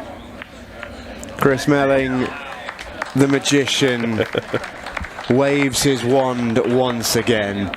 A special finish to close out the match. What an incredible out that was from Chris. He is into another Ultimate Pool USA final. He's made 3 straight. What a run he's on. It's incredible to see. Just before we speak to Chris, we should just take a moment to say well done to Sam Henderson. He's a special talent. Look forward to seeing his journey over the course of the weekend in the Open event. But stay with us, folks, because we are going to have a word with Chris Meling in just a moment. Don't go anywhere. Ultimate Pool USA presents the Ultimate Pool USA League Grand Finals. You and your team climb the leaderboards for a shot of winning the $100,000 first prize. Survive the heart-pounding formats of match and shot clocks. Deliver for your teammates when it matters most. Track your progress with Ultimate Pool Score. All roads lead to the Grand Finals in October 2025, and your chance to claim a $100,000 first prize. And because our motto is for the players, all prizes are cash payouts. Begin your journey now and sign up to your local Ultimate Pool USA League. Ultimate Pool USA, for the players.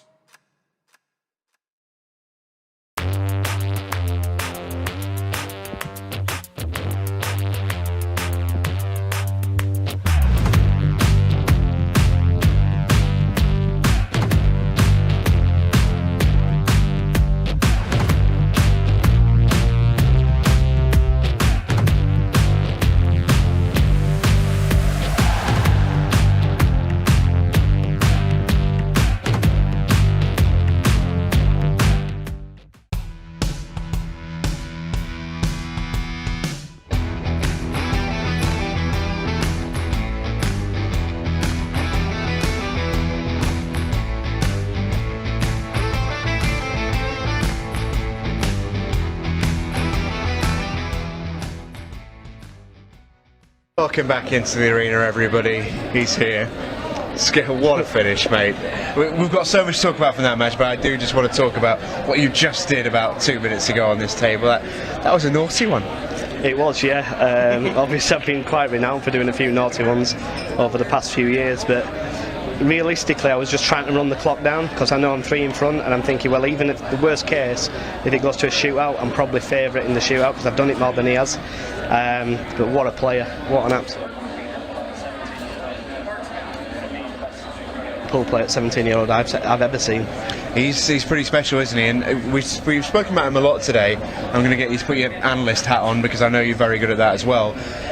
For me, the most impressive thing about Sam isn't necessarily sort of, you know, his cue ball control or his pots or anything like that. It's his entire mannerism around the table. It's like watching a 35-year-old play, not a 17-year-old kid. Yeah, I mean, the mannerisms he has around the table, it reminds me so much of Mark Selby, the snooker player. Obviously, Mark is well known for having an unbelievable temperament, and I was actually looking over at Sam a couple of frames when he made positional errors. He didn't really miss many balls. It was more positional errors because the table is so slick, it can catch you out very easy. And I was just looking over, and I was trying to get some kind of inkling into, you know, is he feeling it? Is he annoyed with himself? And I got nothing, which you don't often see that in American pool. You know, me included. In the past, I've thrown my arms in the air, complained, moaned, kicked the table, kicked the dog.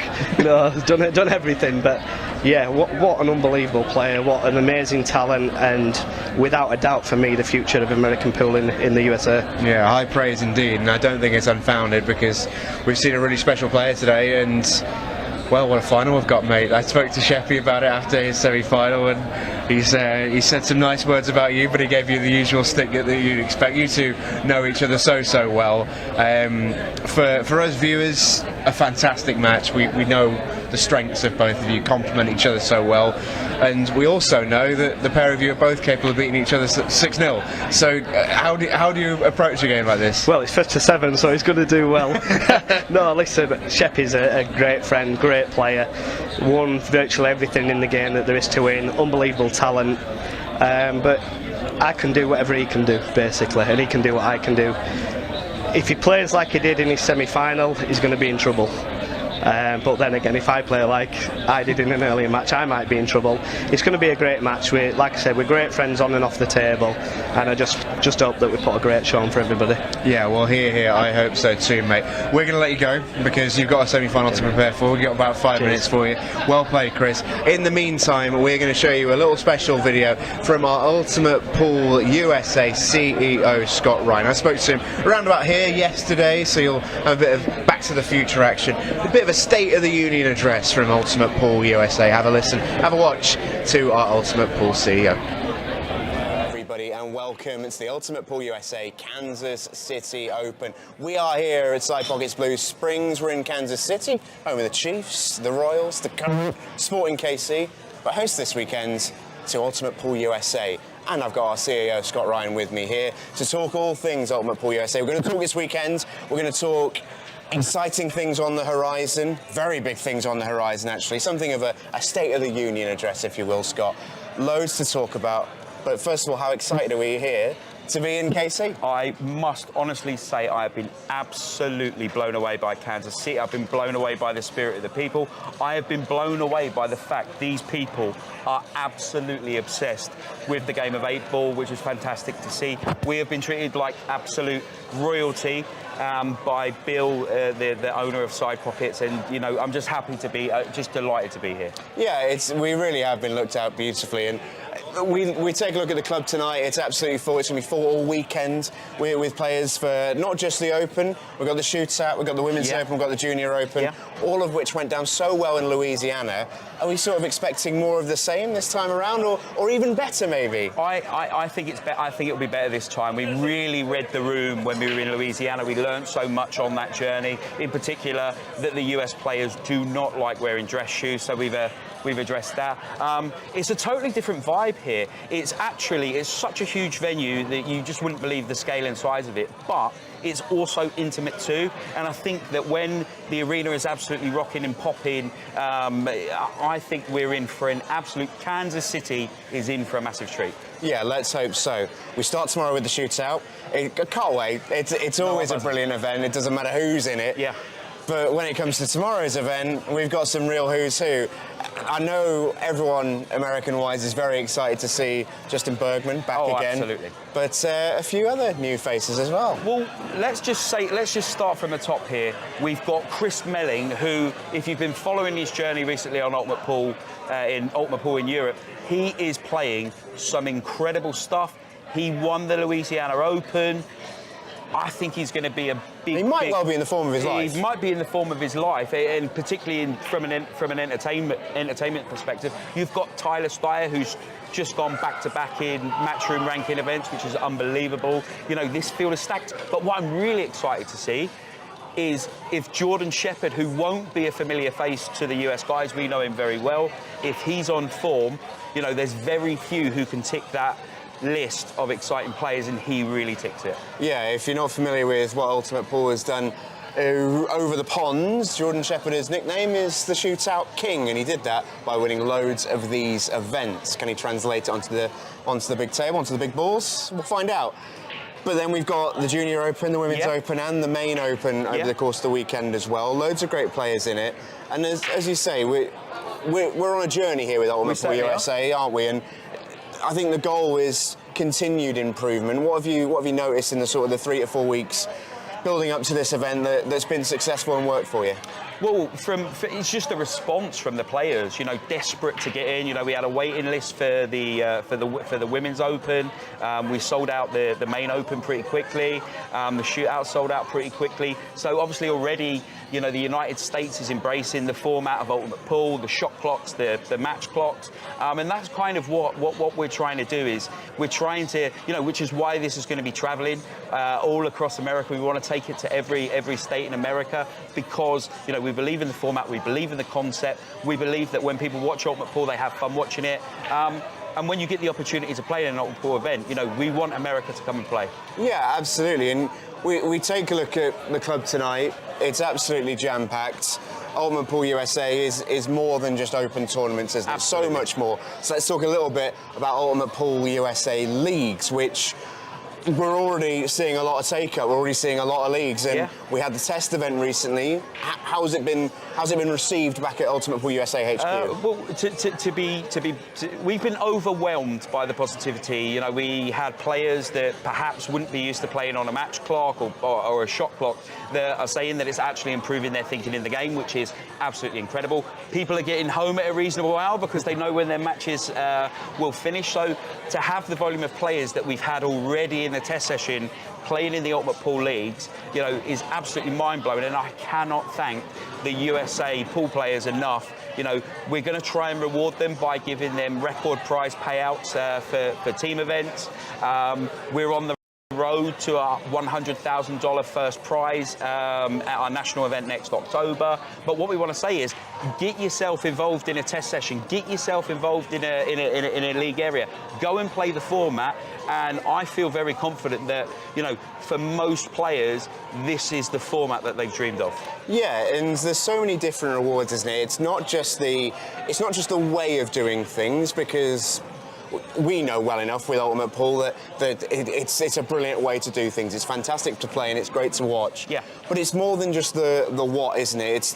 It's everything around it. So if you're a player and you're paying your money every night to play in your league, you get a lot back with Ultimate Pool USA. The motto I know is for the players, and that really has been followed through. And that is the real key for us, and that's the key message we want to say to everybody. We're here for the players. You know, we've got some exciting developments in the junior game. We've got some exciting developments for the women's game as well. We literally, as we want to get as many people as we can playing up with pool, test the format, see if they like it, go out, have fun, have a great time, and I'll tell you what, improve your game. Yeah, and if improving your game is the aim of the game, ultimately, maybe you make it to those grand finals in October next year. You never know. But I want to ask you a little bit about that little nugget you dropped in there. $100,000 first team prize. Now, that's contingent on a certain number of teams entering, but I think the belief is that number of entries feels very achievable. Yeah, very achievable. And this is exciting. This is big. Yeah, well, it's not even just that. You know, the 100,000 is obviously dependent on 1,500 teams playing in the Ultimate Pool League, which we feel very confident that we'll get to. But it doesn't stop there. You know, think in your head. If you go 3,000 leagues, we'll up it to 200,000. 4,500, we'll go to 300,000. You know, for us, the end goal and the end dream is.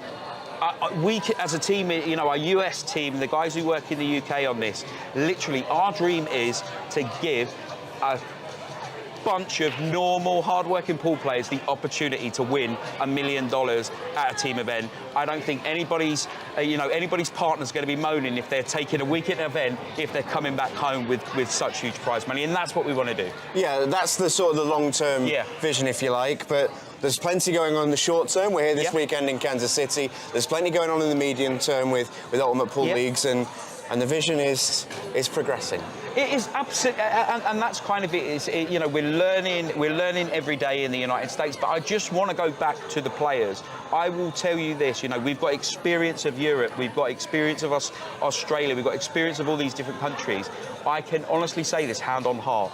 There are no people more passionate about pool than the USA, and we are absolutely delighted to play our part in growing the game and it being an exciting future for Ultimate Pool USA. Yeah, absolutely. Well, here, I completely agree.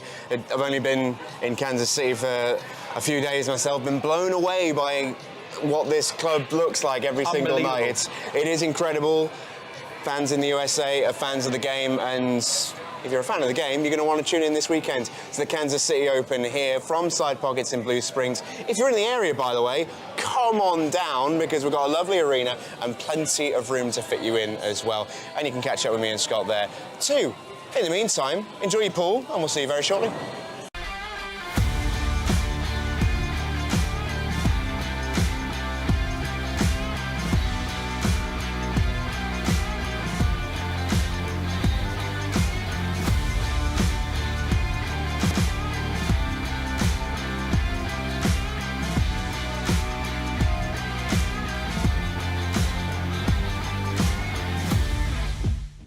Ultimate Pool USA presents the Ultimate Pool USA League Grand Finals. You and your team climb the leaderboards for a shot of winning the $100,000 first prize. Survive the heart-pounding formats of match and shot clocks. Deliver for your teammates when it matters most. Track your progress with Ultimate Pool Score. All roads lead to the Grand Finals in October 2025, and your chance to claim a $100,000 first prize. And because our motto is for the players, all prizes are cash payouts. Begin your journey now and sign up to your local Ultimate Pool USA League. Ultimate Pool USA, for the players.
All right, this is it. It all comes down to this. Chris Meling breaks off in the Ultimate Pool USA Kansas City Shootout Final. Stephen Jameson and Stephen Wyatt here with you to guide you through what should be a big occasion. Two players from across the pond. One, I'm sure, very familiar with you. This man right here, Chris Meling. And another in Jordan Shepard, who, if you didn't know him before today, well, you know him now. We've got two players here who know each other very, very well. You heard from Chris there a moment ago after his win over Sam Henderson in the semi-final. These two get along great on and off the table. They're good mates, as we say in the UK. But they are both fierce competitors, and they will be both itching to win this big prize. Should be a great game, Stephen. Yeah, you know, and we've seen so much good pool today. We've seen incredible play by several players who maybe we weren't familiar with. We've seen incredible play by people that we are familiar with, and all roads led to this matchup. Chris Meling, of course, the magician, and Jordan Shepard playing with a borrowed cue and just getting used to the tables really has really been immaculate in this shootout. I'm excited to see what happens here. There's potential for a lot of crazy stuff, especially with the outs that we've seen Chris Meling make. We've seen some crazy outs from Jordan Shepard. And this is a different Chris here. He this is a take his time route so far. I mean, we've seen Chris clear racks in, 45 seconds to a minute. And this is a 2-minute rack here, and it's not something I'm used to seeing. I think it's one of those where he had to play the table a little bit. It was a really, really fiddly finish, this. And, I mean, full credit to Chris. He's on the verge of getting it. He's one good shot away, you feel like. It is a tough one. It's not a guarantee. Oh, that looked like it rolled off, honestly.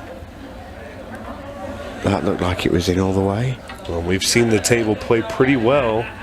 Haven't seen anything too crazy.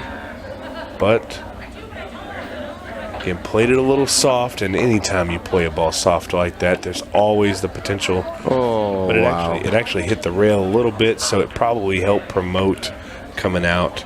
That's such a tough shot.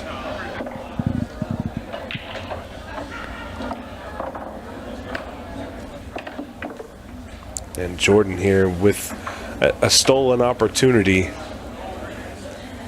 Yeah, and you've got to think about it from Jordan's perspective. He's not going to feel any sympathy whatsoever to Chris Melling's plight. That's not his job in this final. You could see how quickly he was up to the table when Chris, tentative to use the word, missed that 4-ball.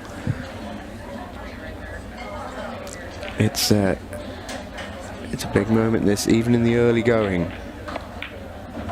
That's a lovely shot. And that looked like somebody who's been playing on a Valley bar table for years played that shot. Jordan really getting comfortable with the way the table moves, the way the balls move.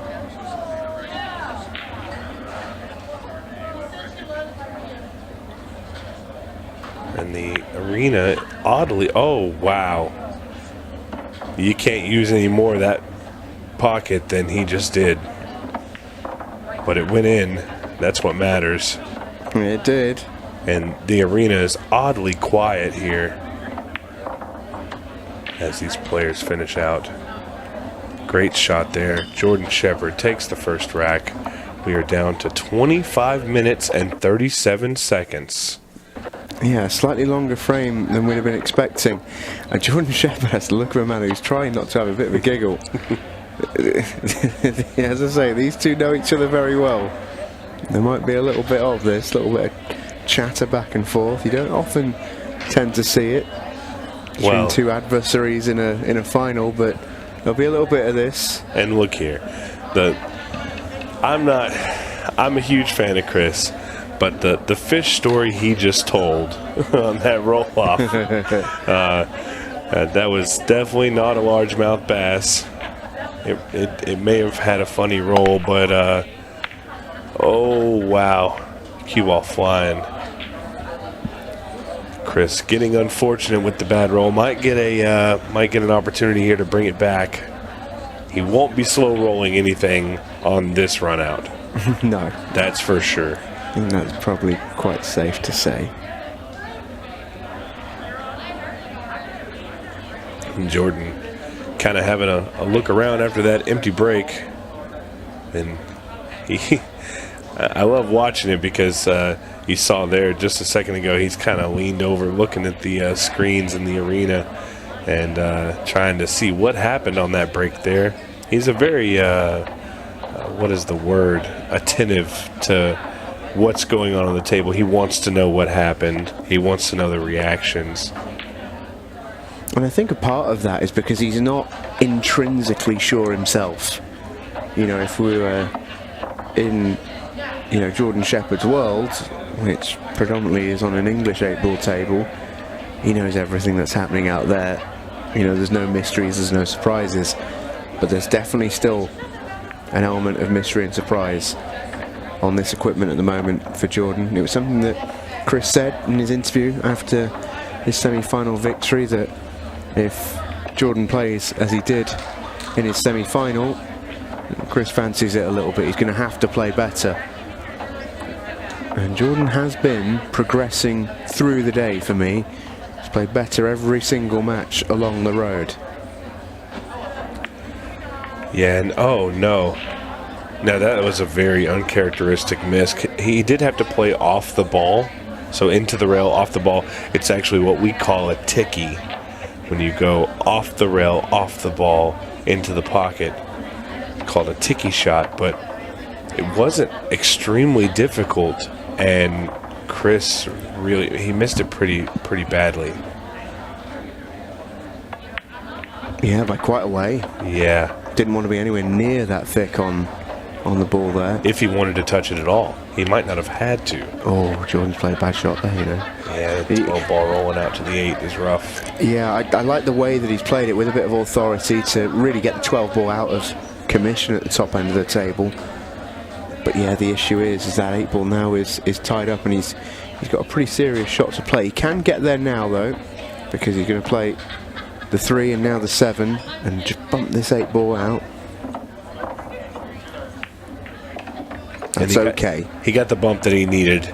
Maybe not the way he wanted it, but he got the one that he needed. Gonna have a good shot on the 8 ball if he can navigate the 6, the 1, and the 5 up here.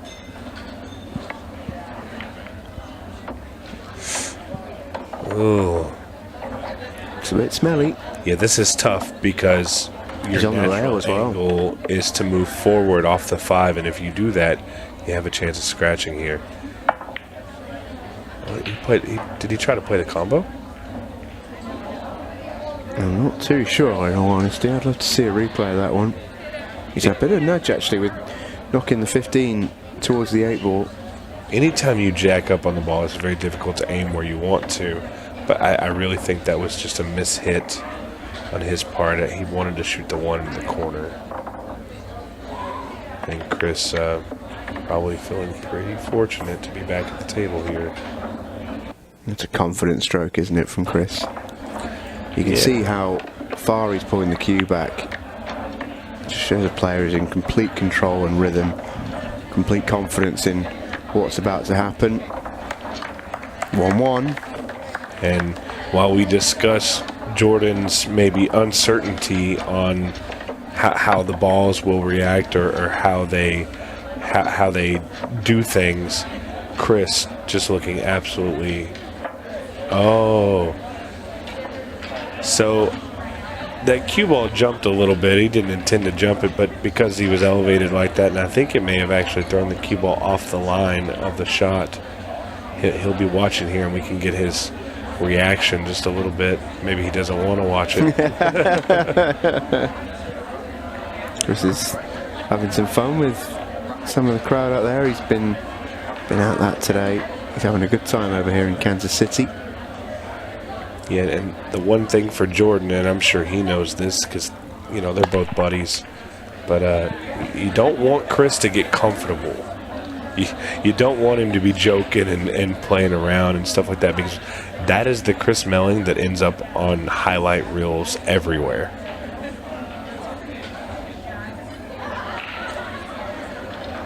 Another pretty good break from Chris Meling, but another dry break from Chris Meling.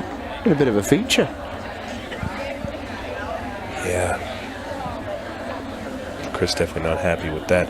But we are tied 1-1 with 21 minutes on the clock. I know you're keeping an eye on that match clock. I know you. Man, I want it to happen. I want it to happen, Stephen.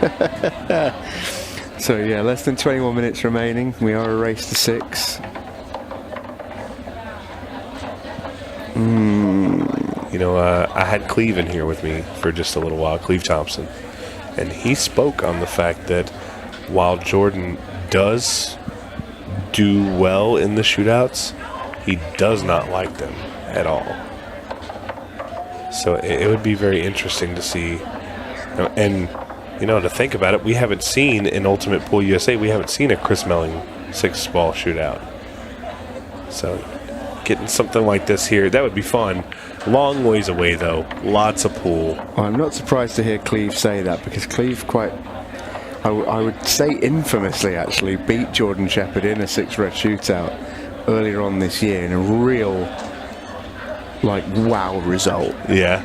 And yeah, I think that's from where Cleve got that sort of news. But yeah, you're right. I don't think, to be honest, I don't think many players love the 6-ball shootout. It has its place in in events like this where there's a high emphasis on it's almost like game show pool in a way. But I think most players wouldn't be too upset if it made its way into fewer events, shall we say. But then when would we have any fun? Oh, well, that's the most important thing. I agree with that. I actually like this here. I don't think he has a great opportunity to get anywhere except for the side pocket. He needs to roll. Yeah, he's good here. It's a lovely shot he's played. Jordan Shepard wants to sink this ball to make it 2-1 in the finals here at the Kansas City Shootout. There's a lot of pull left, but I do like the back and forth. It's going to make it very exciting when it gets down to those last couple games, last couple minutes situation. This is how we got here. An absolutely brilliant day here at the Kansas City Shootout. Started all the way back at 11 o'clock this morning. Tyler Styer with a 6-3 win over Eric Pickard. Ricky Evans then knocked off Shane Thompson. Jordan Shepard impressive in a 6-3 win. Gabe Owen likewise 6-1 win. He was excellent, the former US Open champion. Then head over to the other side of the draw. Matlock and Robinson entertained us. Meling certainly did that. The story of the day, though, apart from these two, for me would be young Sam Henderson, who got a couple of fabulous victories in his run to the semi-final. It's a dry break for Jordan Shepard. Yeah, lots of stories told here today. Some heartbreaking, some heartwarming. Yeah. But the biggest story of them all is simply this. There's a title on the line, there's a trophy on the line, and there's some cash on the line, and these two guys are going to fight, dig, and claw their way to get that title. They both want it. Of course, Chris Meling played in the inaugural shootout that was eventually won by Darren Appleton and was knocked out by Jeffrey DeLuna for a little bit of an upset. Jeff really played well in that. So I think Chris really wants maybe a little bit of revenge. He was probably seen as the big favorite for that event, so I feel like maybe he wants this one just a little bit more, Yeah, maybe. I think he was given some consideration to taking the 15 there, but surely not. Yeah, it's going to be the 11. It's very thin, the 15 is. I think the cue ball movement afterwards is maybe what deterred him. Oh. And just barely making that ball. Now he's going to have to lean here. This is not ideal on how he wants to cue this ball. Already a tough shot. Got even tougher. I think originally that was part of the plan. He definitely intentionally played the 11 into the thick side of the pocket just to hold the cue ball. But a knock-on effect is that he was hampered for his next shot, and now he's got a shot to play. And he's looking at trying to find a way to kick the 12.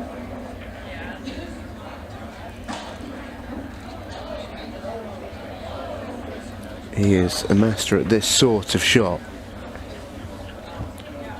I'm surprised they don't call him the kickboxer with the way he kicks. But the magician works all as well. Oh, he wasn't far away from that, Steve. He was trying to make that off the 5. Clip it off the 5 and go inside. Yeah, he was very, not far away from that at all. And I think the biggest part of this is he's left Jordan a very tough shot on this 2-ball. Watch how close he gets to the 5 in just a moment here when he plays the shot. Really well, we'll see it in a minute, I'm sure, but he really was not very far away. That was the shot that got him into all the trouble. Oh, Jordan's going to play safe here. He's brave. Playing safe on Chris Meling. Yeah, he knows better than most how good Chris is at getting out of snookers. He's not left anything nice, though. Yeah, the kick on the top ball there, the 12, is not great. Chris is looking to kick behind the 8-ball into the 15, and it would actually promote shape onto a possible 12-ball at the top of the table. Oh, this would be pretty special. Look at the way he's striking this. Oh, again, he wasn't a million miles away. If the curve would have caught just a little bit later, I think he had a solid chance at making that ball. Ball in hand for Jordan Shepard. This is a big opportunity for Jordan. He needs to get out here to continue the play that he's at. He needs to keep the lead and extend it some. Force Chris to do what Chris does under pressure. I think the best thing that could happen for this game from a neutral standpoint was Jordan Shepard taking a lead. I would put Shepard a slight underdog coming into this final just because of Chris's expertise in this form of the game. If Comfortability on the table, the equipment, everything. Chris has played this a long time. Jordan hasn't, using a cue that he picked up today. But for a neutral watching this final, Jordan Shepard going into a bit of a lead and putting Chris bang under pressure, I think is exactly what we wanted, because we've got ourselves a real match on our hands now. Yeah, we do. And with that being said, I'm going to talk about it. We're right around the 14-minute mark, which for these guys is probably incredibly slow. We've seen Chris Meling play some immaculate pool in no time at all. We've seen Jordan Shepard absolutely not have to worry about the clock at all earlier today. So, like we talked about before, this match has the potential to be over in 10 minutes flat, but it's not going to happen today. It's not going to happen right now. This is going to get tight, I think. Chris is probably going to need his break to show up at some point.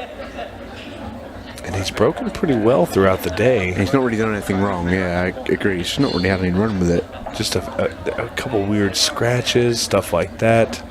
I think with the addition of more and more people into the arena. Oh, it's dry again. The table has just started playing a little differently, and Chris's break is not working for him.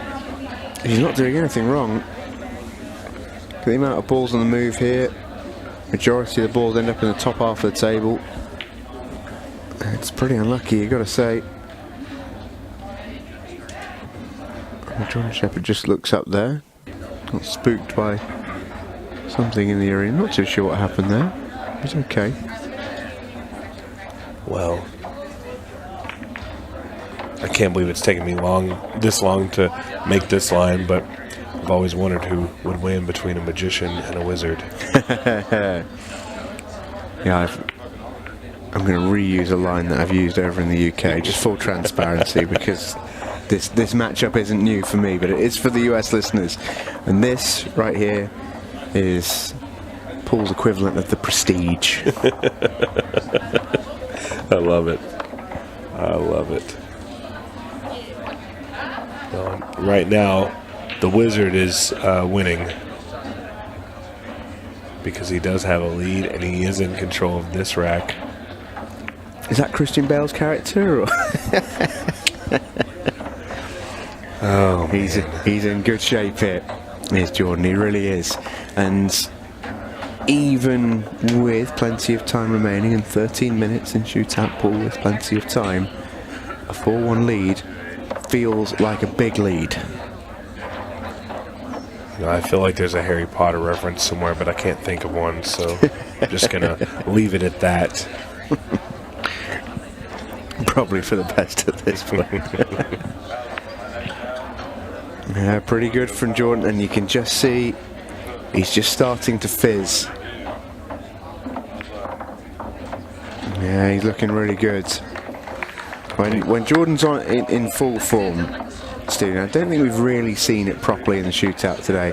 You've not seen what I'd describe as his final form, and when he's really feeling it, we have a phrase in the UK, I don't know if it translates, I think it will, but he's like a cat on a hot tin roof. That translates well. Yeah. Here. So we have that as well. Oh, that's good to know. That's one of my favorite phrases. It's a very similar phrase. At this point, what we like to call it is literally just being a dead stroke, dead punch. So it's that feeling of being at the table and you don't see anything except for the table. When a player gets like that, they can be the most dangerous person in the room. And we haven't seen that gear from Jordan. And to be fair, we haven't seen it from Chris either. Another dry break. Incredibly. That's a very good opening shot from Chris Meling. And these spots look very, very inviting indeed.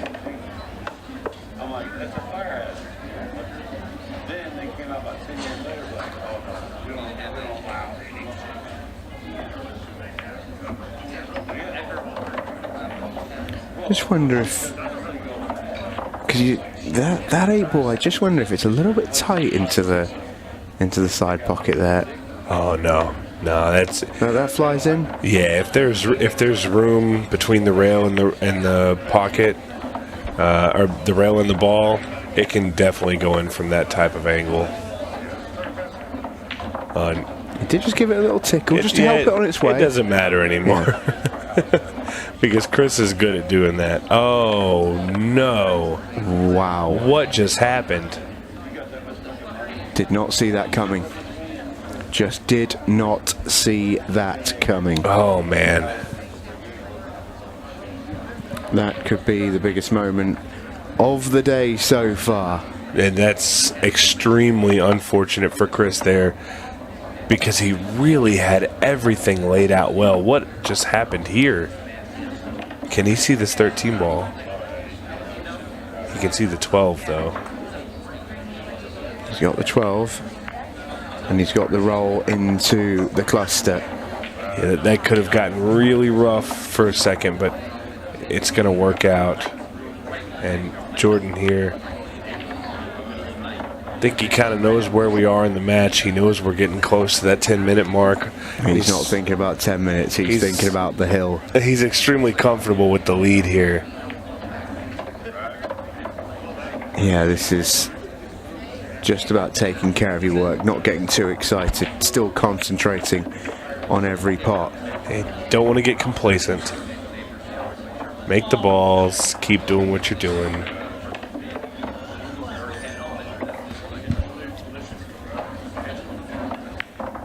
Oh, that one he punched in pretty well.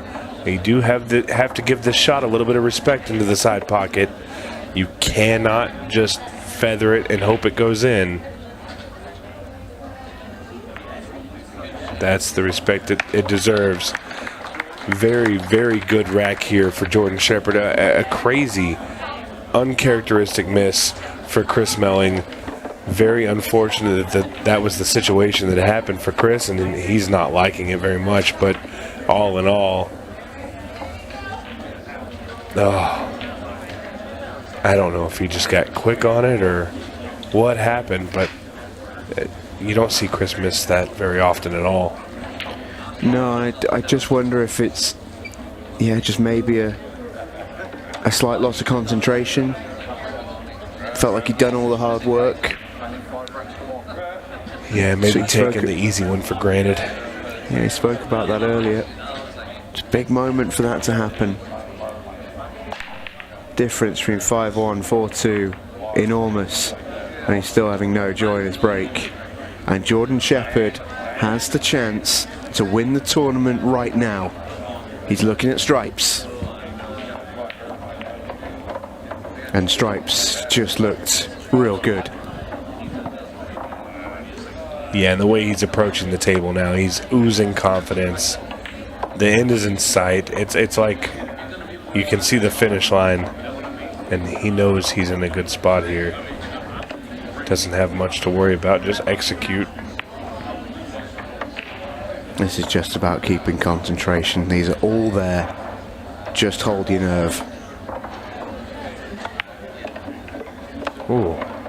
Got a big draw on that one. Don't think he expected that one. I think it's the first time he's played a draw shot all competition. Yeah.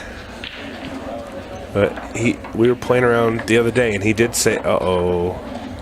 Oh, now then. That changes things, but he can use the breakout right here. He can actually just move the 3-ball. If he can just move the 3-ball, he'll be fine. Big shot, though. he's going to have a bank.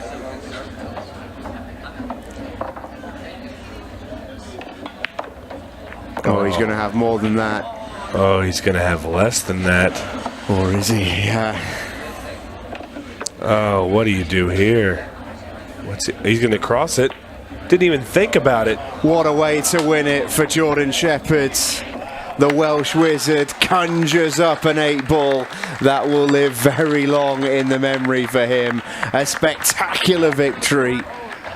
6-1 over Chris Meling. What a performance. And in Jordan Shepard's first ever American pool tournament, he has gone and won it. Absolutely amazing. Didn't even think about the last shot. He was feeling so good. He looked at it and he said, you know what, I'm just going to make it. And he fired it in the hole with such confidence. Wow, congratulations, Jordan Shepard. Do stay with us, because in just a short moment we're going to have the full presentation ceremony. We'll hear from both players and we'll round out what's been a really special day here in Kansas City. Do stay with us. Back with you in just a minute.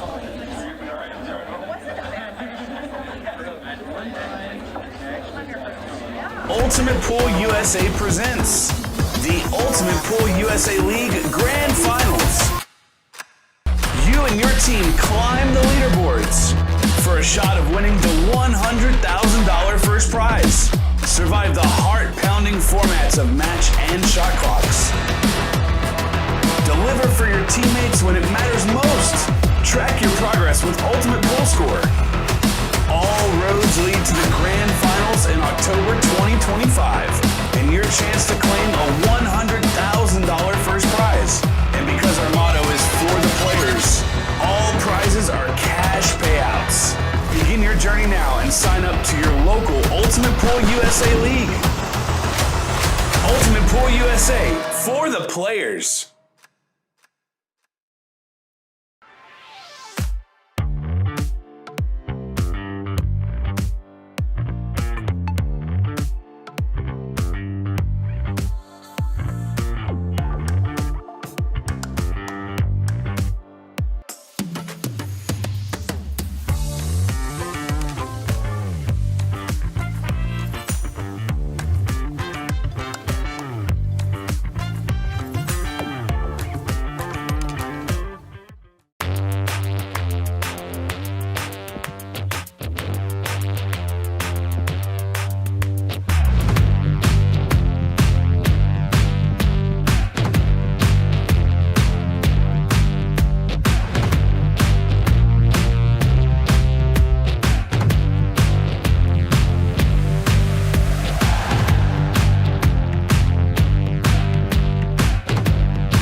Mike Johnson, Carpet Direct, Windows, Floors, and Decor, KC. We're here fitting the carpet for the Kansas City Open here at Side Pockets, Blue Springs. Wish everybody to have a good time and good luck. My brake tip is completely different from everything that is on the market. Combines the qualities of like a playing tip with a super powerful tip. It's like a tip on the steroids. You can open with less power and still have spin and split the pack perfectly, but you can go for the power breaking and you still have control. You just need to know how to do it. A lot of players that they told me that because they use so less power on breaking, they can focus on accuracy and the rack always splits the way they want. And because they are not using the power, they keep that accuracy and its reliability. I believe that when you're going to buy something, you need to believe on it and buy it perfectly. And on my side, what I believe is, if I'm going to offer you something, it needs to be better than I was expecting me for buying itself. The increase it's fantastic, it's super good. And they are consistent, they still have power or more power than the normal tips, and they last. And that's what I want. It really feeds me on. When people say thanks and they like the product and they are happy, I feel joy to myself. It's not really just proud, it's just joy. I feel happy.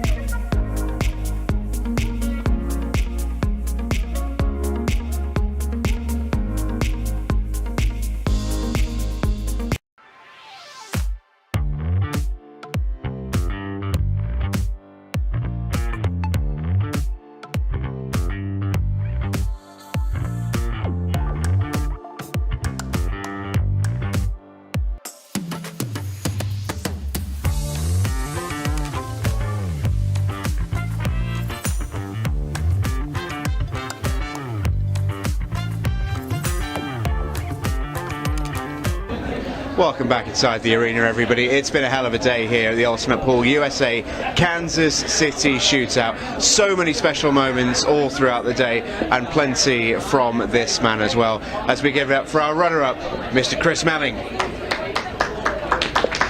Oh, well played, dude. It's been a hell of a day. I mean, some magical performances from you, but the final was a crazy one. I felt for you, especially in that first frame. I know you won't want to dwell on it too much, but what did you make of the final at large? Well, listen, when I do interviews, I'm a very honest person, whether I win or lose. I didn't have 6 chances to win the match, so I couldn't possibly win. I think I had 4 breaks. I broke dry every single break. So it's physically impossible for me to win the match against somebody like Jordan, who made a few balls on the break. I think he had 1 or 2 dry breaks. But the first frame was a killer. It zapped my confidence. I knew he hit the ball perfect up the rail, and at the last minute it seemed to do a little bit of a U-turn. But it zaps your confidence from then, because you don't really want to roll a ball because you're thinking it's going to do it on every shot then. But all in all, a really good tournament. Made the final. I've got to be happy, really.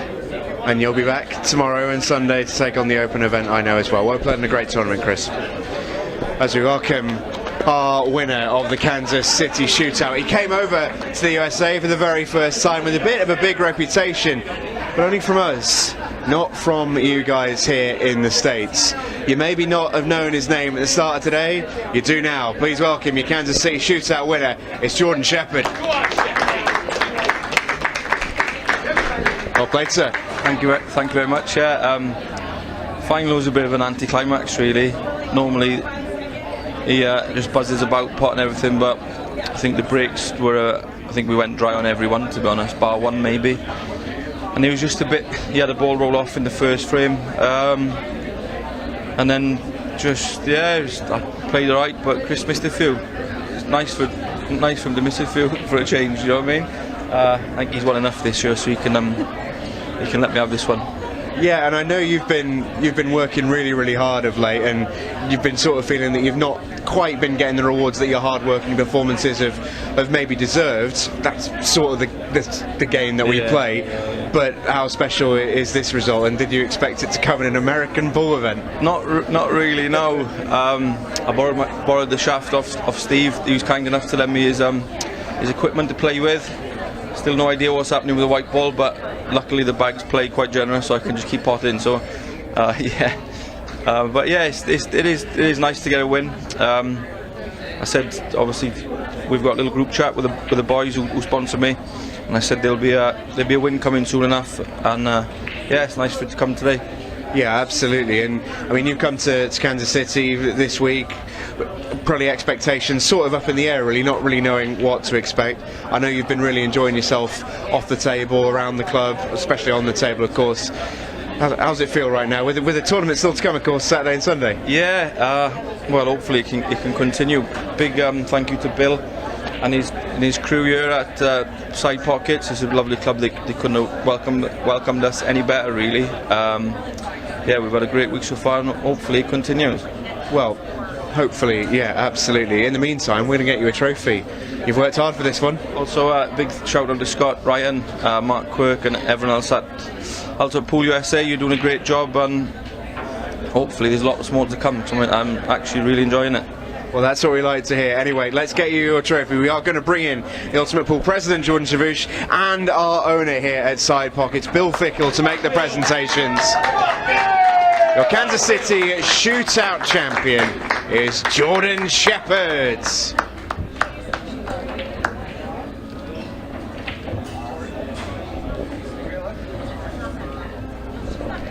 Well, an absolutely amazing performance for Jordan Shepard as he raises the fist.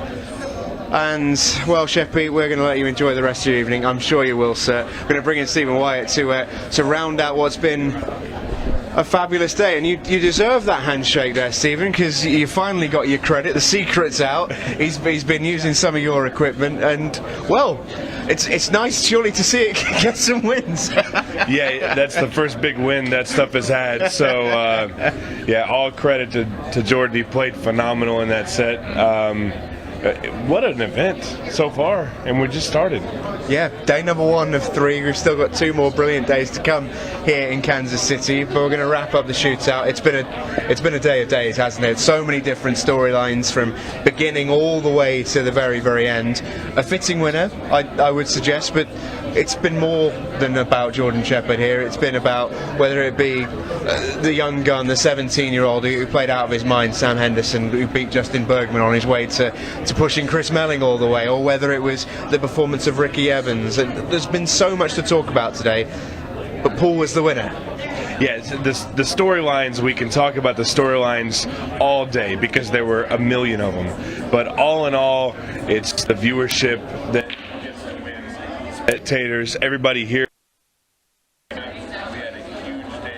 of pool, and it was all so much, it was just enjoyable, right? Well, I think so. And hopefully you did at home as well, wherever you may be watching. I know there's probably a few people back in the UK just about still with us, bleary-eyed, celebrating a Jordan Shepard win. But for everybody else here in the States, we hope you enjoyed your experience of the shootout. Your second one now. You're starting to get used to it, I know, and you're starting to love it, I bet. In the meantime, we've got 2 more days of action to come. This table is going to see the Kansas City Open event live all the way through Saturday and Sunday, and we'll also see the finals of the women's and junior event as well. Wall-to-wall action from the arena here at Side Pockets here in Blue Springs, Missouri. And I know you'll be back with us tomorrow to join us on the stream on YouTube and Facebook. In the meantime, myself, from Steve, from the whole Ultimate Pool USA team here, we have been so grateful for your company, and we'll see you again bright